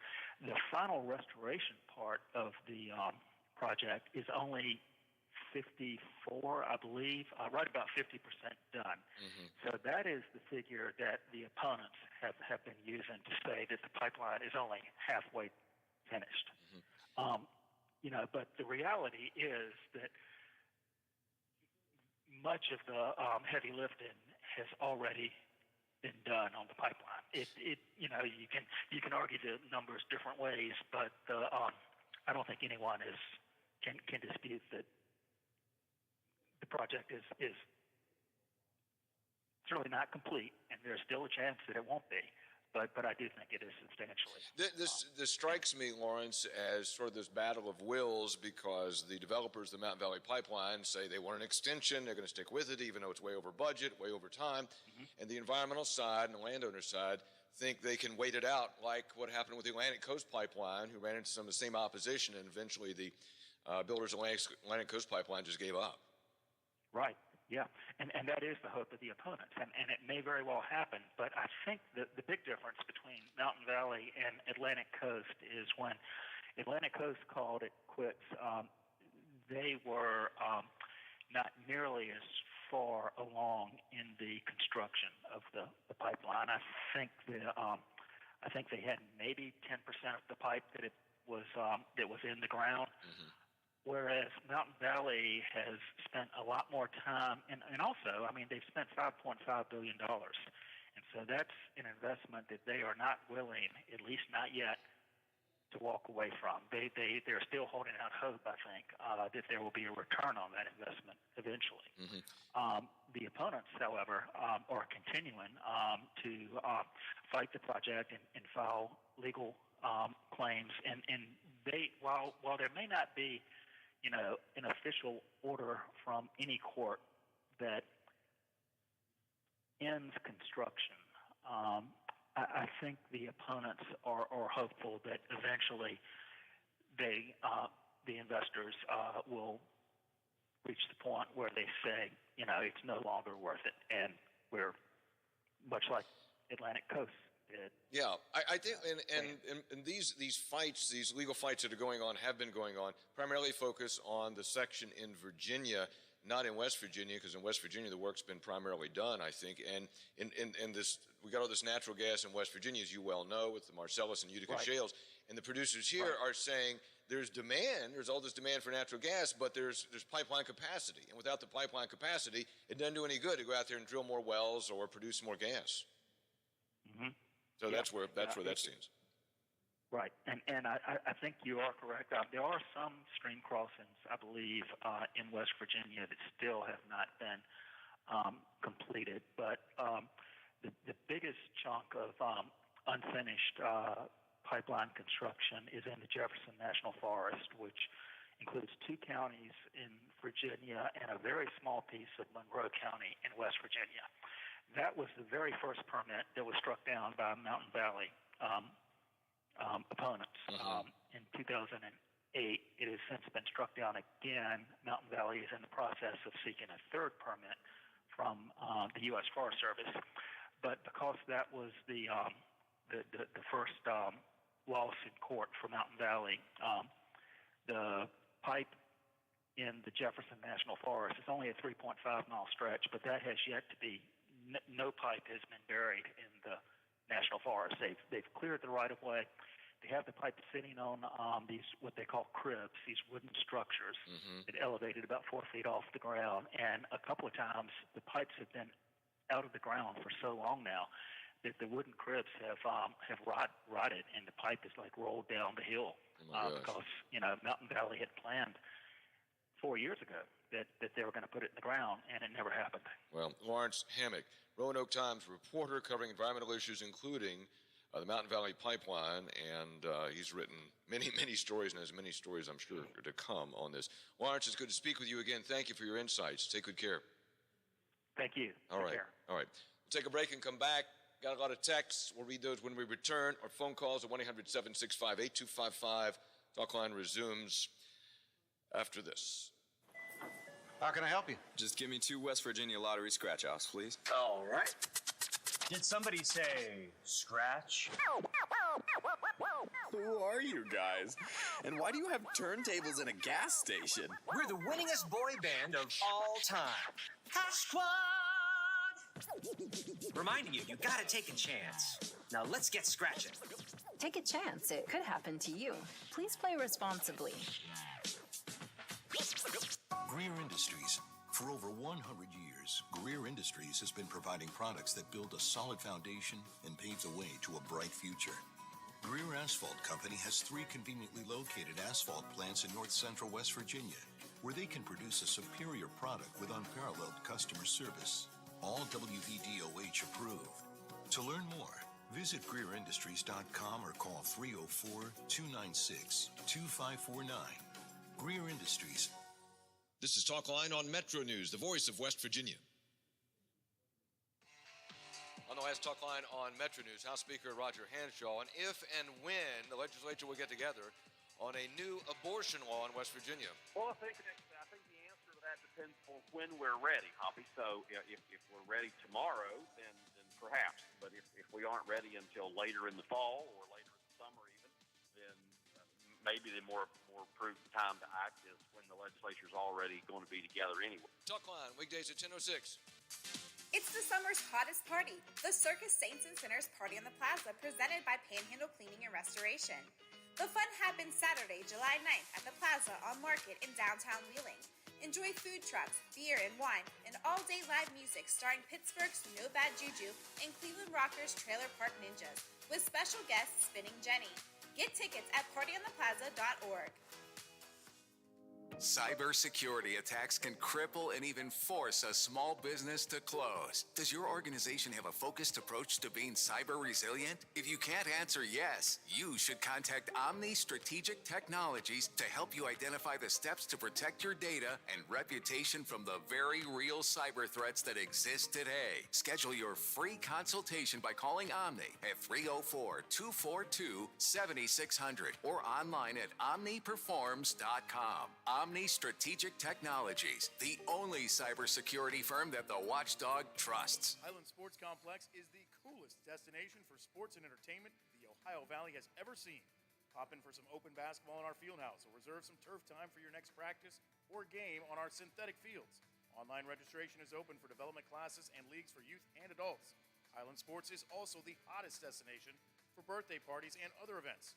So So come challenge yourself on our play climb and enjoy your favorite virtual reality game in the arcade. No memberships required, so visit HighlandSports.com to find your next entertainment experience and get ready to reach new heights. Hi, it's Tony Caridi, host of the CityNet Statewide Sports Line right here on Metro News. Join the Senator, Brad Howe, Coach Greg Hunter, and myself as we discuss the day's biggest sports stories, talking with coaches, former players, and sports writers from all over the state and across the nation, bringing you the latest from the high schools, colleges, and the pro game. So don't miss the CityNet Statewide Sports Line, weeknights at 6:06 here on the Metro News Radio Network and streaming live at WVMetronews.com. Senator Joe Manchin, longtime friend of Woody Williams, will join us. Text Hoppy 304 Talk 304. Hoppy, Mark Meadows is scared to testify, says the texter. Text Hoppy, I'm constantly hearing this January 6th committee is one-sided from Republicans, but they didn't want anything to do with the investigation from the beginning. Then they wanted to handpick biased, Trump fanatic, brainwashed, lunatic Republicans on the committee. When they didn't get their way, the Republicans called it a sham and a witch hunt. If it's one-sided, it's because they made it that way. There is a lot of criticism now from Republicans, including Trump, of Kevin McCarthy, saying McCarthy made a strategic error by not coming back. And I know that traditionally the names put forth should have been accepted by the majority party, by Pelosi. She did not. And so that's why, and then McCarthy said, well, then I'm not going to give you any names. And then you ended up with Kinzinger and with Cheney. And if he had come up with other names, there would have been more of an opportunity for a cross-examination, which now you're not getting. Hoppy, there may not be enough evidence to charge Trump with a crime, but there is more than enough for a logical person to say they could never support him again. Yeah, I agree with that. I mean, at some point, whether you can charge him with or convict him, I don't think you want to go to a charge unless you're confident you can convict of interfering with an act of Congress, with prohibiting the peaceful transfer of power. That's a pretty high burden. I think he contributed to it, certainly. Could you convict him of that in criminal court? I don't know. I think that would be tough to do. But certainly, I think as more of this comes out, and even if you only believe half of what you've heard from the January 6th committee, and let's say you've only really heard half the story because there's been no other side of cross-examination, even if you only believe half, it seems to me that Trump is disqualified. Should be disqualified, is disqualified morally from holding office again. And this is in the Washington Examiner today. The Washington Examiner is a conservative newspaper. It's a conservative newspaper out of Washington, D.C., and this is what the Washington Examiner concludes in an editorial today. Hutchinson's testimony confirmed a damning portrayal of Trump as unstable, unmoored, and absolutely heedless of his sworn duty to effectuate a peaceful transition of presidential power. This is the Washington Examiner, conservative newspaper editorial. Considering the entirety of her testimony, it is unsurprising that Hutchinson said she'd heard serious discussions of the cabinet members invoking the 25th Amendment that would have at least temporarily evicted Trump from office. Trump is a disgrace, the Washington Examiner says. Republicans have far better options to lead the party in 2024. No one should think otherwise, much less support him ever again. That's the conservative Washington Examiner. I agree. When are Republicans going to wake up to this? Text Hoppy, shocking that the Democrats would put people on the stand and lie about Donald Trump. All we've heard for 4 straight years was nothing but lies, and you, Hoppy, continue to believe the dumb stuff that they say. There is a lot of, it's not just what people say. It's not just that somebody said something, because people can say anything. It is the accumulation of a body of evidence over time by multiple people of Trump's refusal, A, to accept the outcome of the election, B, perpetuate the lie about the election despite being told over and over and over again by some of his own people and by the Justice Department that there is no evidence of widespread fraud that would change the outcome of the election. C, of calling his supporters to Washington and instigating an insurrection which took place. And D, perpetuating an event that interrupted the peaceful transfer of power. All those things, plus his instability as an individual, and him putting self above country and the tradition of the peaceful transfer of power, in my mind, disqualify him forever from serving for office. And Republicans need to do better. Hoppy, the part of the hearing that got me yesterday was when she said that Donald Trump said something to the effect of, drop the effing mags, they're not here to hurt me. That was the testimony, and that suggests, if that's true, and that was said under oath, if that's true, that suggests that Trump was, again, thinking just about him and crowd size, and not what about that crowd might do if they went to the Capitol, when they were sent to the Capitol, and how they interrupted the peaceful transfer of power. Text Hoppy, that's your opinion. Yeah. Let's see, text. Let's see. Okay, not sure I follow that. Hang on, let me get some other texters. Hoppy, you're so adamant about the election not being stolen, claiming no facts, but still refusing to watch 2,000 Mules. Because it is factually incorrect. Why don't, okay. No, I have read enough about what is in that air quote documentary. I've read enough about that to know that it is not a true documentary. It is put forth as an effort to try to recreate what happened in the election, and it is not to be believed. Okay, it's my opinion, but that is my opinion. Hoppy, you are brave to tell delusional people their hero is a liar. No, I'm not brave. I don't think this is brave at all, okay? I just think at some point, whether it is about this election, whether it's about Donald Trump, whatever it is about, at some point, if you're going to live with yourself, then confront the truth. Confront the truth, confront the facts, and if you made a mistake, if I made a mistake, then acknowledge, I made a mistake, I was wrong about that. Confront the truth.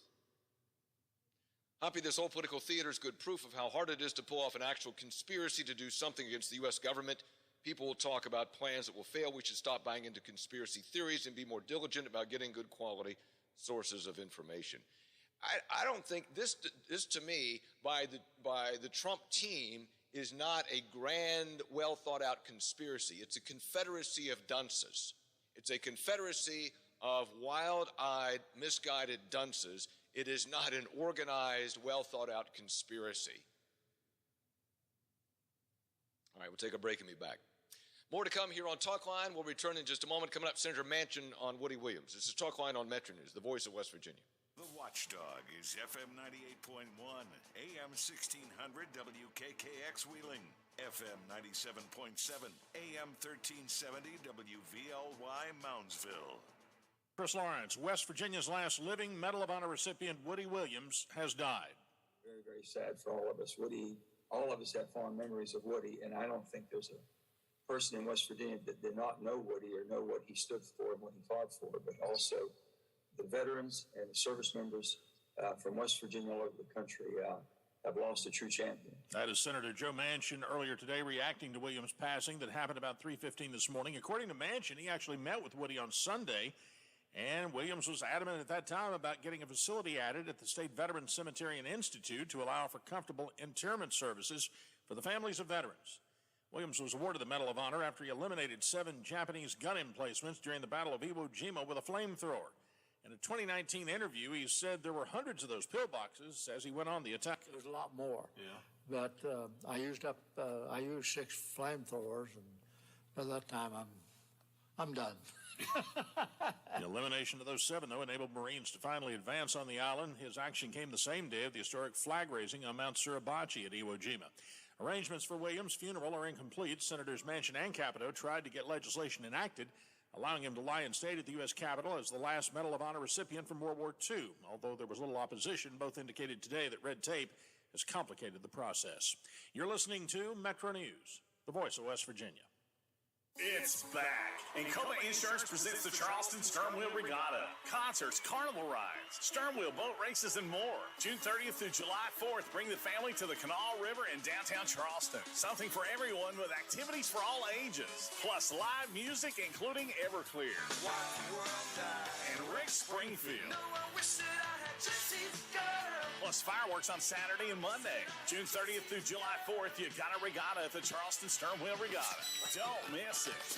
No credit card needed when you shop online with Fruth Pharmacy. Visit fruthpharmacy.com and click the shop button. Choose your items or use our search bar to find a product.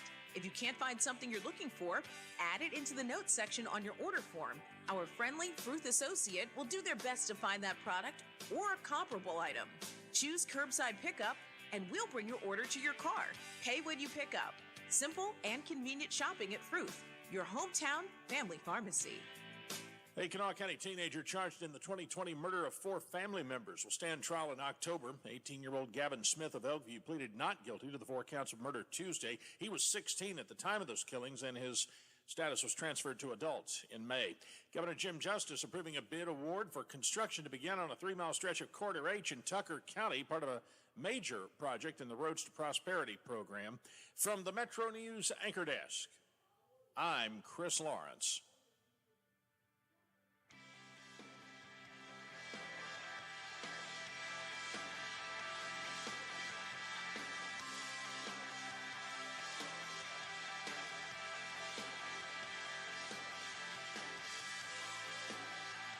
Talk line on Metro News from the Encova Insurance Studios. Jackpots in the millions here in West Virginia. Who doesn't want to be a millionaire?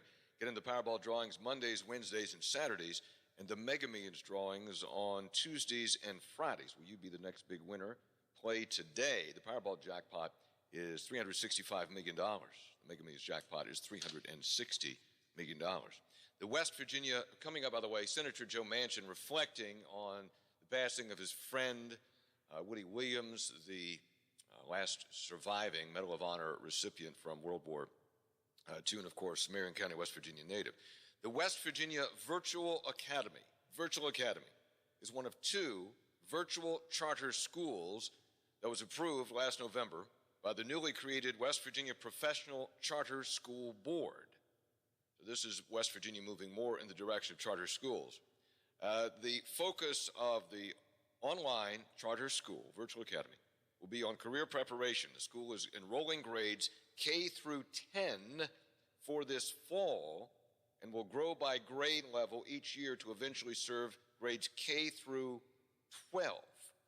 Okay, so this is the emergence of a virtual charter school in West Virginia. Please welcome to Metro News Talk Line is Kevin Chavez, who's president of Stride, Inc. Stride, Inc. is a leader in online education and is working with the West Virginia Virtual Charter School, and also Doug Cipoletti, who is head of the school in West Virginia, of the West Virginia Virtual Academy. Good morning to you both. And Kevin, let me start with you. What does Stride bring to West Virginia and the Virtual Academy in West Virginia? What services are you going to provide, and how are you going to make this work?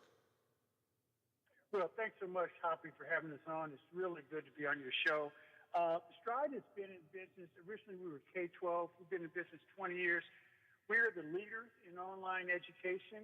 We're a school operator, so generally when we work with nonprofit boards or school districts around the country, we provide teachers and curriculum, computers to all the kids, and just our expertise in operating in an online environment.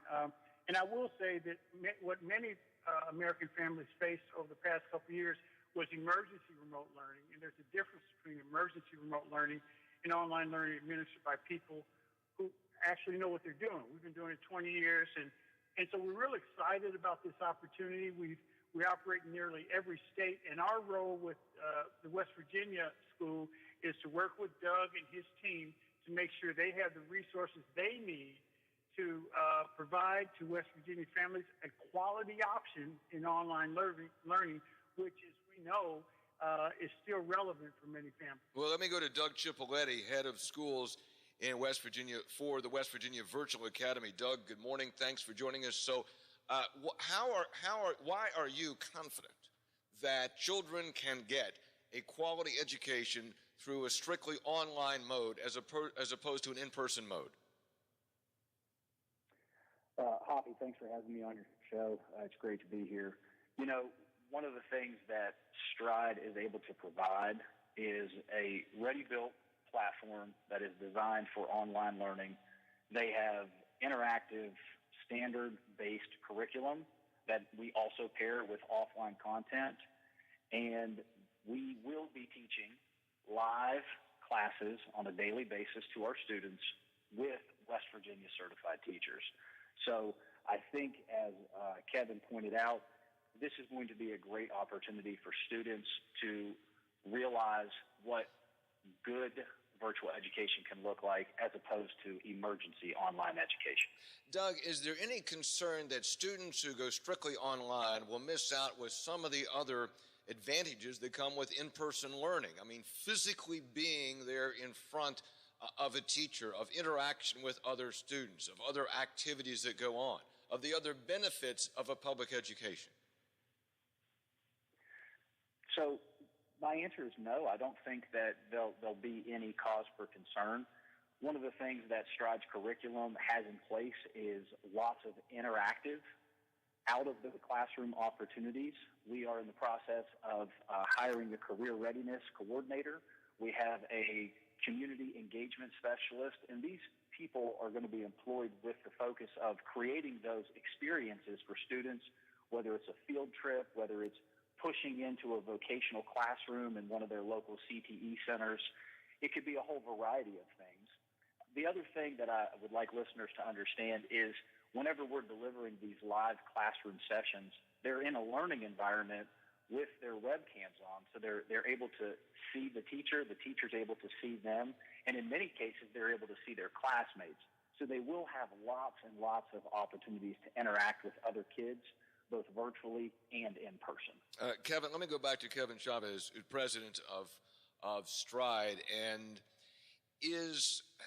will students be in what I would call like traditional, okay, you're in grade 5, you're in grade 6, you're in grade 7, or is there an opportunity with online learning for students to move ahead more quickly if they are adept at a particular skill, or to take longer if they're not? Or do you follow the traditional grade mode? Well, that's a great question, Hoppy. And it's frankly a little bit of both. The one thing about the online experience, and I must say we're proud to be working with Doug. He's a leader and worked for the West Virginia Department of Education. He knows this space well. But one of the things about this opportunity is through personalized learning, kids can work at an accelerated pace if need be. We'll have the regular grade designations, but at the same time, it gives families and parents an opportunity to have their kids move more at their own pace. And then the last thing I'll say is the question you asked, Doug. You know, we have seen that, you know, virtual online learning, the fully online learning platform is not for every kid, but a lot of the families that come to us around the country, Hoppy, are kids who've been bullied, kids with medical challenges, kids who really can't thrive in a brick and mortar environment. So this gives parents another option that they otherwise may not have in situations where the kid could actually thrive in this environment. Doug Cipoletti, let me go back to you, and that is how if parents or grandparents are listening and they think they might be interested in their children going to an online virtual charter school, how do they find out more about it, Doug? They have two different ways. They can visit our website, which is wvva.k12.com, or they are welcome to call us at our toll-free number, 1-855-637-1441. They call the number. We've got enrollment specialists who would be more than happy to answer any questions that they might have. Have you heard from many parents yet? Do you have, I mean, you're scheduled to start this fall, right? Do you have an enrollment? Yes, we do. We just gave those numbers to the board yesterday, and I believe we are at a few hundred. I don't have the exact numbers in front of me, but we do have a few hundred students. We have thousands of people that have expressed interest, so we are very confident that we will have a very decent enrollment for our first school year. And from there, we just see it growing and growing. And Doug Cipolleti, head of schools with the West Virginia Virtual Academy, and Kevin Chavez, who's president of Stride, which is working with the West Virginia Virtual Academy. All right, thank you both. Good luck. We'll keep an eye on it. Thank you for coming on.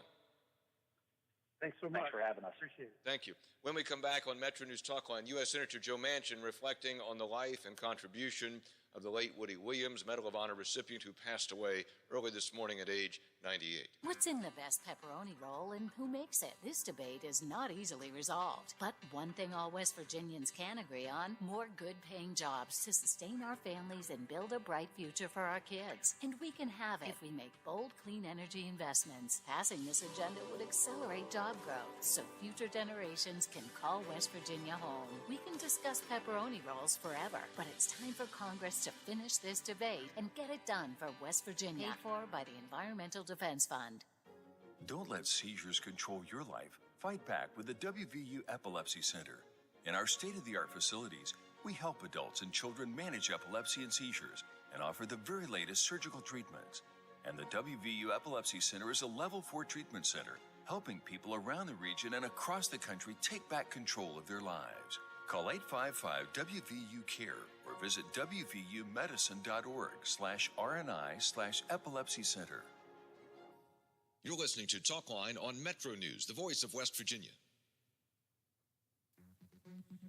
Hi, it's Howard Monroe. Coming up tomorrow on the Watchdog Morning Show, we'll talk to Wheeling's Fire Chief and Chief Fire Inspector about proposed changes to the building codes to make it easier to develop some buildings. We'll talk about whether or not that can be done and still keep them safe. We'll have more 4th of July fun, facts, figures, and trivia, some ideas for you to engage in this weekend. And the January 6th committee hearings, is it likely they'll ever end up in any kind of criminal charges? We'll speculate about that. Bob Slider and I will meet you in the morning, 7 o'clock, the Watchdog Morning Show, right here. For 175 years, the Ohio Education Association has been proud to lead the way for great public schools for every child. Our members, our teachers, professors, bus drivers, school nurses, and more. And we believe in our students, but we need your help. Ohio needs more educators of every background, race, and gender. Our kids need to see themselves in their curriculum and at the front of their classrooms. We need you to join us. Become an educator. You've been putting back a few, and a few becomes a few too many. For a moment, you think of calling for a ride, but nah, you live nearby. What's the worst that could happen? You get pulled over, your insurance goes up, you lose your license, you total your car, you kill someone. The results of driving drunk are tragic. That's why law enforcement is out there looking for impaired drivers to save lives. So if you think you're okay to drive after a few drinks, think again. Drive sober or get pulled over. Paid for by... Over the years, you've brought opioids into your home. They helped when you were in pain, and you held on to them just in case. But holding on to opioids puts your family at risk. Learn more at www.fda.gov/drug disposal. Save big on everything for your next project at Menards with 11% off everything in the store. Get unbeatable quality and satisfaction guaranteed with Cabot Premium Exterior Wood Stains and Finishes. Bring out the natural beauty for all of your wood projects while protecting them against weathering. Right now, all Cabot Premium Wood Care products are 11% off. Good through July 4th. Savings are a mail-in rebate. Some exclusions apply. See store for details. It's the summer's hottest party, the Circus Saints and Sinners Party on the Plaza Music and Food Festival. The fun happens Saturday, July 9th at the Plaza on Market in downtown Wheeling. Get tickets at partyontheplaza.org. Veterans in West Virginia all his life. Has passed away at age 98. Woody was from Quiet Dell, the Quiet Dell in Marion County, not the Quiet Dell in Harrison County, but a Marion County native, and one of his longtime friends is U.S. Senator Joe Manchin. Senator Manchin joins us on Metro News Talkline. Senator, good morning, and I'm sorry for the loss of your dear friend. Woody was a friend to a lot of folks. I know you guys were particularly close, were you not? We were. For many, many years. What a blessing. But Woody comes from the same part of the state that I came from. And I've known Woody probably most of my life. But the thing about Woody was unbelievable. I got a chance to go visit with him this past Sunday. And they weren't taking any visitors and this and that. But let me tell you something. I got a chance to go down, and then he wanted to see me, and so Mara and I went down, and we got to go in the room, and he was just Woody, it was just as sharp as a tack. And I got Dennis McDonough, the Secretary of the Veterans Administration, on the line, and Woody was so excited, and we put on speakerphone, and Woody was talking to the secretary, and he was so appreciative. He called me, and then Woody began to start telling me what he wanted done. And he said, it was just pure typical Woody. Yeah. And he says, we have a veteran cemetery, the Donald Kennard, and he says, we need to get that enclosed. We need to have an enclosure at the shelter, so we have burials there when our dear loved ones pass on, that their families can be protected and be in a nice place, and have a proper burial and proper funeral. And so this is about 3 or 4 years ago, and we started working on this, and we got a bill passed, and we have 3 pilot projects in the United States that's going to be done at our veterans cemeteries. I could not, because of ethics, I can't directly as a senator just say, well, I've got Woody on the line, but let's just say the secretary has heard it loud and clear from Woody himself that he expects to have that one. So I think that's going to happen. I hope it does anyway. That was his last direction towards me of what we need to do. So I have all the instructions, and we know what has to be done there. But there's so many memorable trips. I went out there. He wanted me to go with him to the West Coast when the ship was commissioned. When it was christened. I went out there with him there, and I just did not know. We know what a legend Woody is in West Virginia, but a legend with the entire United States Marine Corps. Really? And these admirals, it's unbelievable. The heroics that he did and how he did it. And then when I talk about the greatest generation, if you ever talk to Woody, and Woody would say everyone was getting all these accolades and everything. He says he single-handedly took out 7 pillboxes in Iwo Jima, stopping the Japanese from killing our American soldiers coming on. And he said, oh, wait a minute, I didn't single-handedly do that. He says, I had 2 my Marines, riflemen, giving me cover so I could do that.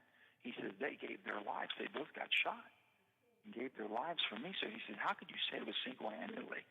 That's the type, and they just couldn't. Yeah, that was they Woody. study about it, what he did. It was unbelievable. Yeah, he was. And that's interesting that you would say that at the very end, Woody was saying, here's what we need to do, because he was, as I said, it gets said often about somebody he's a tireless advocate for, but he was a tireless advocate for veterans rights, veterans care, final resting place, all those things. Do you know where he's going to be buried? Any idea? I'm not. No, I do not. Okay. I would not know that yet. I suspect, but I'm not going to say, because his families will make a decision on what's going to be done. But I know I'm understanding that the governor has been very receptive to doing a state funeral for him at the state capitol. The last one we did was when I was governor. We did it for Senator Robert Byrd. Mm-hmm. So he'll lay in state the state capitol. We know that, and I understand that might be this Saturday. The other thing we worked on about 3 years ago, Woody came to me and he said, Joe, he says, there were only 464 of us that received the Medal of Honor. Only 464 during the entire World War II. And there was only 5 of them still living at that time when he talked to me about that. So we put a bill in that the last survival, the last one who passes, would be laying in state of the United States Capitol. Well, that's Woody, isn't it? That would be Woody, but that hasn't passed though, because it's in some jurisdiction of the Rules Committee, and I'm on Armed Services. We've been putting it back and forth. So I'm making phone calls today to see if there's any way we can waive that, because I brought it up and we had the National Defense Authorization Bill, which we pass every year, which is basically supporting our military that defends our country and supports our veterans who's given their services to us to make sure they have the care they need. Anyway, I spoke up on that bill the other day. We were in a closed session, and I said, I want to read to you the reason I'm asking for this to be put on the NDAA, because I know it'll be passed. But we won't pass the bill until probably October. That'll be too I'm late. trying to get that accelerated. It'll be too late. We're trying to everything. I can't promise you. I know, and I told Woody I'd do everything I can. But Poppy, to sit there and here's a man who knows his last days are, very, very, very numbered, and to be talking as clear-minded as he was on Sunday, telling me exactly what he thought about laying in state and all this and that and everything in the Capitol. I mean, he was just unbelievable. Yeah, he was. Unbelievable. I know, and just really sharp, just always sharp, not slowed significantly. I mean, he was 98, but I mean, just. Let me tell you, he came to Poppy. He came to me when I was governor. He said, Joe, he says, we're trying to support the Gold Star families. Mm-hmm. And the Gold Star families are someone who lost a loved one, serving our country. Mm-hmm. And sometimes we forget about all the challenges they have when they lost this loved one. And he says, we can just do some things. So I said, what do you think if we did a motorcycle ride? And we started raising some funds, and we get sponsors. And we started out, and I think we did $20,000 or $30,000 the first year. We got up to around $70,000 or $80,000 we were raising for them. But guess what? He rode every year with us in a slingshot. Now here, he's 90-some years old, just going like a bat out of you-know-where. He's just getting it, man. He'd be laughing and smiling, and here come Woody in his slingshot. I said, oh, my God. What a life. What a life. Yeah. And just unbelievable. It really was. The last thing he wanted me to do. Yeah. The last thing that we talked about Sunday, and the reason I think you saw me do on Monday, I did the thing that the Air Commission is dead, that was going to restructure how the veterans and the services they get at the hospitals. Yes. Okay. The reason I did that is because when I went and spoke to him on Sunday, by then I had an agreement by the bipartisan group of senators, Democrats and Republicans. John Tester, I'm on the Veterans Committee.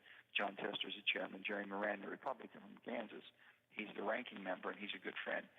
They both agreed, the entire committee agreed, to kill the Air Commission. We're not going to approve and confirm any of the 9 commissioners, even if the president would put them on, because it's just be horrible for rural America. Well, because that's going to stop all those proposed significant changes in veterans hospitals and veterans care in West Virginia. Well, in 2018, they had the Mission Act. The Mission Act is supposed to help veterans get better care. They put that in there, and they were camouflaging it by saying, we're going to streamline the services and do better for our military. Okay, I tried to get it out because I knew that wasn't their intention. Couldn't get it out in 2018.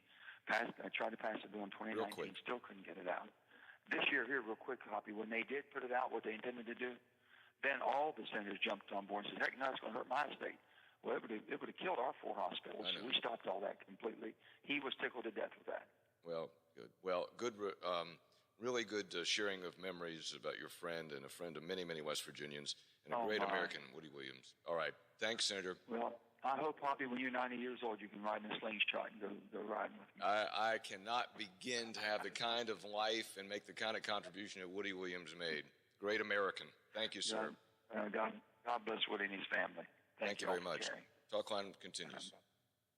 Manufacturers in the U.S. are driving the economy and rebuilding supply chains amid historic worker shortages and record cost increases. But now, Congress is threatening to raise taxes on manufacturers and small businesses. Taxes won't strengthen supply chains, promote energy security, or spur new investments and fill vacant jobs. Tell Congress to say no to taxes that would devastate small manufacturers and family businesses. Paid for by the National Association of Manufacturers. As West Virginians, we are proud of the natural beauty of the Mountain State. And at ZMM Architects and Engineers, our goal is to provide design solutions that give people the same pride in our built environment. That commitment to quality can be seen in healthcare facilities throughout the state, from new hospitals and pharmacies to intensive care and critical care units, and through multiple new school and community-based clinics. ZMM Architects and Engineers, you see us in your community every day. My name is Jessica Ice, and I live in Morgantown, West Virginia. I'm a mom of 2 young children, and I worry a lot about the rising costs of health insurance for me and my family. I've been paying nearly $800 a month for a plan that covered only me, but that all changed last year. Congress passed the American Rescue Plan. It lowered health insurance costs for millions of Americans who buy health insurance on their own, for people like me. My family is saving more than $200 a month, giving us a little room to breathe. But that new law will expire at the end of the year. Unless Congress acts, our premiums go back up. It doesn't have to happen. There's one person who can make a real difference and stop it. Our Senator Joe Manchin. Let's call Senator Joe Manchin at 304-342-5855. West Virginia families know we can count on Joe to get this done. Paid for by Protect Our Care. This is Talkline on Metro News, the voice of West Virginia. On the last Talkline on Metro News, House Speaker Roger Hanshaw, and if and when the legislature will get together on a new abortion law in West Virginia. Well, I think the answer to that depends on when we're ready, Hoppy. So if we're ready tomorrow, then perhaps. But if we aren't ready until later in the fall or later in the summer even, then maybe the more prudent time to act is when the legislature's already going to be together anyway. Talkline, weekdays at 10:06. My name is Christine Gross. As a consultant for Metro News, I've been working with Bob Maxwell and his consultative business office team at Comax Business Systems for years. I'm not just an end user of their office products, like the BizHub copier system, but I also help Bob to gain new clients through his business development advertising campaigns. I believe that Comax Business Systems has the most knowledgeable staff providing superior customer service before, during, and after the sale. The Comax family of employees are just different. You will feel it when you talk with anyone who works there. From Vanessa, who takes your monthly ink inventory, to John, who can decipher and fix your printing errors in minutes. They're a family, and they treat everyone who interacts with them as family. It's always a pleasure doing business with Comax Business Systems. So reach out to one of their sales consultants at 888-483-7440 and see how they can make your business more cost-effective and efficient today.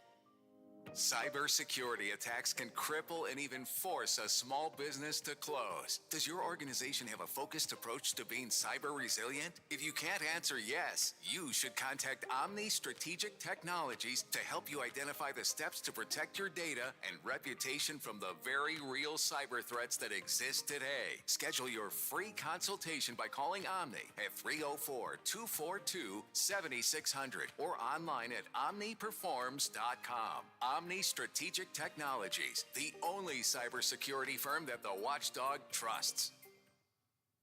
The Watchdog is FM 98.1, AM 1600, WKKX Wheeling. Legacy of West Virginia's native son, Herschel Woody Williams, passed away peacefully this morning at the age of 98, surrounded by his family in the Veterans Hospital that bears his name in Huntington. Thank you for joining us. I'm Stephanie Grinley. West Virginia statewide reporter Mark Curtis has a look back at the remarkable life of Woody Williams. Happy birthday, dear Woody. Happy birthday to you. Gung ho! On the occasion of his 98th birthday, Herschel Woody Williams had his sunny optimism and humor on display. Don't close the gate at 98. The year before, on his 97th birthday, he talked of being the baby in a big family, something that set the tone for his military service and life. There were 11 in my family. I was the last one. And so we had to work together. We had to support each other. We had to love each other. Oh, say does that star. Born in 1923 in Harrison County, Woody would enter the Marine Corps at age 19 after initially being rejected as too short at 5'6".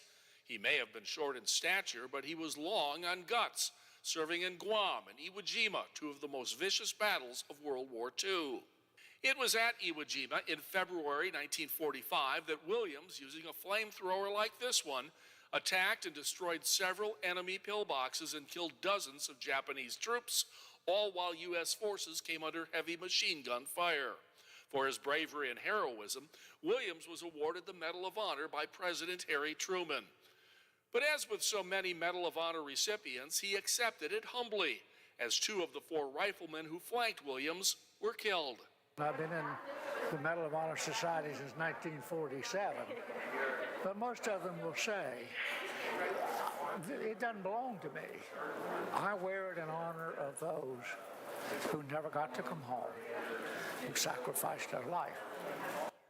After World War II, Woody served in the Marine Corps Reserve and worked at the VA helping fellow veterans for decades. The Huntington VA Hospital now bears his name. He even trained with young troops, teaching his renowned flamethrower skills.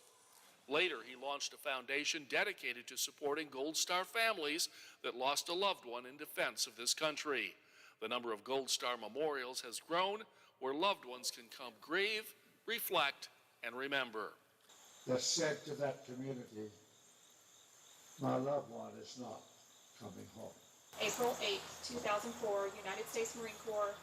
He was 21 years old. September 25th, 2020. For Williams, the Gold Star families were his enduring passion. I walk in the footprints of somebody else. I was born free because somebody gave his life to make it possible for me to be born free. And we must not forget, ever. In recent years, the Navy ship USS Woody Williams was launched, and the response was his classic humility and gratitude. I'm very, very grateful that this country boy from West Virginia would have a ship with his name on it that will sail the seven seas long after I'm gone. Our final interview with Woody took place just weeks ago on Memorial Day in Huntington. In noting the nation's often divisive politics, this may be Williams's enduring message. But somehow we must return to the country that we love as a United States of America. That's what they fought for. They fought for a United States of America. Wow, it is hard to say goodbye to him. Woody Williams' family is receiving an outpouring of support. Now, West Virginia leaders are chiming in with their condolences and memories. West Virginia Governor Jim Justice has issued a statement saying in part, quote, Woody was a living legend and was an embodiment to the world of what it means to be a West Virginian. West Virginia Senators Joe Manchin and Shelley Moore Capito spoke together earlier today, sharing some of their favorite memories. The other cherished memories for me are when Woody would be addressing a crowd and giving a speech on his love of country, his dedication to freedom, his imploring really young people to join in the cause that he joined in at a very young age. And there's still tales about him. They talk about him. They study about Woody. And it was unbelievable to hear of all these high-ranking officers that came up to me and told me what a treasure we have, which we always knew that, but he was our treasure, but he was their treasure too. Indeed a treasure. The senators also spoke about the push to have Williams lay in state in the U.S. Capitol. Will continue to honor the life and legacy of Herschel Woody Williams tonight on 7 News. And brand new details this noon. Police say a man is behind bars after a high-speed pursuit in Brooke County late last night. Officials say at around 11 p.m., a deputy passed a driver that they knew had a suspended license. The driver then reportedly led police on a high-speed chase. Deputies say the driver, Michael Esminger, crashed into a guardrail near the Coke plant on Follinsby on Route 2. The man was able to get out of his car and jumped over the guardrail and ran from police. Esminger was taken and arrested in the Northern Regional Jail on felony charges. Deputies say Esminger also had a warrant out for his arrest. Taking a look at your weather this noon, it's another gorgeous afternoon as we get through the middle of the work week. So here's a live look outside right now over the Highlands, picturesque as can be. So hopefully the skies stay this beautiful all afternoon. Let's find out with Storm Tracker 7 meteorologist Aaron Myler. Aaron, good afternoon. Good afternoon, Stefan. Yeah, it's going to look just like that for the rest of your day. Just a lot of sunshine in the forecast, which I don't think any of us are really complaining about. Now, if we take a look at the satellite, you can see there's really not many clouds at all outside. A couple right off to our north, but for the most part, not really seeing anything in the way of clouds. Just maybe a few wispy cirrus clouds here and there. Otherwise, temperatures are pretty nice as well, sitting in the mid-70s right now. 75 degrees here in Wheeling, lots of sunshine out there, and a dew point of 53 degrees just means it's very comfortable outside. But we are going to see that start to creep up as we go through the next few days here. What's going to creep up through the day today is going to be your temperatures, getting up to about 82 degrees for your high temperature. So warming up a little bit more than where we were the past few days here. So it is going to start to get a little warmer, but like I said, the sun's going to stay out. It's not going to be too humid. So overall, pretty nice day is coming up here for today and tomorrow. Just kind of continuing on that nice weather that we've had. All of that in a minute for you, but first, let's send it back over to you, Steph. Thank you, Aaron. It sounds nice. And speaking of a nice day, people are calling it the summer's hottest party. But it is more than just a good time. 7 News reporter Ashley Kaiser is live in downtown Wheeling with details on an upcoming event that you are not going to want to miss. Ashley, what is it? Well, Stephanie, in 10 short days here at the Plaza on Market in downtown Wheeling, it'll be jam-packed with people. You won't even recognize what it looks like right now. And that's for the 2nd annual Circus Saints and Sinners Party on the Plaza. And of course, it sounds like a good time. They have music all day long. They have food and drinks. But I have Melissa here with WVU Medicine. And of course, it sounds like a great way to spend your Saturday, but there's a twist, right? It's for a good cause. Absolutely. Well, actually, WVU Medicine Children's relies on support from communities around our state to help us meet and care for the kids and families in our care. And we are just so incredibly thankful to Circus Saints and Sinners for their dedication in helping us fulfill our mission of building healthier futures for our kids. Absolutely. And why should people come out and spend their Saturday with you guys? Well, we are getting ready to open a state-of-the-art facility. Up in September, we will have those details coming up, but we are opening our grand opening of our 150-bed children's hospital. You know, the need for pediatric care is growing at such a rapid pace, and the need for this building is extremely great, and the community has really rallied together to help us raise the funds needed to build this building. It sounds like a great time and a great cause, so thank you so much. I really appreciate it. WTRF is a media sponsor for this event. You're definitely going to want to jump on our website, WTRF.com, to grab your tickets because those will be selling out very quickly. The event takes place on July 9th from 3:30 to 10. You aren't going to want to miss it. Reporting for 7 News, I'm Ashley Kaiser, working for you. Ashley, it really does sound like a party. Thank you so much. The city of St. Clairsville also has a few upcoming events. City officials, volunteers, and local law enforcement are working hard for the upcoming Independence Day celebrations. Starting on June 30th, they are kicking off celebrations with an Only in America parade at 7 p.m. Their 4th of July events continue on July 1st with St. C Parks and Rec Community Day. It starts at 4 p.m. with food, fun, and fireworks at dusk. On July 9th, they are having their Main Street Bike Parade. Registration starts at 9:30 a.m. following a parade at 10 a.m. and then judging will follow. Hey, WTRF is honoring high school seniors from around the Ohio Valley this month. Today's senior salute goes to Thomas Allen Wenzel from Bridgeport High School. Now, if you would like to honor a high school senior in your life, just go to WTRF.com and click on Senior Salute under the Living Local tab to find out more. Congrats, Thomas.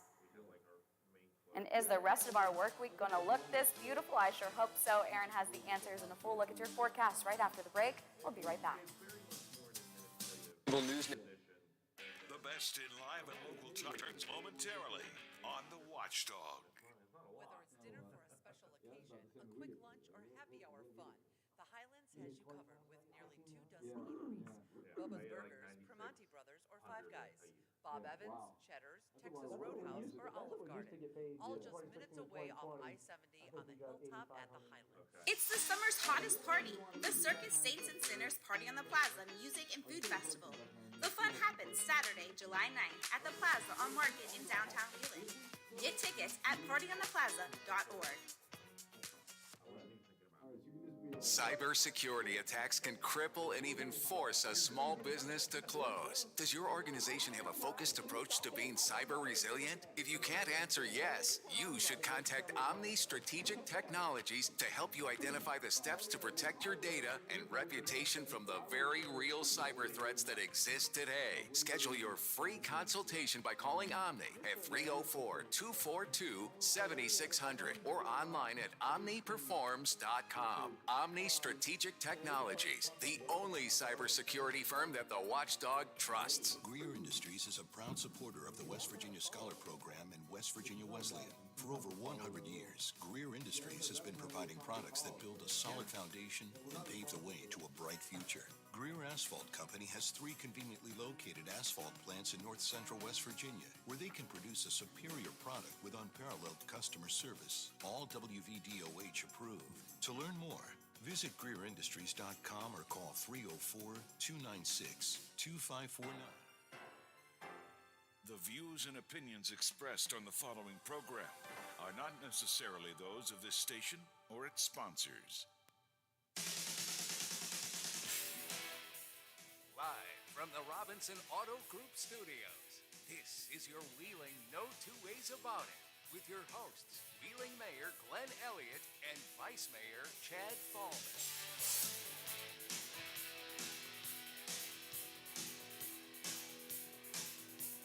Alrighty, good afternoon, everybody. You're listening to your Wheeling No Two Ways About It here on the Watchdog. As usual, I'm your host, Mayor Glenn Elliott, sitting in the studio with co-host Vice Mayor Chad Fallman. And boy, we have a little interesting show for you guys today. Coming up here at 12:30, we're going to have the newly minted mayor of Bethlehem, Aaron Snyder, is going to be joining us here in the studio. I know we talked mostly, the show's about Wheeling, but Bethlehem is right there on top of the hill. Wheeling sits all around it. It's probably our closest neighbor. So we're just going to talk about things, what's going on in Bethlehem, ways the city of Wheeling and the village of Bethlehem can work together going forward. So I'm really excited about that segment. This is not a council week, so not a lot going on the city level. We did get the very sad news today that Woody Williams passed away. And for those who do not know Woody Williams, probably one of the most famous West Virginians. I was just talking about this with the staff from the Intelligencer because they were asking me for a quote for this, but we were just talking about how he's probably one of the most well-known West Virginians, of the last half century or more. You think of people like Chuck Yeager, some other big names in Wheeling history, West Virginia history.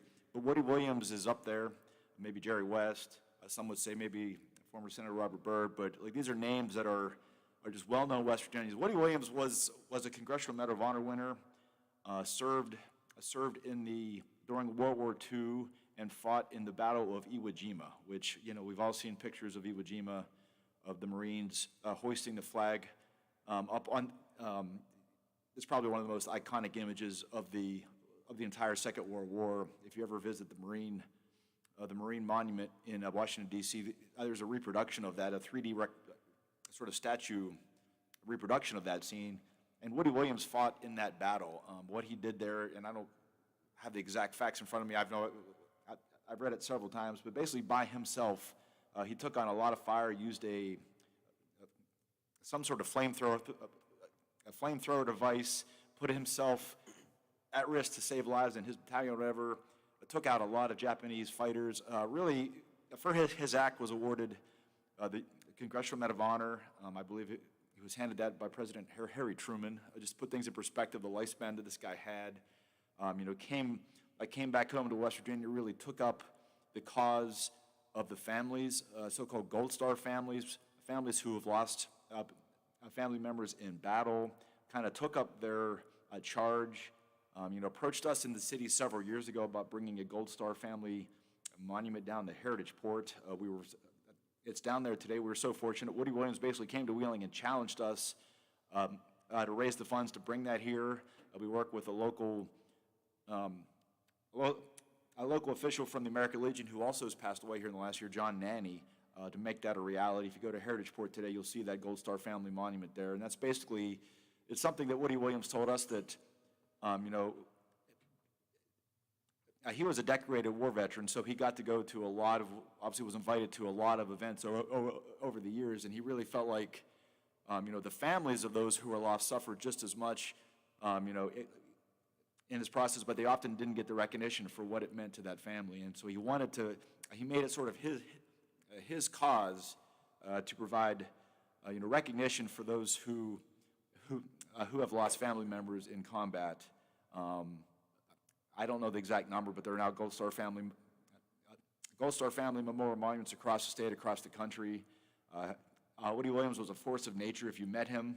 When I last met him, he was probably 96 years old, probably has more energy than I do today. Very small in stature, stood about 5'5" or so, and when you read his exploits on the battlefield, it's hard to believe that a man of very modest stature was able to do what he did, lugging this equipment that was probably several hundred pounds, I believe, in battle under attack from Japanese fighters in the Second World War. But just a true living legend who now has passed away, and just a painful reminder that we don't have a lot of World War II veterans left. I go to all the for Memorial Day, Veterans Day, for other events we have across the city. They always ask people to stand up from different conflicts, and we're down to just locally just a few folks who are still around who served in World War II. I know my own grandfather did, but he passed away 15, 20 years ago. So it's just a sad day, but I'm just so thrilled that we had a chance to meet Woody Williams here in the city of Wheeling. He challenged us to do something. We did it. I'm really proud of that, and it's something that I always remember getting a chance to meet and work with him. Yeah, I believe Woody, for the last year or so, was the only Medal of Honor recipient from World War II that was still alive. Yes, that's correct. And he gave me, we shared the speaking stage. I think it was the Italian Festival in 2019. We shared the speaking stage on veterans at the veterans event there, and he gave me a copy of the book that he signed. It's one of my treasured possessions now. It had all the Congressional Medal of Honor winners, and he signed his, sort of the pages where talking about him. But you're right, he was the only last surviving Congressional Medal of Honor winner from World War II. One little side note, and I posted about this a couple years ago, and I was just talking about it when I talked with the folks from the Intelligencer. When Woody and I were walking around Heritage Port to pick the ideal location for the monument, there is a port, at the port, there's a monument for past Congressional Medal of Honor winners from this region. And Woody, and the dates range from like 1860 all the way up to 1915 or something. And Woody pointed to one gentleman's name, and I'm looking it up right now. It was Henry Nehemiah Nickerson, and I believe he served in the Mexican-American War in 1898, it was before World War I. And Woody Williams pointed to that and said, I knew Henry, and it almost blew my mind that you look at a date on there, it said 1914 or something, or whatever the year was, and here's Woody Williams saying that I knew this guy, and the reason he knew him is because when Woody came back from World War II, he was around 22 years old or whatever, got invited to all the veterans events, and this gentleman was still in his 70s or 80s at that time, but also going to those same events. So if you think about it, it makes perfect sense, but just a great reminder that, you see these names, these ancient names on tombstones or plaques or monuments, they seem like they're so far removed from us, but here I was talking to someone who knew someone who's on one of those monuments that just seems like of a different era. So it was really earth-shattering for me just to get that. I posted about, maybe I'll share that post again if I can find it. But it's just a great sense of loss. But we're so glad we had a chance to meet him, and I do good things with him here in Wheeling. Also, just reminds me how much I miss John Natty. John Natty was a force in this town as well. Always ran the American Legion Boys State program for Post 1. Did a great job with that. And actually, when I went to Boys State back in the 1980s, John Nanny was there then. So that's how long ago he was involved with that program. Just very sad thinking that in the last year here we've lost both those two individuals. And, so but I'll leave it at that, but it's just a sad day. Mayor, changing topics a little bit, we did have a council meeting last week. We talked about this a little bit on last week's show, but there were several things we did at the last council meeting. We approved some funding, some American Rescue Plan funding for the Wheeling Park Commission, around $1.8 million. That's probably the biggest allotment that we're going to give away for Rescue Plan funds. That money is going to be matched by Wheeling Park, so they got about $3.7 million of projects that this money is going to help fund. I think some of those projects are going to start right away. They're going to do a splash pad at Wheeling Park Pool. Several years ago, I believe they added one to Oglebay Park. It's very popular. They want to add one to Wheeling Park. I believe they're also going to fix the roof at the ice rink, and they're going to have some exciting renovations at the White Palace.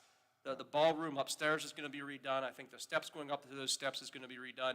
And then they're going to build a deck and kind of a cafe on the front of the White Palace, kind of in that right front corner.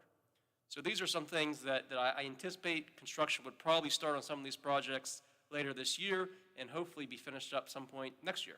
Yeah, it was, we have a lot of big decisions to make when it comes to American Rescue Plan funds because we were allocated roughly $29 million. We've spent about 3 or 4 so far on different things, but the bulk of that money still sits there, and it sounds like a good problem to have, and it is a good problem to have, but, figuring out the way to most efficiently and fairly, allocate those funds to different groups and organizations across the city is a tough charge. But I was glad to see the council was able to come together on some what I would call low-hanging fruit things that I think we all agreed are really big steps forward for this community. Wheeling Park is, even though it's not officially a city of Wheeling Park, it's part of the Wheeling Park Commission, not part of our various park system. A city of Wheeling has our own parks and playgrounds, and so it's not technically part of the city park system. For people living here, it is the community park. When I was a kid, my grandparents would take me there. We'd play on the playground that's still exactly where it was today, or where it was then, where it is now. Wheeling Park is, people associate a lot of that park with the White Palace, and the White Palace, for the most part, looks probably as it did in the late 80s, late 90s. I mean, it hasn't seen a lot of major upgrades since then. I used to go to park dances back there back in the day, probably before, you were in diapers, Mr. Vice Mayor, but if you walk into that first floor of the White Palace, it pretty much looks like they just, all the people went away, but it's the same sort of physical space as it was back then. The upstairs ballroom is wonderful, used for a lot of events, but, it's showing a little bit of its age as well. And this money, what the Park Commission wants to do with this money is really create a spectacular venue there, both for events in the upstairs. They have a sort of a more grand entrance plan for that. Right now, when you go to events in the upstairs, you basically walk through a fire stairwell, so it's not exactly the most sort of impressive way to walk into the White Palace Ballroom through a fire stair. Or of course, there's an elevator, but there's not really a proper entrance for a ballroom like that. So they're going to have a new entrance on the side, sort of come around the front. They're going to do some sort of a cafe there with some outdoor seating there in front of the White Palace. And the ballroom's going to have a nice little, sort of grand promenade in it with some windows. And really, it's going to bring that space up to what it could be, up to what I'm sure it was back in the 1920s when it was first built, or 30s. So excited about that. We also allocated funds to West Bank Arena and to the Capitol Theater. The Capitol Theater was one we identified as a major need. The existing fly system they have in their dates to the time the building was constructed. Fly systems are involved in the curtains and if you ever do a Broadway play and people have to sort of come out of the sky or whatever, that all happens on the fly system. And our understanding is from talking to Frank O'Brien there at the CVB is that if a Broadway play comes, there's a lot of our equipment that they cannot utilize because of OSHA codes or whatever union codes say, so they can't do it. So if you see a Broadway show at the Capitol Theater and involves any of the fancy parts of Broadway plays, you probably aren't seeing the entire show as it was intended because of the limitations of that equipment. That also makes it harder for us to get some of those shows. And so they're asking for funds for a new fly system. I think that's going to be a really nice addition, sort of bring that up to modern codes. And it's a truly spectacular venue for the city to have something like that.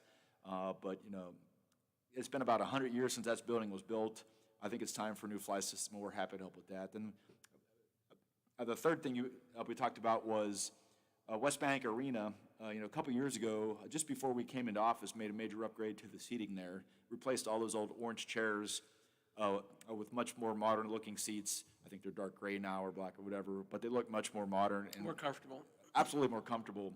But anytime they have an event where there's seating on the floor of the arena, they still use the original old metal chairs that were there back in 1977. Not comfortable, they're orange, they're not attractive.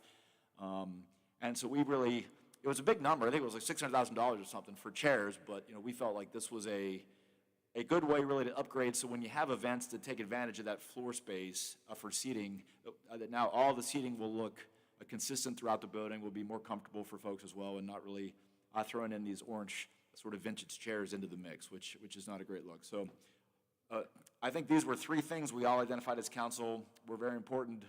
The next steps forward, help us from tourism, help us on the quality of life side of things, and I think it was an easy vote. Now the harder votes are coming ahead as we have to parse through. I think we got roughly $15 million in requests from various organizations across the city, mostly nonprofits, some for-profit companies. We're not in a position to give away $15 million because we have so many things on our own we have to do, but so parsing through all those different requests and finding the best of the best is going to be challenging and probably make some people mad, but at the end of the day, we have to do what we think is best, and so I look forward to that conversation. Mayor, changing topics again, we only have a few minutes left before the bottom of the hour break. Several big projects going on in downtown Wheeling. If you drive through downtown Wheeling, you can't help but see the Doris on Main, which is a new housing complex to the north of the Bridge Tavern, which is to the south of the old Marsh Stogie building.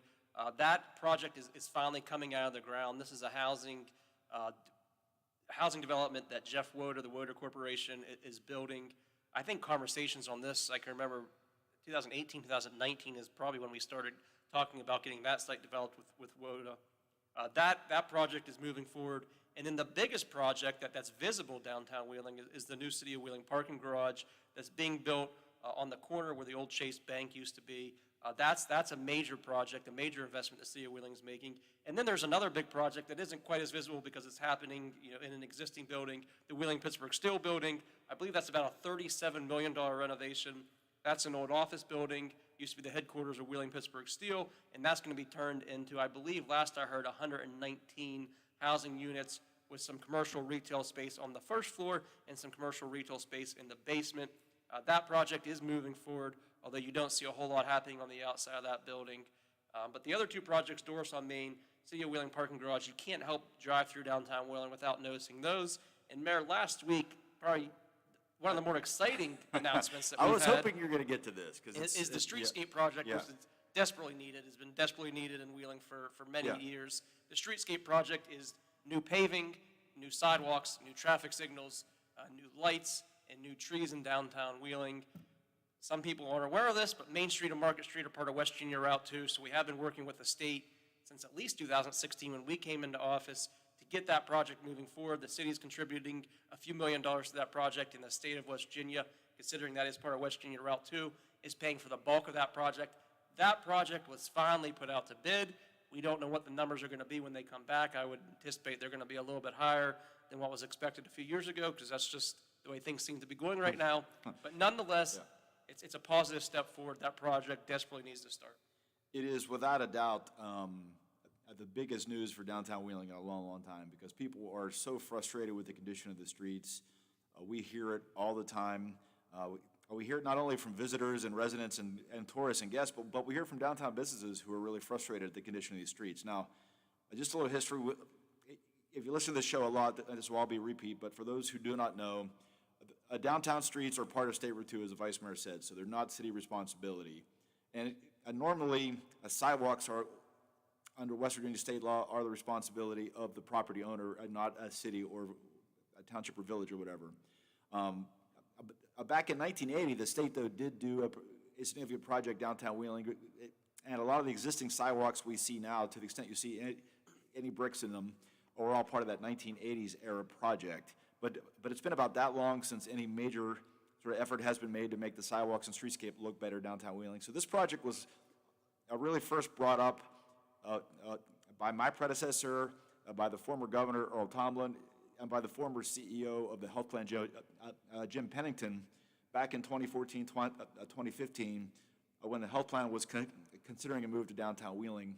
As a way to incentivize them to come here, the state really stepped up and said that they would redo a streetscape project for downtown Wheeling. Now, initially, it was just going to be paving, and then it grew into sidewalks, and then it grew into new traffic signals, then it grew into new what are called bioswales, which are, if you walk on Manor Market, on the Manor Market sides of where the health plan is today, you'll see what those bioswales are. They're basically some area to plant some greenery, very good for stormwater runoff. It keeps the stormwater from all entering into these sewers at the same time.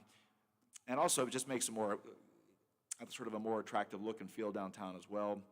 The only open question really is whether there's going to be new street lights, whether the same ones are put back up or whether we put new street lights in. But it's a very exciting project and something that's going to add so much more life to downtown. Right now, when you drive through those streets, it's hard not to be frustrated. I was telling Howard Monroe on the station the other day, I've got a 5-month-old, and if we have him in the car and he's sleeping, we actually hate to drive through the downtown streets because so many ways to wake him up on those various bumps right now. But the good news is the state has bid this project out. What they've said is, once they issue a notice to proceed, and that'll depend on how many bids they get, and we hope, even though we expect the cost to come in a little high, we hope they get multiple bids so they don't have to rebid this. Once they issue that notice to proceed, the bid terms require that the contractor start within 10 days of that notice and that the project be done by November of 2024. So those are both good things. I know that seems like so far away, but really it's a little over 2 years. We knew this is going to be at least an 18 to 24-month project anyway, given it's about roughly 2 miles of street that's going to be completely redone with new sidewalks and everything. So a very exciting development. Once it starts, it's going to be a little bit inconvenient for people. There's going to be some street closures. As I told Howard, it's possible that when we're working on Market, they may make a Main Street two-way for a little bit of time. So we may see two-way traffic on Wheeling just for a brief window. Do we temporarily change the name of the show? You're Wheeling, two-way? Well, we may have to I do an addendum or something, an asterisk on the name of the show, but we'll see. Anyway, I think it's time for us to take a break.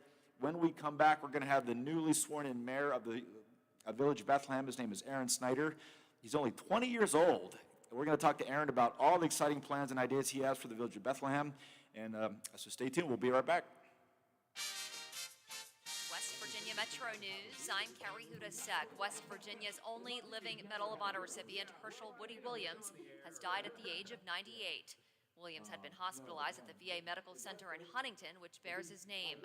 Williams died peacefully at 3:15 this morning with family by his side. The family released a statement saying Williams was living out his last days and that they wanted their privacy. He grew up in Marion County and served in World War II. We'll have much more on Williams' life and legacy here on Metro News throughout the day. Today is the 10th anniversary of the 2012 derecho, one of the most memorable storms in state history. This man told Metro News back then he was walking down the street when he felt the powerful winds. As I was stepping in the front door, it actually ripped the porch off the roof off of the porch and actually flipped it up onto the roof. Then Governor Earl Ray Tomblin declared a state of emergency in all 55 counties. A 1975 court injunction to West Virginia's law banning abortion appears to still be in place, and according to some, makes that law unenforceable, even though Roe v. Wade is no longer in place. Governor Jim Justice this week says he may call a special session if he feels the state law should be altered. You can read more at WVMetroNews.com. Charleston police continue their investigation after a pedestrian was struck and killed by a vehicle in downtown Charleston. It happened on Lee Street between the Town Center Mall and the Marriott Tuesday morning. You're listening to Metro News, the voice of West Virginia. There's a lot of excitement surrounding the return of the Charleston Sternwheel Regatta tomorrow. Organizers say restaurants are treating it like their own Black Friday event due to the thousands of visitors. Dino Stanley is the owner of Adelphia Sports Bar and Grill on Capitol Street. We're going to be busting at the seams, full steam ahead, no pun intended, for the city and this event. We're excited and we're all hands on deck. The last time the regatta was held in Charleston was 2009. From the Metro News Anchor Desk, I'm Carrie Hudasek. AutomotiveMap.com presents the Sports Flash, powered by The Score, on The Watchdog. I'm John Thayer. Serena Williams was knocked out of the first round of Wimbledon yesterday, but despite the loss, said she felt good. Physically, like I said, I was fine. Last couple points, I really started to feel it. But I'm moving well, I'm getting a lot of balls back, and I'm moving well in practice as well. So that wasn't surprising for me because I know that I was doing that well. I didn't practice for, 3-hour match. So I guess that's where I went wrong. The 40-year-old was asked if it was her last Wimbledon start, and she said right now she couldn't answer that. PGA Tour gets underway tomorrow in the Quad Cities at the John Deere Classic. For lightning fast sports updates as they happen, download the free Score app today. I'm John Thayer with the Sports Flash, powered by The Score on The Watchdog. If you have certain chronic conditions such as heart disease, asthma, diabetes, diabetes, and you're 19 years of age or older, 52, 36, 42, you may be at increased risk for pneumococcal pneumonia. Ask your doctor or pharmacist about getting vaccinated with Prevnar 20, pneumococcal 20-valent conjugate vaccine, a Pfizer vaccine that can help protect against pneumococcal pneumonia in just one dose. Prevnar 20 is approved for adults to help prevent infections from 20 strains of the bacteria that cause pneumococcal pneumonia. Continued approval may depend on a supportive study. Don't get Prevnar 20 if you've had a severe allergic reaction to the vaccine or its ingredients. Adults with weakened immune systems may have a lower response to the vaccine. The most commonly reported side effect was pain at the injection site. For additional common side effects and full prescribing information, please call 1-855-213-2138 or visit Prevnar20.com. I'm going to ask my doctor about getting vaccinated. With Prevnar 20. Cybersecurity attacks can cripple and even force a small business to close. Does your organization have a focused approach to being cyber resilient? If you can't answer yes, you should contact Omni Strategic Technologies to help you identify the steps to protect your data and reputation from the very real cyber threats that exist today. Schedule your free consultation by calling Omni at 304-242-7600 or online at omniperforms.com. Omni Strategic Technologies, the only cybersecurity firm that the watchdog trusts. Once again, Toyota is the best resale value brand according to Kelley Blue Book's KBB.com. So stop waiting and check out a new Camry, available with all-wheel drive and a 24-valve V6 engine, delivering an impressive 301 horsepower. Or check out a stylish Venza with an all-hybrid powertrain and 40 miles per gallon. Visit buyatoyota.com and reserve yours today. Toyota, let's go places. Over the years, you've brought opioids into your home. They helped when you were in pain, and you held on to them just in case. But holding on to opioids puts your family at risk. Learn more at www.fda.gov/drug disposal. Whether it's dinner for a special occasion, a quick lunch, or happy hour fun, the Highlands has you covered with nearly 24 eateries. Panera Bread, Wendy's, Chick-fil-A, and McDonald's. Fusion, El Paso, or Eaton Park. All just minutes away off I-70 on the hilltop at the Highlands. It's the summer's hottest party, the Circus Saints and Sinners Party on the Plaza, presented by Panhandle Cleaning and Restoration. The fun happens Saturday, July 9th at the Plaza on Market in downtown Wheeling. Enjoy food trucks, beer and wine, and all-day live music starring Pittsburgh's No Bad Juju and Cleveland Rockers Trailer Park Ninjas, with special guest Spinning Jenny. Get tickets at partyontheplaza.org. On the last talk line on Metro News, House Speaker Roger Hanshaw, and if and when the legislature will get together on a new abortion law in West Virginia. Well, I think the answer to that depends on when we're ready, Hoppy. So if we're ready tomorrow, then perhaps. But if we aren't ready until later in the fall or later in the summer even, then maybe the more prudent time to act is when the legislature is already going to be together anyway. Talk line, weekdays at 10:06.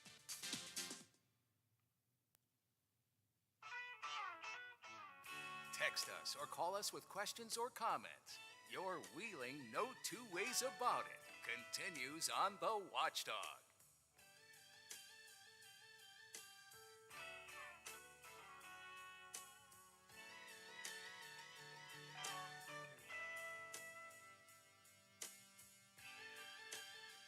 All right, we're back. You're listening to Your Wheeling, No Two Ways About It here on the Watchdog, 1600 AM, 98.1 FM.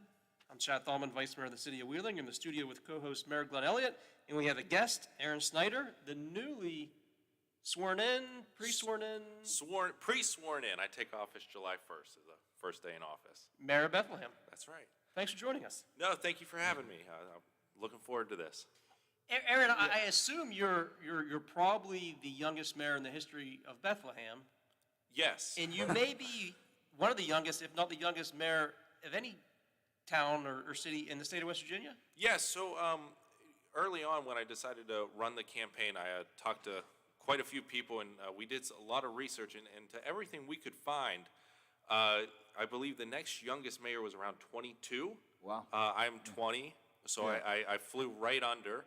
But I even talked to a couple reporters from WTRF, and they did some research too, tried to get some info from the Secretary of State and everything. And to all the info points to that I am the youngest mayor in the state of West Virginia. Now, after the 2016 election, I know Brian Wilson, who was elected to Wheeling City Council Ward 3 at age 26, was the youngest councilman in the history of the city of Wheeling. I believe I was the youngest vice mayor at 34. I don't know the youngest mayor of Wheeling. I think Andy McKenzie was the youngest mayor. I think he was in his mid-30s when he was elected mayor. I believe he's the youngest state senator Yeah. in West Virginia history. Yeah. But also think he was youngest mayor. If you look back through Wheeling's history, a lot of the mayors are really older folks. Going back to Noah Lindsley and all, I think they're older. But Aaron, we didn't invite you on because you're young, but you certainly don't carry. You don't carry yourself like a 20-year-old. So this is something that you've clearly. Most 20-year-olds I know, don't run for mayor of their town or their city. So what got you into politics at this young age, and what is your? I do understand you have a family lineage there that you maybe have drawn from. Yeah, so my grandfather was mayor in Bethlehem. His name was Garrett Daniel for 10 years. So I grew up with him. He always kind of took me around. I sat through council meetings, and that interested me at 10, 11 years old. So I think I knew I was doomed from there. But then my great-grandfather was mayor up in Bethlehem for 14 years, John Daniel. So it's been going down the family line. Yeah. I remember really getting interested in politics, especially during the 2016 election, the presidential election. That really kind of got me fascinated in it. And then probably around late 2016, 2017, I decided as soon as I turn 18, I will run for council up in Bethlehem. Yeah. And that first term was, I began in 2018. Okay. I'm sorry, 2020. 2020. 2020. So as soon as I turned 18, I filed to vote, and then my first election, I actually get to vote for myself. So I was very gung-ho about it. So I've spent these last 2 years on council representing the 3rd Ward in Bethlehem, doing a lot of stuff on the Parks Committee. Okay. And there are 7 wards up there, correct? There are 7 wards up in Bethlehem, yes. And Aaron, one of your first line of business is, I believe you have to fill the 7th ward seat because no one chose to run for that seat. Is that correct? Yeah, so when the election kicked off, filing for to run and everything this past year, we actually had 2 empty wards. The ward that I am vacating, the 3rd ward, no one filed to run in the 7th ward. We had a write-in in the 3rd ward, so that seat is filled. But the 7th ward is still empty. No one chose to write in or anything. So one of the first things we got to look at as a new administration is trying to find someone to fill that seat. And if we can't find anyone in that 7th ward, we're working with our solicitor to find out where do we go from there, what's the next step to fill that seat. And Aaron, if there's someone in the 7th ward, someone in Bethlehem that's interested in that seat, how do they go about applying or expressing their interest? So they would. I would advise them to call down to the office. If they can't get a hold of me personally, I would talk with them. I'd chat with them, and then it would go before council to say yay or nay to approve this person filling that seat. And it's a real simple process, but it does go before council to approve the person filling that seat. Aaron, as a young guy, a 20-year-old, I assume you have some fresh ideas, some new ideas, some different ways of doing things, some things you probably want to do in the next year or so. Is there anything you can share with us now, things that you kind of want to get the ball rolling on or do in your first year? Sure. So we have a lot of things coming up. Like I said, I've been on the Parks and Rec Committee for these past 2 years, about a year and a half actually. I was switched to the Parks Committee. We got a lot of things going on in the parks. Right now, we've been working with the state for probably about the past year and a half, 2 years. We've been approved for $100,000 in grant funding. It's an 80-20 match, so we pay 20%. We get $80,000. So we're actually adding on to our existing walking trail. We're adding a portion in our community park. We've got a lot of ideas of updating equipment. We actually have about 3 parks in Bethlehem. We have one over on Bay Tree, and then the other one is Bop Field. There's a small playground there. Here recently in the past year, we had to make the decision to actually remove the equipment from Bop Field. That equipment was very outdated. It was the old steel. We can relate very well because our first few years in office were consumed with doing just that. Yes. Yeah. So we had to remove that. We're looking at getting some new equipment out there. It's unfortunately it's been a slow year. As far as getting new equipment and everything. So we're hoping in the next couple of years, with the next administration, we can get some new equipment up there and just continue to update our parks. They're not always at the forefront, but it is one of the main things that people pay attention to. Well, certainly we found that out when we campaigned back in 2016 because we ran on, a few of us, like Vice Mayor and I and a few others ran sort of as a slate or whatever you want to call it back in 2016, and we talked about parks and playgrounds, and some of the pushback we got were some folks who said, well, kids don't use playgrounds anymore. Well, we made the argument that the kids don't use playgrounds because the playgrounds we have look like that rusty, outdated equipment. Absolutely. If you make, Kids use playgrounds, just not playgrounds that were built before their parents were born. Yeah, Yes. yeah. Yes. And I can say this without any reservation. The money we've spent on playgrounds is some of the most popular stuff we've done. If you talk to people in those neighborhoods, the only people mad at us now are the neighborhoods that haven't had full playground restoration or rehab yet. I mean, everywhere where we've done And playgrounds. there's very few of them left. I know Yeah. Edgerton Lane's going to be a big one. Yeah. Councilman Ty Thorngate's been pushing that for a while now. Hopefully within the next year or so we can get that playground replaced. But there's very little playgrounds in the city that have not been replaced. So I don't mean, I didn't mean to cut you off there, but that is something that we found is not, it may not be obvious, but I mean, for being 20 and realizing that, this is a need, good for you, because some folks just think playgrounds are so, yesterday, they're not. Yes. Yeah. Our playgrounds are, anytime you see a new playground, you see kids using it. And the key is making it look inviting and safe and all the above. Absolutely. Yeah. Well, and that's the other thing too, is our community park playground is definitely the main one in Bethlehem. But it's not just the playground. We've got the putt-putt golf over there. I'd love to see some updates to that. But our village ball field is over there as well. We've got the John Daniel shelter. So that little area, it's kind of hidden, but it's looks over, get a nice view, looks over Wheeling Hospital and everything. But it's a lot more than just a little playground for the kids. It's where we have our Independence Day celebration and everything. Yeah. So a lot of that, the grants that we've received from the state will go into that park and a lot of updating. But that's definitely one of the main things. We're working as well, as you mentioned earlier, Wheeling got the American Rescue Plan money. We're working with that as well. I believe we got upwards of just $1 million. So we've got a lot of infrastructure things in the village that we're looking at as well. We've got two of the main things is we have an empty water tower tank over on Maple Lane, going out West Virginia Route 88, that Ridgecrest Road. That is one thing. It's sitting empty. We're working right now, and I'm hoping that within the first year of my term, we can get that water tower back up and operational, especially through that last storm. I know the Wheeling pumps were unable to shoot water up the hill into Bethlehem for a while, and thankfully we didn't get too dangerously low. But it was definitely a wake-up call of it would have been a lot nicer to have two tanks just in case. And for backup, did you guys see a lot of direct storm damage, or? There were certain parts in the village. It was actually, it was really crazy. If you went out Ridgecrest, it didn't even look touched. But you crossed over, especially like over the bridge of 470 and everything. There were a lot of trees down, quite a bit of damage up there. Definitely not as severe as Wheeling Park. That was, I got to drive through there, but yeah, we saw some damage, unfortunately, as well. All right, I promised her I would do this. Our city clerk is a Bethlehem resident. Yes. So I asked her for any suggestions for Mayor Snyder here, and I said she's a big fan. She says, I'd like to see agendas and minutes posted online. I think he's aware of this, but I just put it on your radar. So. Absolutely. Yeah. So that is something that the village of Bethlehem is currently behind on, is technology. Yeah.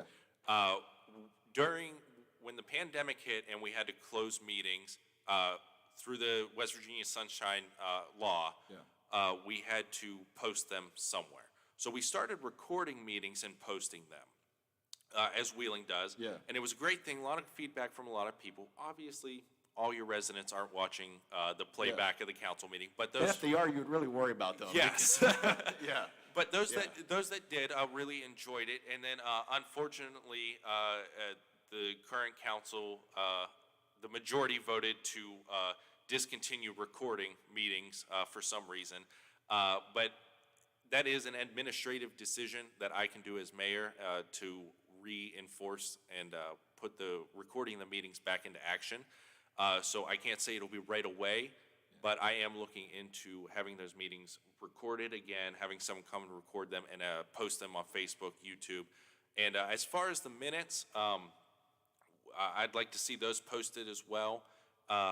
Super simple thing to do. I mean, we'll scan them and get them up there, but there's a lot of going to be a lot of technical advances with technology in my next 2 terms to hopefully get us up to date and everything like that. And what we have to keep in mind in the village too is the village of Bethlehem is predominantly more elderly. Yeah. So we understand that not everyone has the knowledge or even the ability to get online and everything like that. So we don't want to.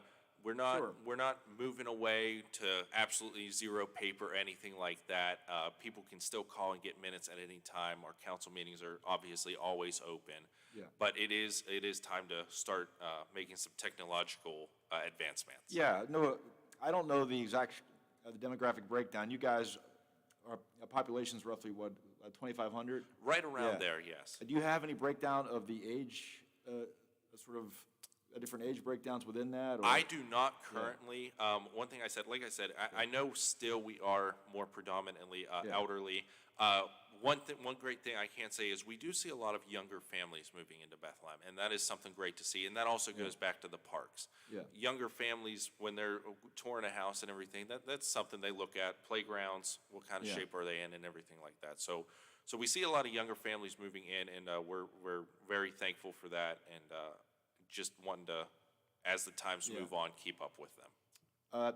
Yeah, I know we looked at this. I'm not sure if it's available on the census site or not, but we got a breakdown for Wheeling, and I think our median age is around 46, and just for comparison, the national median is 38. So we're a much older community in Wheeling than the national is. And what that means is, I bring this up every year when the newspaper asks me about population loss, is even if we're bringing more people into Wheeling than are leaving each year, because we're so much older than the rest of the country, we're going to have more people dying than are being born. Absolutely. And it's just a natural reality of the demographic breakdown. It's not like people are leaving in droves. It's just that we have more obituaries for a period of time until that balances out. Now, I think, I predicted that by 2030, Wheeling population loss will have bottomed out. We'll start growing again. But, we'll see if that is the case or not. But I predict, I like you, I have seen younger people moving back to the area. And I do think, we're going to see an infusion of some younger folks as well, and then they're going to start having more kids. I did my part. My wife and I had our first kid here this year. I'm doing my part, so I don't know. But no, it's just a challenge that a lot of communities in West Virginia face, where you have an older population. Absolutely. So. We got a couple minutes left. We do need to get to some questions we had submitted on our Facebook page, but we have a few minutes. Do you have any more questions for Mayor Snyder here, Mr. Vice Mayor? No, I was just going to add that there's been plenty of studies done that particularly younger families want to move into neighborhoods that have nice parks and playgrounds. And there's plenty of studies that show having a nice park and playground actually increases property values in the surrounding neighborhood. So, that was something that we were excited to move forward with in 2016, and I think you guys are on the right path by moving forward with doing work to your playground. Aaron, when do your council meetings take place? What time? What's the location? And I'm sure at this point in time with COVID somewhat winding down, they are open to the public again? Yes, they are back open to the public. Our council meetings are the first and third Monday of every month at 8 p.m. This next council meeting, the first Monday of the month falls on July 4th, so it is moved to Tuesday at 8 p.m. But other than that, unless there's a holiday or a holiday observed on that Monday, it is every first and third Monday at 8 o'clock. And we do our council meetings the first Tuesday of the month at noon, the third Tuesday of the month at 5:30, and I think over the years there's been some back and forth. Do we change those times? You guys seem to think the 8 o'clock meetings work well for you? I do not. So what would your preference be going forward? That is something that I'm hoping to speak with the current council with and see if we can do anything about that. 8 o'clock, when the meeting started, when the Village of Bethlehem started having meetings in the 70s, 80s, it was a lot easier. Usually you didn't have too many people involved. Not too many people were working super late. So it was all right. I mean, you were able to attend it. But now we see both parties in a household working usually. You got kids to get to bed for school. And we do see a lot of parents want to be involved in the village, but we always get that 8 o'clock is just, I got to get the kids in bed. We got school in the morning. So I am hoping to work out. I'd even be happy with a 6 o'clock meeting. In my opinion, 8 p.m. is too late, especially with how times have changed in the last 30, 40 years. So I would like to see some earlier meetings than 8 p.m. But that's something that we're going to have to look at. Yeah, I mean, I could just say with my own experience, 8 p.m. never would have bothered me until this past year. And now having a kid, Absolutely. Your timetables definitely change, and 8 p.m. is bedtime, so you Yes. can't be having a meeting at bedtime. And so, that's yeah. the thing. Like I said, we do have a lot of young families in Bethlehem with a lot of young kids. So it makes it hard if you do want to be involved. You've got to choose. All right, well, I got to get the kids in bed, or I'm going to go sit at a council meeting. All right. Mayor, you want to get to the questions? Yeah, well, before we do, anything else you didn't get to mention, Mayor Snyder, here? Or? No, that's all. I really appreciate you inviting me on. And, Well, no, yeah, I saw on my Twitter feed you were sworn in, and I said, that'd be a great guy to have on as a guest here for our show. So we're glad you joined. I'd like to sit down with you off the air and absolutely sort of figure out ways that we can work together to bring our two communities closer. But I see Bethlehem as really just an extension of the different neighborhoods we have here. I mean, it doesn't feel like you're going into a different place when you go to Bethlehem. No, that's one of the great things is even though we are on paper a separate entity, Bethlehem is very close with Wheeling, and I look forward to having a better working relationship than we have in the past years.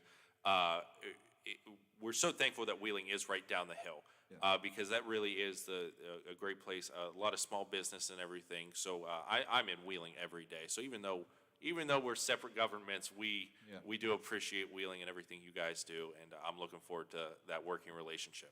All righty, sounds good. Well, thanks for coming on the show today. We've been talking to Mayor Aaron Snyder, a new mayor of the Village of Bethlehem. I want to get to the questions. We had one from Gary.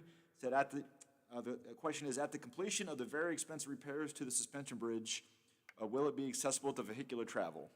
Gary, the short answer is I don't know yet. Nobody knows yet. The state engineers, as part of the suspension bridge rehab project, are assessing whether or not it can reopen to vehicular traffic. I can tell you what, I hope that it does, and I have a very selfish reason for why I hope that it does, because if it stays a bridge, which is open to traffic, it's part of the state transportation budget, and that is a much larger budget than the state sort of monuments and memorials budget.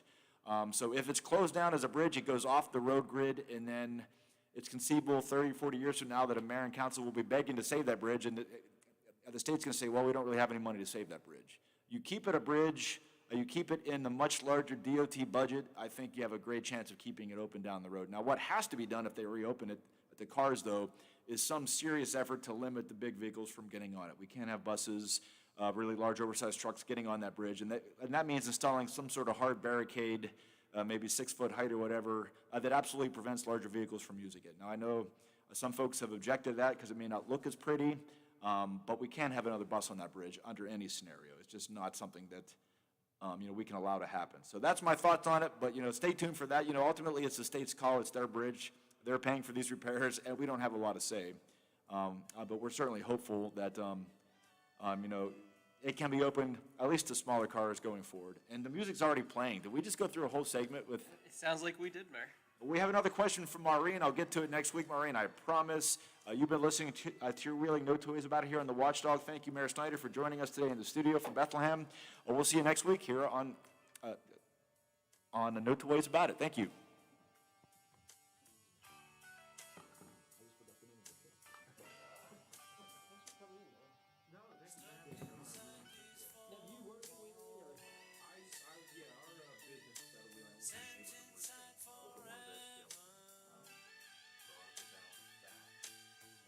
Watchdog is FM 98.1, AM 1600, WKKX Wheeling. From ABC News, I'm Michelle Franzen. In Texas, authorities say 2 more people have died after being found inside an abandoned tractor trailer this week in San Antonio. The death toll now stands at 53. State and federal investigations are underway. ABC News contributor Maria Elena Salinas says it's one example of the growing risks for migrants trying to cross the border. What happened in San Antonio is a horrible tragedy. It's definitely the deadliest in recent history, but it's not the first. I mean, this is just an example of the dangers that migrants face. Federal authorities have arrested 3 people in connection with the smuggling incident. Russia is responding to the missile strike at a shopping mall in central Ukraine this week. At least 20 people were killed, dozens of others injured. Russia says it intended to hit a nearby ammunition warehouse and a fire is to blame. ABC's Tom Sufi-Burridge is in Kyiv and says evidence shows Russia's claims are false. If you look at the CCTV footage and compare that to satellite imagery, it's genuine. It shows the missile come in. We've spoken, ABC News, to people at the scene, to people who were hit. You know, this looks and all the evidence points to, once again, another very, very barbaric attack by Russia on a civilian target. New York State and city officials have filed suit against companies selling parts used in so-called ghost guns. It is illegal to sell New Yorkers components they can use to assemble untraceable firearms. Mayor Eric Adams calls it mail-order murder. We should not think these are just kits used for hobbyists.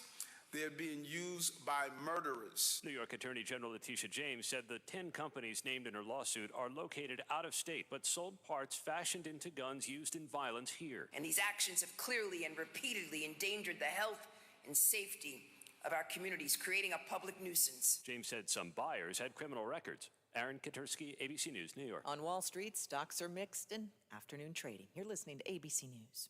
If you came across someone struggling with hunger, how would you recognize them? Would you notice a 16-year-old boy who got his first job? Not for extra spending money, but to help feed his little sisters? Or a mother who's in between jobs and sometimes goes to bed hungry so her kids can have dinner? I am the 1 in 8 Americans who struggle with hunger. I am hungered in America. Hunger can be hard to recognize. Learn why at IamHungeredInAmerica.org. Brought to you by Feeding America and the Ad Council. You know when you see a great deal on the phone and then you find out it's not for you? Not at Verizon. They just gave us all a new iPhone 13. So we both got the same great deal.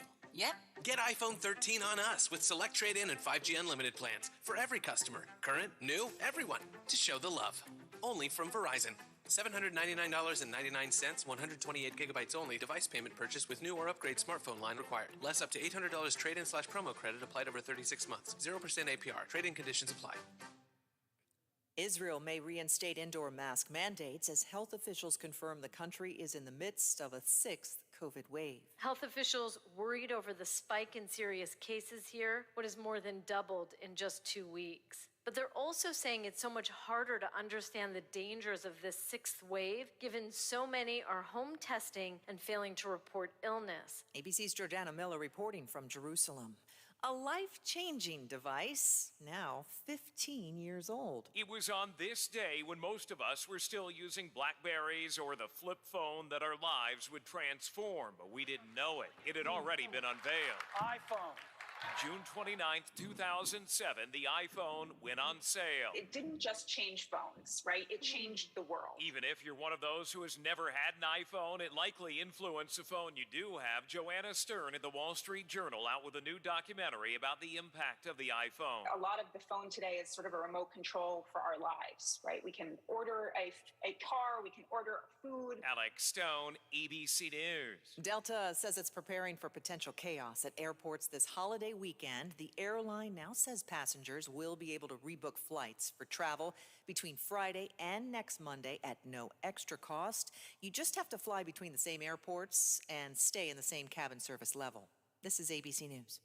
They say to never mess with the classics, but Panera did just that and more with our new Chef's Chicken Sandwiches. By using pan-seared chicken, our secret garlic aioli recipe, Parmesan crisps, and pickle chips, all on a buttery brioche roll. Because if no one messed with the classics, you'd never have a chicken sandwich this good. New Chef's Chicken Sandwiches from Panera. Only $1 delivery fee when you order on our app. Restrictions apply. For details, visit PaneraBread.com/delivery info. I'm Michelle Franzen, ABC News. This is ONN, I'm Kate Burdett on the Ohio News Network. Abortion clinics are suing the state of Ohio. Attorneys for Planned Parenthood and the ACLU want the Ohio Supreme Court to declare the heartbeat law, which bans abortion 6 weeks after conception, as unconstitutional. Anti-abortion activists, however, say the lawsuit should have been filed in a lower court instead.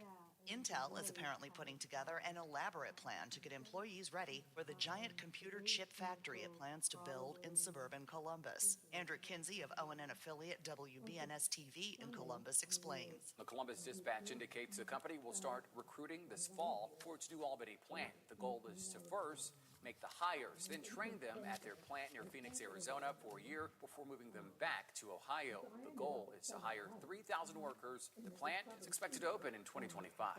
I'm Andrew Kinsey. The Cleveland Browns' new quarterback, Deshaun Watson, could be suspended for the entire upcoming season for sexual misconduct allegations he's dealing with. And Cleveland still has Baker Mayfield on the roster. Dom Tiberi with ONN's Columbus affiliate WBNS-TV has an update on Mayfield. The Browns owe him just under $19 million guaranteed dollars for this year. When asked about playing for the Browns this season, I think for that to happen, there would have to be some reaching out, but we're ready to move on, I think, on both sides. I'm Dom Tiberi reporting. I'm Kate Burdett on the Ohio News Network. Live and local talk is just around the corner. Stay right here on The Watchdog. Cybersecurity attacks can cripple and even force a small business to close. Does your organization have a focused approach to being cyber resilient? If you can't answer yes, you should contact Omni Strategic Technologies to help you identify the steps to protect your data and reputation from the very real cyber threats that exist today. Schedule your free consultation by calling Omni at 304-242-7600 or online at omniperforms.com. Omni Strategic Technologies, the only cybersecurity firm that the Watchdog trusts. Why? Just think about it. Why is the #1 selling brand of chainsaws not sold at Lowe's or the Home Depot? We can give you over 10,000 reasons. That's how many authorized local steel dealers you can find across the country. Visit one and you'll find a range of dependable gas and battery-powered tools, from trimmers to blowers. And you'll find service from experienced professionals. Real Steel. Find yours at steelusa.com. Lowe's and Home Depot are trademarks of their respective companies. Just 3 words tell you everything you need to know. They tell you why we employ more than 2,000 workers at our factory in Virginia Beach, and why over 10,000 local steel dealers are putting battery power in the hands of Americans. Just 3 words. Made in America. Real Steel. Find yours at steelusa.com. A majority of steel products sold in America are made in America of U.S. and foreign materials. Batteries and chargers are sourced internationally. A serious injury from an accident can be just the start of your worries. What if you cannot return to work? How do you take care of your family if you're disabled? At Gelner Law Offices, we represent seriously injured people and understand their problem. We know how to get you fair compensation. We will work hard to make sure you get the money you deserve for your losses. Don't go it alone. If you're hurt in an accident, call us at 304-242-2900 or visit us at gelnerlaw.com. We'd like to help. Hello, everyone, from The Watchdog. I'm Darnell Foster with a look at your local weather forecast for your Wednesday. Mostly sunny skies, a high near 84. Partly cloudy overnight, a low of 58. Plenty of sunshine around for your Thursday with highs in the upper 80s. Have yourself a great day, everyone. From The Watchdog, I'm Darnell Foster. The views and opinions expressed on the following program are not necessarily those of this station or its sponsors. It's now time for Winging It with Sonia and Liv.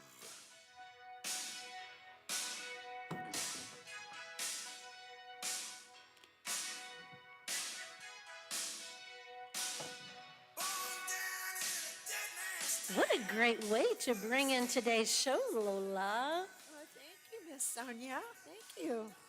Olivia and I actually went to a Bruce Springsteen concert. It was at the Peterson Event Center in Pittsburgh, and we saw Bruce Springsteen. I didn't understand the crowd. We were genuinely the only 2 people standing up dancing. Oh, you're kidding. And as per usual, Olivia had bracelets from her wrist to her elbow, and she was using them as Tambourine. a tambourine. Yeah. And the people in front of us so kindly, actually not, asked us to please stop dancing and sit down. And You're kidding. I'm like, guys, everyone that was, it was the weirdest concert I've ever been to. So everybody on the floor had to get their tickets at will call. You couldn't get them before the show. So it was the longest line ever to get into this event. And then How long ago was this? This was several years ago, maybe 8 tops.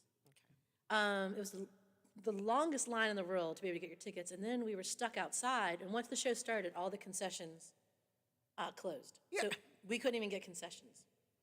And then we had to wait 2 songs to even be allowed to go inside to the arena because you weren't allowed to disrupt the concert going on. And he was a one-man band show. He was playing literally 6 or 7 different instruments. It was amazing. It was something we did for Olivia's her birthday. But that's a great song. I love Bruce. When we saw Bruce, we went to the Pontiac Silverdome, which is massive, right? So I'm getting the tickets. Floor tickets, because I'm still thinking back when I was even younger and you could, work your way all the way up to the stage, So it's like, oh, we'll be on the floor. We'll be on the floor.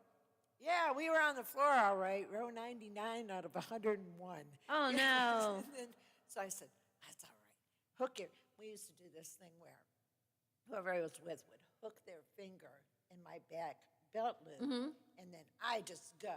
And you better keep up with me. So I start hitting. They got barriers every 20 rows. You couldn't get past, and it's like, I don't want to, try and climb over one and go to jail, But yeah, it was a great concert, though. He's amazing. I know. He's the real deal. He is. Yep. I agree. Today we were talking about self-health today at work, and about we genuinely at our offices, we never got to lunch. Sometimes we don't eat. We wait till we get home, to have our first meal.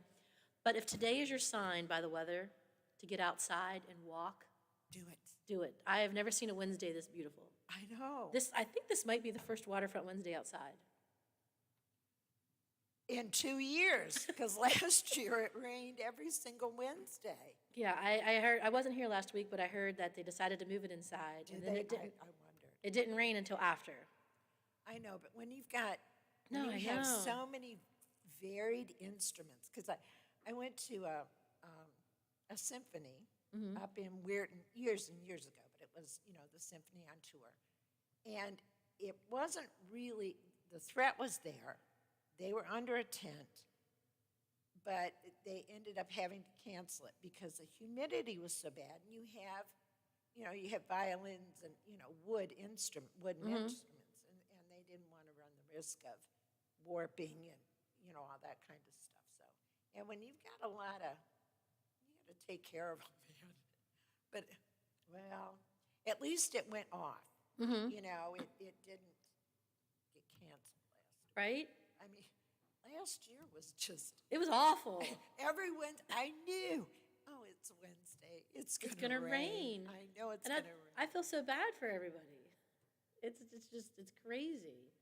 Today is a beautiful day. Today, it's absolutely stunning outside. It's not hot. The sun is out.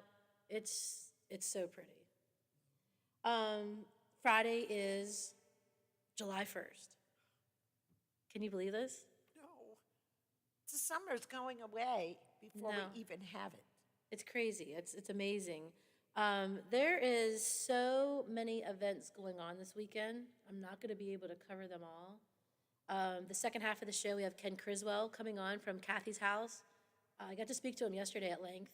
This is an amazing person who's backed by an amazing group raising money for a really good cause. It's going to be a great event. And I can't wait. We'll talk to him in the second half of the show. Tonight, again, we have Waterfront Wednesdays. Friday, we talked about the Red, White, and Blue. Red, White, and Brew. Thank you. That's an event that raises money for the United Way. They have a couple of food trucks. One is Desperado Dogs and the Wood Fire Pizza Truck. I'm telling you. That pizza's amazing. The fact that they haven't gotten a second truck. I know. And you know what I mean? To double up, you always wait in line. I know. It's amazing. And I then plus have. your typical restaurants are there. You know, you have Market Vines. Their food's amazing. I get the slaw burger, and you would never think about putting coleslaw on a burger. Wow, yeah. I don't know. I mean, I would never have thought of that, but when, I don't see it. Fried egg is what gets me. Why would you put an egg on a burger? Now, yesterday, Public Market had, it was called a farmer's burger. Yeah. And it had an over easy egg on it and some type of spicy mayonnaise sauce. It was absolutely amazing. And it was huge. Like, I had to take the top bun off just to be able to take a bite out of it. I mean, it was so thick. There's nothing better than a thick burger. I know. What was the place before Market Vines? Bud's Burgers. Did you ever eat there? No. It was a bar, and they used to have that little window, and you can get lunch out of there. No. Yeah, so it was called Bud's Burgers, and they had huge hamburgers. Yeah.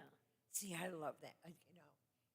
I don't need a fancy schmancy thing. I like a really good, thick bar burger. There's nothing better than a bar burger. Yeah. And that's how I judge a restaurant. No, absolutely. I highly recommend them. And they put their burgers on Texas toast too.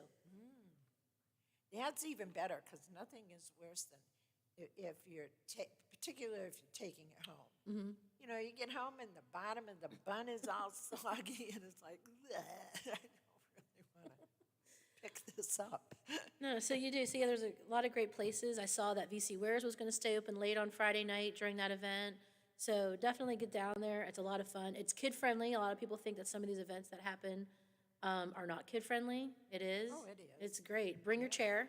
Yep. Definitely, Yes. bring a chair Yes. if you want to sit down and enjoy the concert. Also, this Saturday, we have America at the Capitol Theater. I know. I've been through the desert with a horse with no name. That's really the only song I know. No, you know what?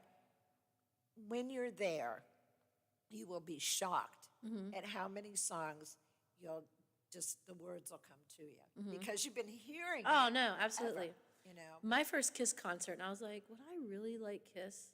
And then I was like, oh my God, like, I know almost every song. Just don't look at them. First time we went to one, it was like, oh my God, what did my brother drag us to this time, you know? Yeah. But all the music was good. It was just, this is so distracting. Why are these people dressed like this? Now, when I was little, I remember my mom actually bought me the Barbie dolls of Kiss. I do. I remember. My mom was a huge Kiss fan. Yeah, but we did. We had the dolls. So that concert is Saturday. It starts at 8 p.m. Horde and Jones is going to open up for them first. Tickets start at $49. There's plenty available. And it's going to be a really good show. And then after, I mean, go outside, possibly catch the end of Kathy's house. It's the fundraiser down at Heritage Port. Oh, that's a good idea. Just walk on down. Or before, you know what I mean? Grab something to eat. They're going to have different activities going on. They have different food vendors. You know, go there first and then go to the Capitol. It's definitely going to be a fun night out. I'm praying for great weather this weekend for everybody. I am too. And then Sunday, you have Ogilvy. There are fireworks. I mean, there's tons of fireworks on top of all that, but that's just what's in this area. And they have a whole day planned. Even on Friday, Wheeling Park has their Friday Fun Fest. They have bands. They have fun blow-ups and stuff for the kids. There's a lot. The Highlands fireworks, they're Saturday, right? I think they're Saturday. They Saturday too? I saw there's a huge list, but there's so much going on. Red, White, and Brew. First Fridays is also, we talked about that. Well, that's Red, White, and Brew. Red, White, and Brew too. And let's see. The Highlands is the Friday too. Oh, it is. Yeah, it is Friday. Yeah, and so the Island is Saturday. So that's a nice thing that they're going to do for the event for Kathy's house, is it'll be timed about like the last event. They're going to pause, let the fireworks go off, because honestly, Heritage Port is probably the best location to watch the Downs fireworks. It's great. A lot of people go to the back parking lot, but that's closed right now. See, from my house, there's too damn many trees. Not all of them got blown over 2 weeks ago, so, you can't, it's hard to get an angle. from my front porch. But yeah, that's how I like to watch the forest fireworks, the symphony fireworks from my front porch. Yeah, they're amazing. And you guys probably have a really good view for the symphonies because they do it on that barge. Yep. Yeah. Well, what we do is we invade our neighbor across the street's back deck, because they're right on the river. So we go down over there and make sure we bring all our empties home.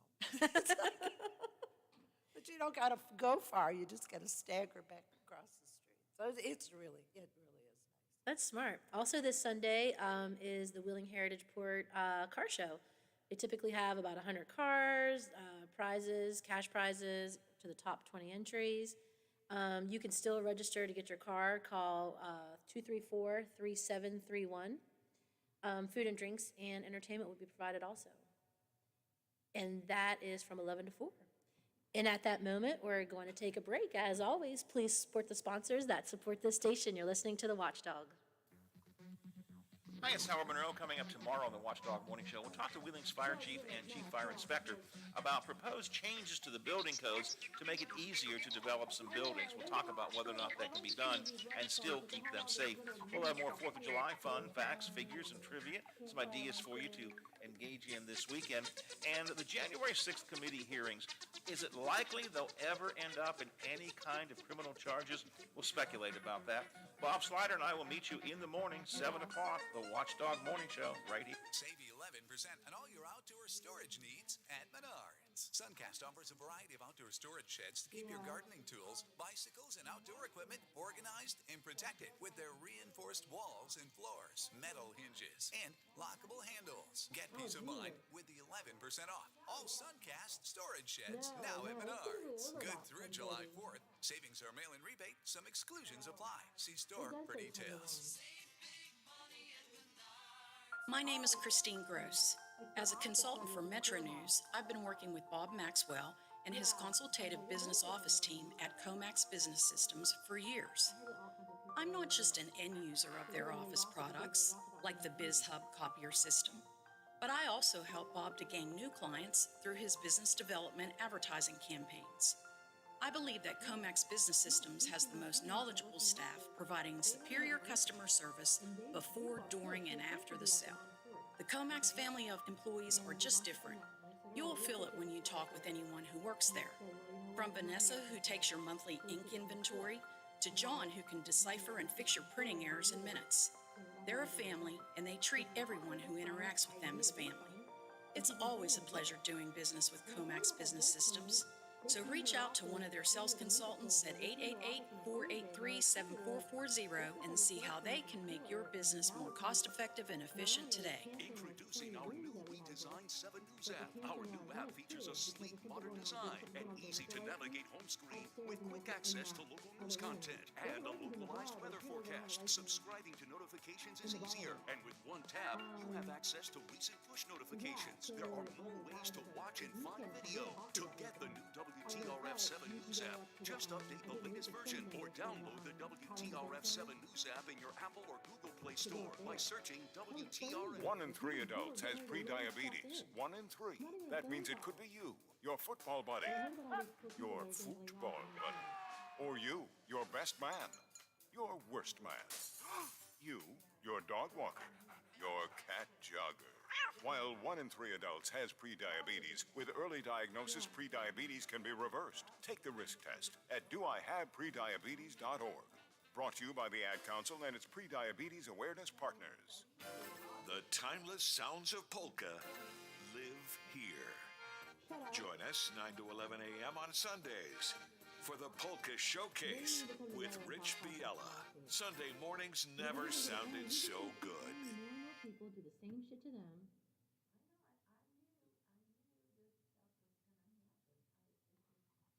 And that's what I hate. I'm not gonna lie to you, Lola. I hate talking about them sometimes because I told you about that tour they gave us, didn't I? For the hotel. It was awful. I was like, guys, I can't spend the night here. Why can't I recommend somebody else to do it? The Highlanders that shot the football team or whatever, they put them in a room and there was blood on the wall.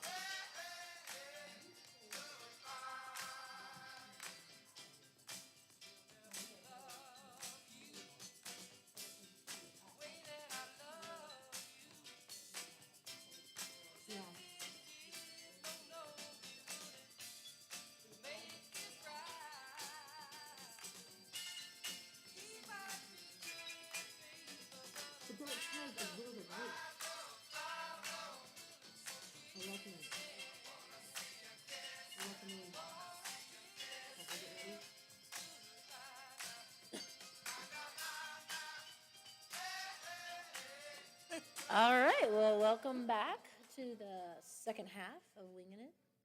Sonia without Liv, and I got my girl Lola here. Yes, I am. Well, Lola, I sometimes think of myself as a great mom, an organizer, and then last week I shot myself down. So for those who don't know, I have roughly 7 kids. Yes, you do. And I decided, Yes, you do. we're all going to go to the beach. And then I decided I'm going to fly the 1 and 2-year-old because they don't drive very well. Like after an hour, it's nothing but tears.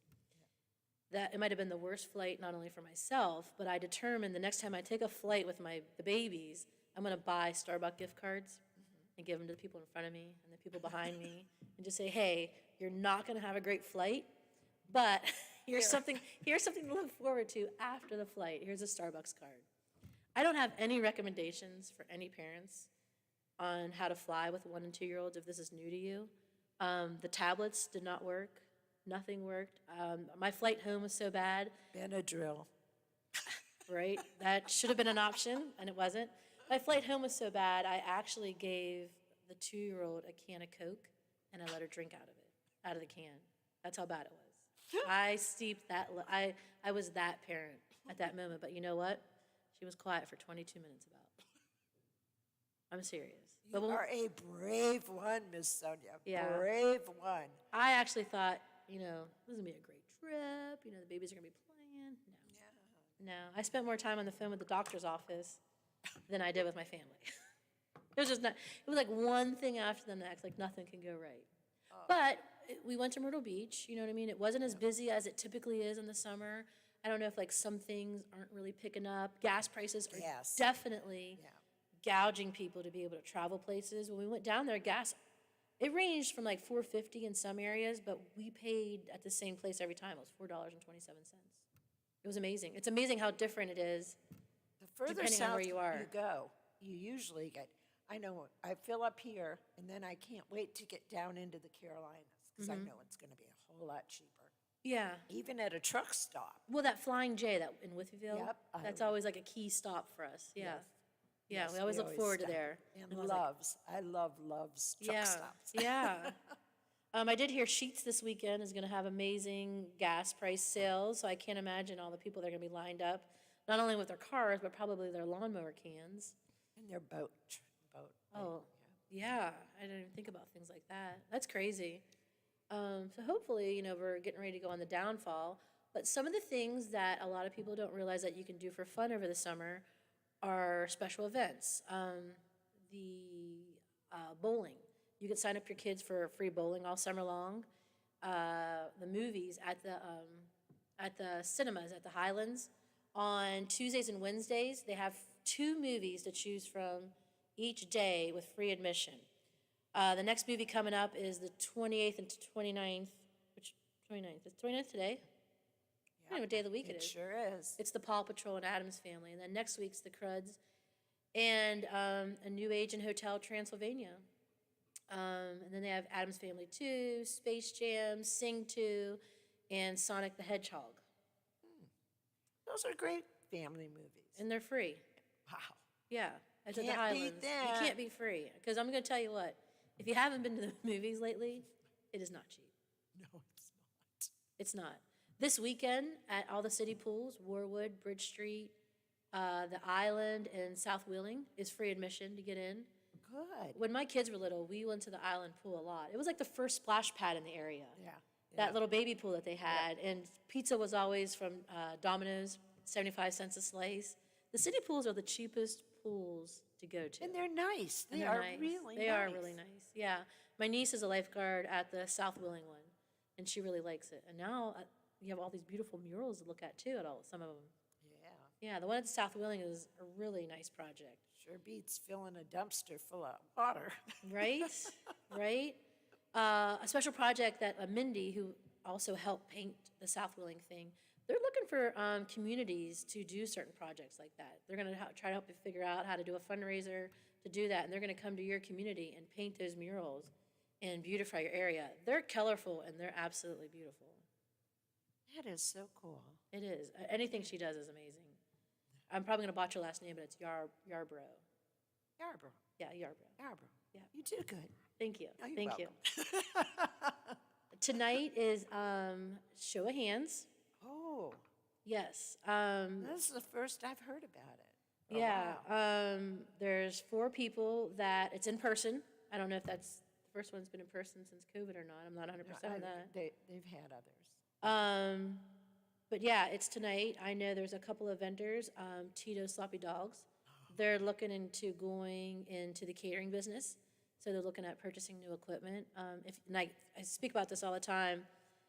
I try to go once a week by myself and eat breakfast. And Tito's is one of the places I love going to. It's slept on. Is that the saying? Their breakfast is absolutely amazing. I know. And it's quick to get out. It's cheap.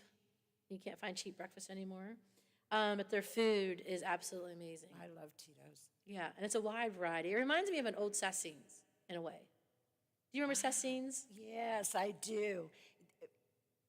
First moved here, you know, Sassines was still open. Yeah. And then they closed right at not right after we moved here, but we weren't here that long to be able to keep going. Their salad dressing. Their salad dressing is amazing, and they weren't selling it for a little while, but Valley Cheese has it back. Yep, I know. Yeah, I could eat it by itself. I know. It's good. They did that Greek salad with the salad dressing. That's what I always get at Valley Cheese. But it kind of reminds me of that. It's simple food. You know what I mean? Yep. Pick it up, you get it, you go. It's quickly cooked. They have the fresh cut French fries with their special seasoning, and ask for the French fry sauce. Oh. I don't know what it is, but it's Who cares? Who cares, right? Yep. But that's tonight, 6 o'clock, table 304. They're also a part of it. Let's see here. Edgington Studio and Adam Luiso, he's the owner of Chef and Company. He's doing deliveries at your home, like fresh food deliveries, like made-to-order dinners, like on a weekly. You can check out his menu. Wow. Yeah. Sounds good to me. I know. I wish I had the ability to have someone cook at home for myself.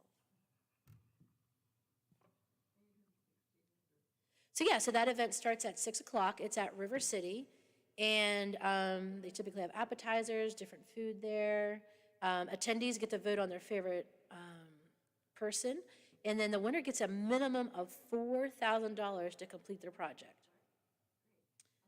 Let's see here. The presentations start at 6:30. It's a $5 donation to get you a vote, and $10 or more gets you 60 seconds to make an announcement to everyone there regarding something that your organization is doing. So it's like a commercial spot. Very good. All right. We need to take a break. Ken's on the phone. All right. As always, please support the sponsors that support the station. You're listening to The Watchdog. West Virginia Metro News, I'm Carrie Hudasek. West Virginia's only living Medal of Honor recipient, Herschel Woody Williams, has died at the age of 98. Williams had been hospitalized at the VA Medical Center in Huntington, which bears his name. Williams died peacefully at 3:15 this morning with family by his side. The family released a statement saying Williams was living out his last days and that they wanted their privacy. He grew up in Marion County and served in World War II. We'll have much more on Williams' life and legacy here on Metro News throughout the day. Today is the 10th anniversary of the 2012 derecho, one of the most memorable storms in state history. This man told Metro News back then he was walking down the street when he felt the powerful winds. As I was stepping in the front door, it actually ripped the porch off the roof off of the porch and actually flipped it up onto the roof. Then Governor Earl Ray Tomblin declared a state of emergency in all 55 counties. A 1975 court injunction to West Virginia's law banning abortion appears to still be in place, and according to some, makes that law unenforceable, even though Roe v. Wade is no longer in place. Governor Jim Justice this week says he may call a special session if he feels the state law should be altered. You can read more at WVMetroNews.com. Charleston police continue their investigation after a pedestrian was struck and killed by a vehicle in downtown Charleston. It happened on Lee Street between the Town Center Mall and the Marriott Tuesday morning. You're listening to Metro News, the voice of West Virginia. I have Ken coming on this Saturday first, and then There's a lot of excitement surrounding the return of the Charleston Sternwheel Regatta tomorrow. Organizers say restaurants are treating it like their own Black Friday event due to the thousands of visitors. Dino Stanley is the owner of Adelphia Sports Bar and Grill on Capitol Street. We're going to be busting at the seams, full steam ahead, no pun intended, for the city and this event. We're excited, and we're all hands on deck. The last time the regatta was held in Charleston was 2009. From the Metro News Anchor Desk, I'm Carrie Huda-Sek. $5,000, you put that in your budget. Do you know what I mean? You promised the Willing Park High School cheerleaders that they were going to pay for their pom-poms. Is that better? Yeah. No, maybe. Actually, we can't control that. Okay. You don't look like you lost a lot of weight too. You look amazing. All right. I've gained like 15 pounds. God bless you. All right, well, it looks the opposite. You promised the cheerleaders that. The only reason why Shepherd, what the hell's her name? Shauna, thank you, that knows about it is because she got a past due invoice in the mail that he didn't pay. So I sat down with him, I went through all this shit. I said, you know, Dalton, you can be great things in here. I said, you can volunteer your time. You don't have to give money away at the Wine and Jazz Festival. You can start having the Wine Jazz Festival, build up an account, and then... AutomotiveMap.com presents the Sports Flash, powered by The Score, on The Watchdog. I'm John Thayer. Serena Williams was knocked out of the first round of Wimbledon yesterday, but despite the loss, said she felt good. Physically, like I said, I was fine. Last couple points, I really started to feel it. But I'm moving well. I'm getting a lot of balls back, and I'm moving well in practice as well. So that wasn't surprising for me because I know that I was doing that well. I didn't practice for, 3-hour match. So I guess that's where I went wrong. The 40-year-old was asked if it was her last Wimbledon start, and she said right now she couldn't answer that. PGA Tour gets underway tomorrow in the Quad Cities at the John Deere Classic.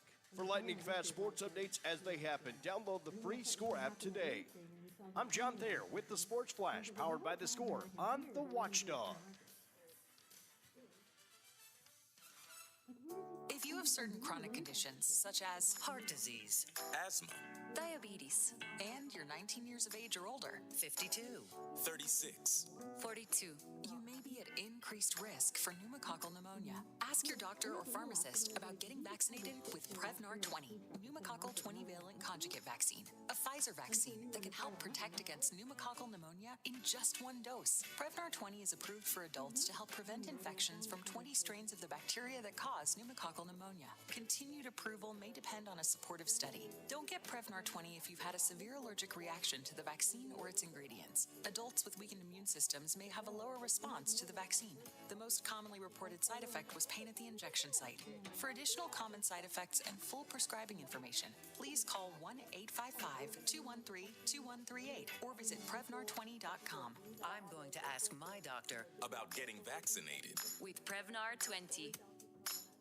Cybersecurity attacks can cripple and even force a small business to close. Does your organization have a focused approach to being cyber resilient? If you can't answer yes, you should contact Omni Strategic Technologies to help you identify the steps to protect your data and reputation from the very real cyber threats that exist today. Schedule your free consultation by calling Omni at 304-242-7600 or online at omniperforms.com.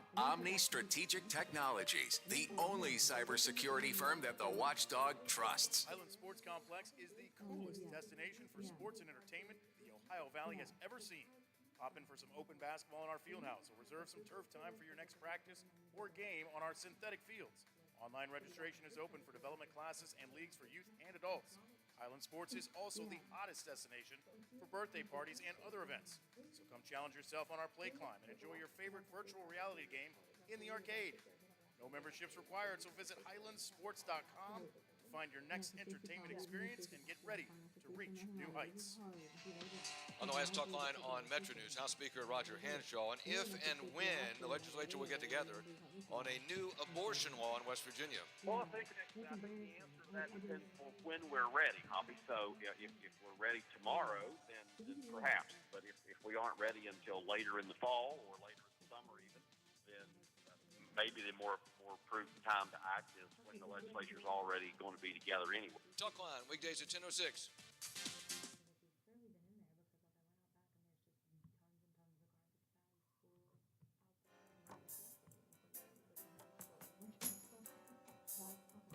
So when you go with 10 first and then you got the black too. Right there.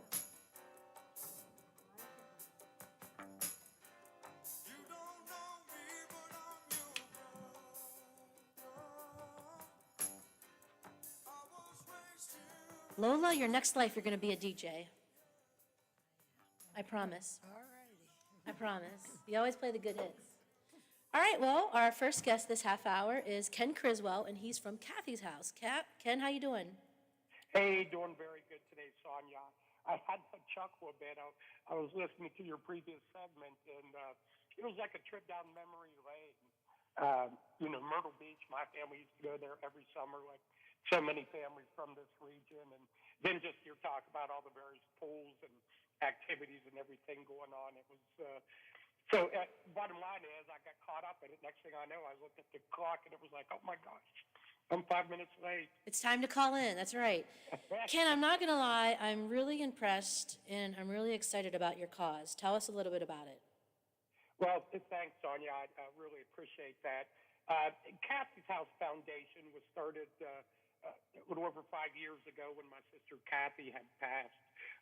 She was a nurse and then ran a doctor's office. And if you know anyone in the medical field, a first responder, an RN, they take care of the family, neighbors, everyone with advice and, counsel and everything like that. My sister had passed suddenly, so, and that's always, it's tough for everyone to go to or to go through, but the over 700 people showed up at her funeral. We had thousands of responses online. Every story was something that Kathy did, and we had no idea that she was helping out all these hundreds of people outside of our extended family and neighbors. So my sister and I and my brother at that point in time, we knew we wanted to do something to spread the word of her extraordinary kindness. So, the idea kind of flashed into my head one day. I'd worked in the building materials industry and worked with 84 Lumber, Rose, Busy Beaver, and I saw an open lot across from Reynolds. And all of a sudden it just flashed to me, Kathy's house. This is what we're going to do. So flash forward to last year, we'd been doing fundraisers. Our goal was to purchase a property to open up like a small version of a Ronald McDonald house. We'd been running a food pantry called Noah's Pantry that my great-nephew had decided to create a few years ago. And we knew we wanted to take it to the next step.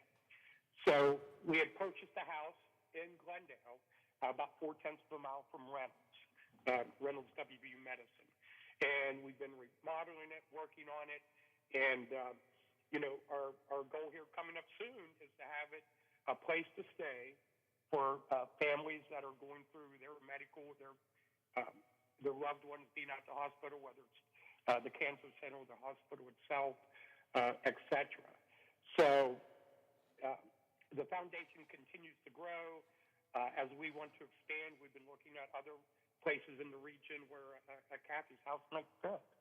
So, aside from the things we do physically, the food pantry, we do a veterans outreach, and the hospitality house itself, our kind of over umbrella goal is to spread the word of kindness and tell the story of what an extraordinarily kind person her sister Kathy was. We've kind of adopted that, just the quick, be kind today, and that's kind of become our model. So that's kind of the short story of what Kathy's House Foundation is all about. And one of your events this week for your fundraisers is this Saturday. Tell us a little bit about it. Oh, yeah. I mean, we're just so very excited for this weekend. We'd done steak fries, other fundraisers, always very music-oriented. So we decided we wanted to take a step up on that front. So we're having what's called the Rockin' Kathy's House Summer Concert. And that will be at the Heritage Port on Saturday, obviously July 2nd. And we'll be having 4 bands. Our headliner is going to be Billy the Kid and the Regulators. Billy the Kid is just a phenomenal blues musician, and his band is just amazing. So we're very, very fortunate to have them on. And, if you want to see a little bit about Billy the Kid, you can look him up at our Facebook page, which just go look for Kathy's House or at Kathy's House Foundation. But we've got 3 other acts as well. So we'll be opening at 5:15 with Stevie Lynn from Moundsville, just a phenomenal young voice in the region, and she'll be doing a full set with us. Our second act is a duo called Lyndon and Melvin. Melvin being Brett Mitchell, who grew up in the McMacken area, and him and his partner are just a phenomenal duo. Very entertaining, very versatile, and we look forward to having them. Our third act will be White Collar Criminals, which anyone in the Valley has probably seen them at many events that they've done over the years. And just a great group of performers. And then, as you and I talked yesterday, we're going to have a little break from around 9 to 9:30, as there'll be the fireworks over on the island, and that view from the Heritage Port will be just about perfect. So, after the fireworks are done, Bill or the Kid will come on, and obviously our closing act. So we're just very, very excited for the whole event. In addition to that, food and beverages are going to be provided by Figueretti's. So, we think we've got all the bases covered. We've got the food, the drink. We're going to have some raffles, a 50-50 raffle, some other interesting things that we'll be showing, and also taking donations, obviously. So all this goes to benefit our Kathy's House. We still got some renovations to do, some handicapped access ramps, some flooring on the inside, etc. So that's why we're out there raising money and trying to get everything up and running. But very, very excited for the weekend. That's amazing, and we're really excited about it. Again, everyone, that is Kathy's House. It is an absolutely amazing cause. You can check out their Facebook page, and they also have a website. It's kathyshousewv.org. Get out there this weekend. It's going to be amazing. Thanks, Ken. Outstanding. Thank you so much, Sonia. All right, have a good one. All right, bye-bye. Bye-bye. All right, there's a lot going on this weekend, and our other event is this Friday, so we'll flip up a day before. I have Jess from the United Way and Brooke from Center Market. Hey, ladies. Hey, thanks for having us. Let's talk red, white, and brew. I know. Can you believe it's going to be July 1st Friday? No. I feel like I always say the summer goes fast, but this one especially, I think, yeah. I don't know what's going on. It's just flying by. Absolutely. Tell us a little bit about this event. What do you want me to go first? Yeah. Yay. So I'm excited to work with Brooke because Brooke has been serving beer at this event for 100 years. I think I've asked her to I don't know if there's been a time that I've asked her to come out and volunteer and serve beer at one of our festivals. She hasn't been there, and now we get to work together on the project because we're partnering with the city of Wheeling. And it's a fundraiser for the United Way and for the city to help Center Market continue to grow and flourish and support the awesome businesses down there. But as you know, Wheeling loves to be outdoors, listening to music, having something to eat, and having something to drink. So that's what we're doing, bringing it to Center Market. And it is on Friday, so it starts at 5 o'clock.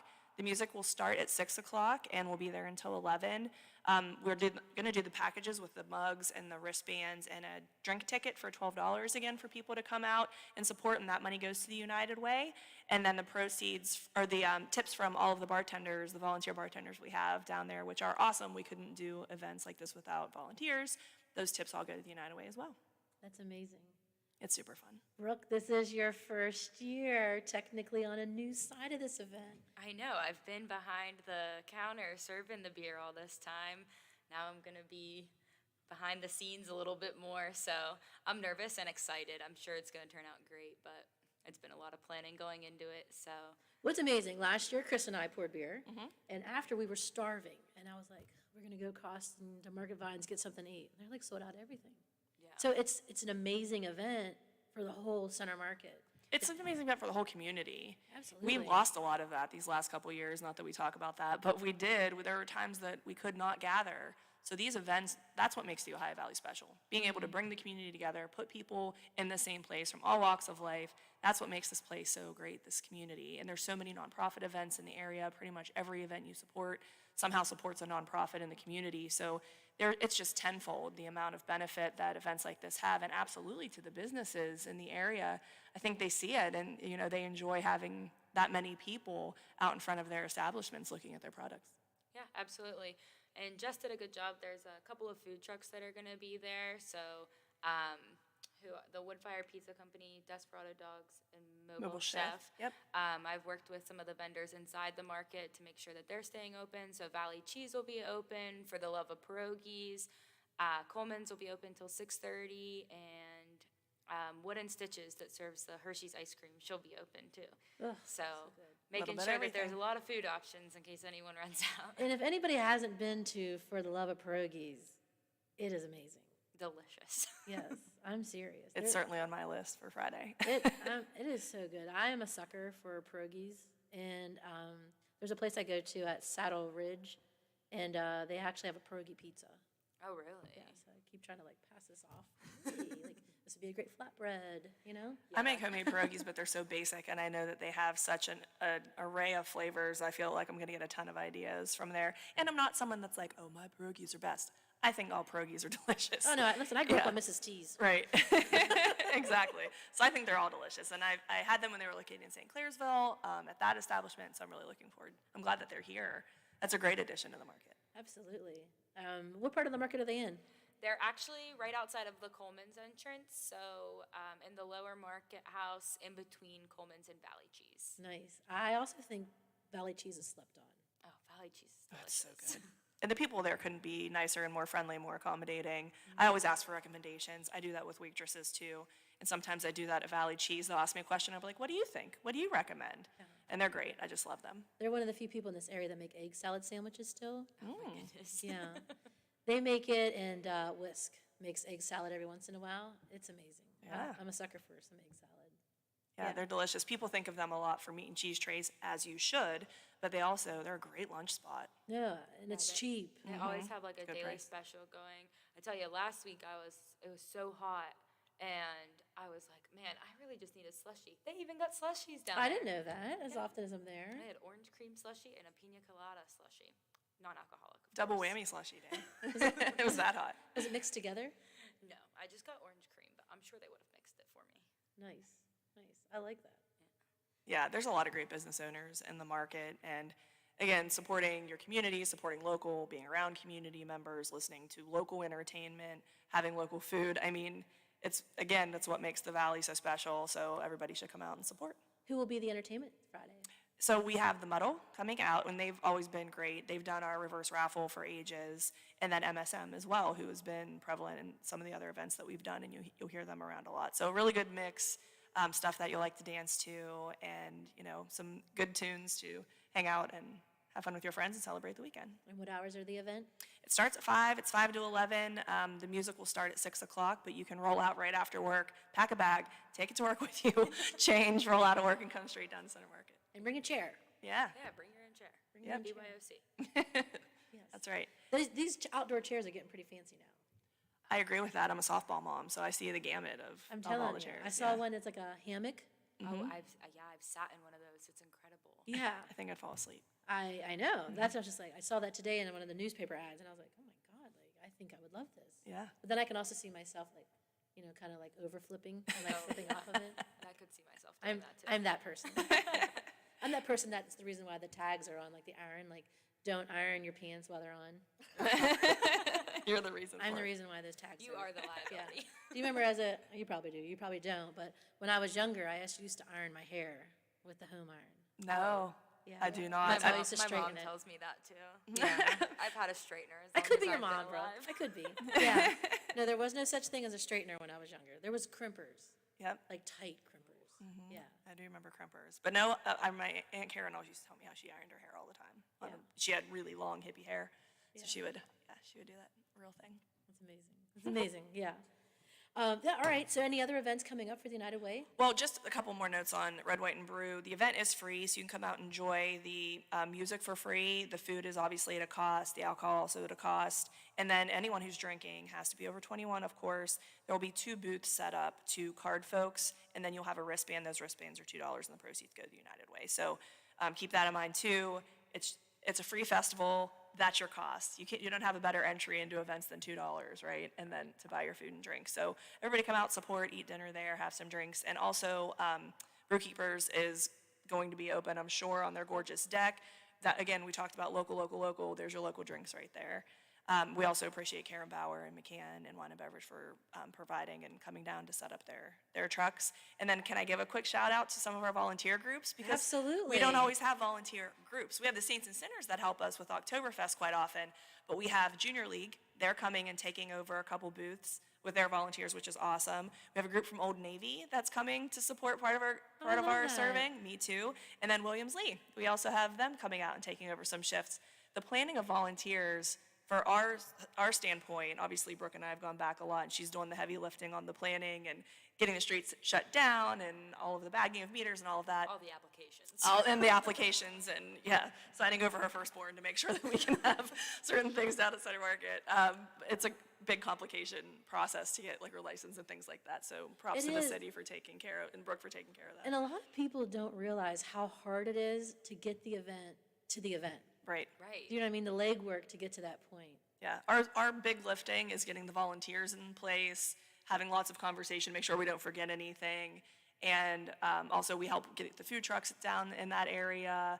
So, but the volunteers, when a group like that comes in and says, hey, I have 6 people to take up these spaces, I mean, that's a whole day. Like, that's a whole booth taking care of that. We don't have to schedule. So anyone interested in getting involved that way, I'm a volunteer chair for a couple of events in this area, plus we have our own. I think volunteering is a great way to get involved in your community. Look at Brooke, I started, 7 years ago now? Right, and you've attended a lot of events in this area too, so that probably made the position you applied for even more attractive, and the fact that you've been involved with them, I'm just going to put out there, probably made your resume look pretty attractive too, right? I'm sure it did, so all you young people out there looking to beef up that resume, go volunteer for the United Way. We didn't even talk about that ahead of time. See how seamless that was? But we did talk about volunteering, about the importance of just getting yourself out there and volunteering. Like, you don't have to give money. Like, you just being there and helping out is huge. That time is as valuable as any donation you Absolutely. give. People love that. Yep. Anybody wants to volunteer? I eat that stuff up. Yep. Absolutely. And it's fun. It's a really good time. It I mean, I is. started out as a volunteer too. So anybody who wants to get involved in that kind of stuff, we are booked for this weekend, but we have plenty of things happening in the Valley. And there are a lot of organizations that United Way works with one-on-one that are looking for volunteers for their events too. So reach out to us, Facebook, email, website, any of that. So yes, new events coming up. We still have time for that? We do. Talk to us. We got a couple minutes. You guys, why don't you talk, because you have your We first have Fridays 1 coming up. minute.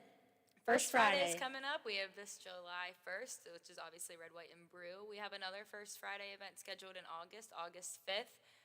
The event will start at 6 o'clock. You can come down, grab a bite to eat. Music will start at 7. That day we have Gage Joseph performing.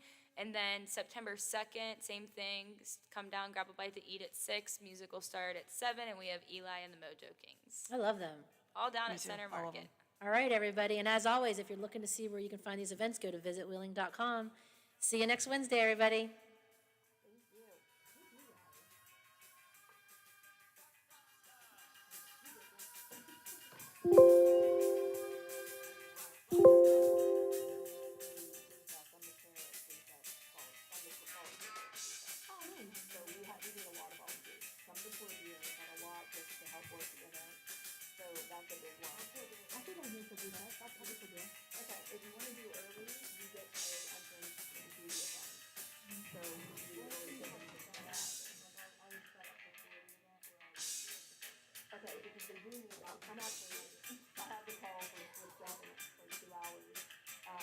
The Watchdog is FM 98.1, AM 1600 WKKX Wheeling.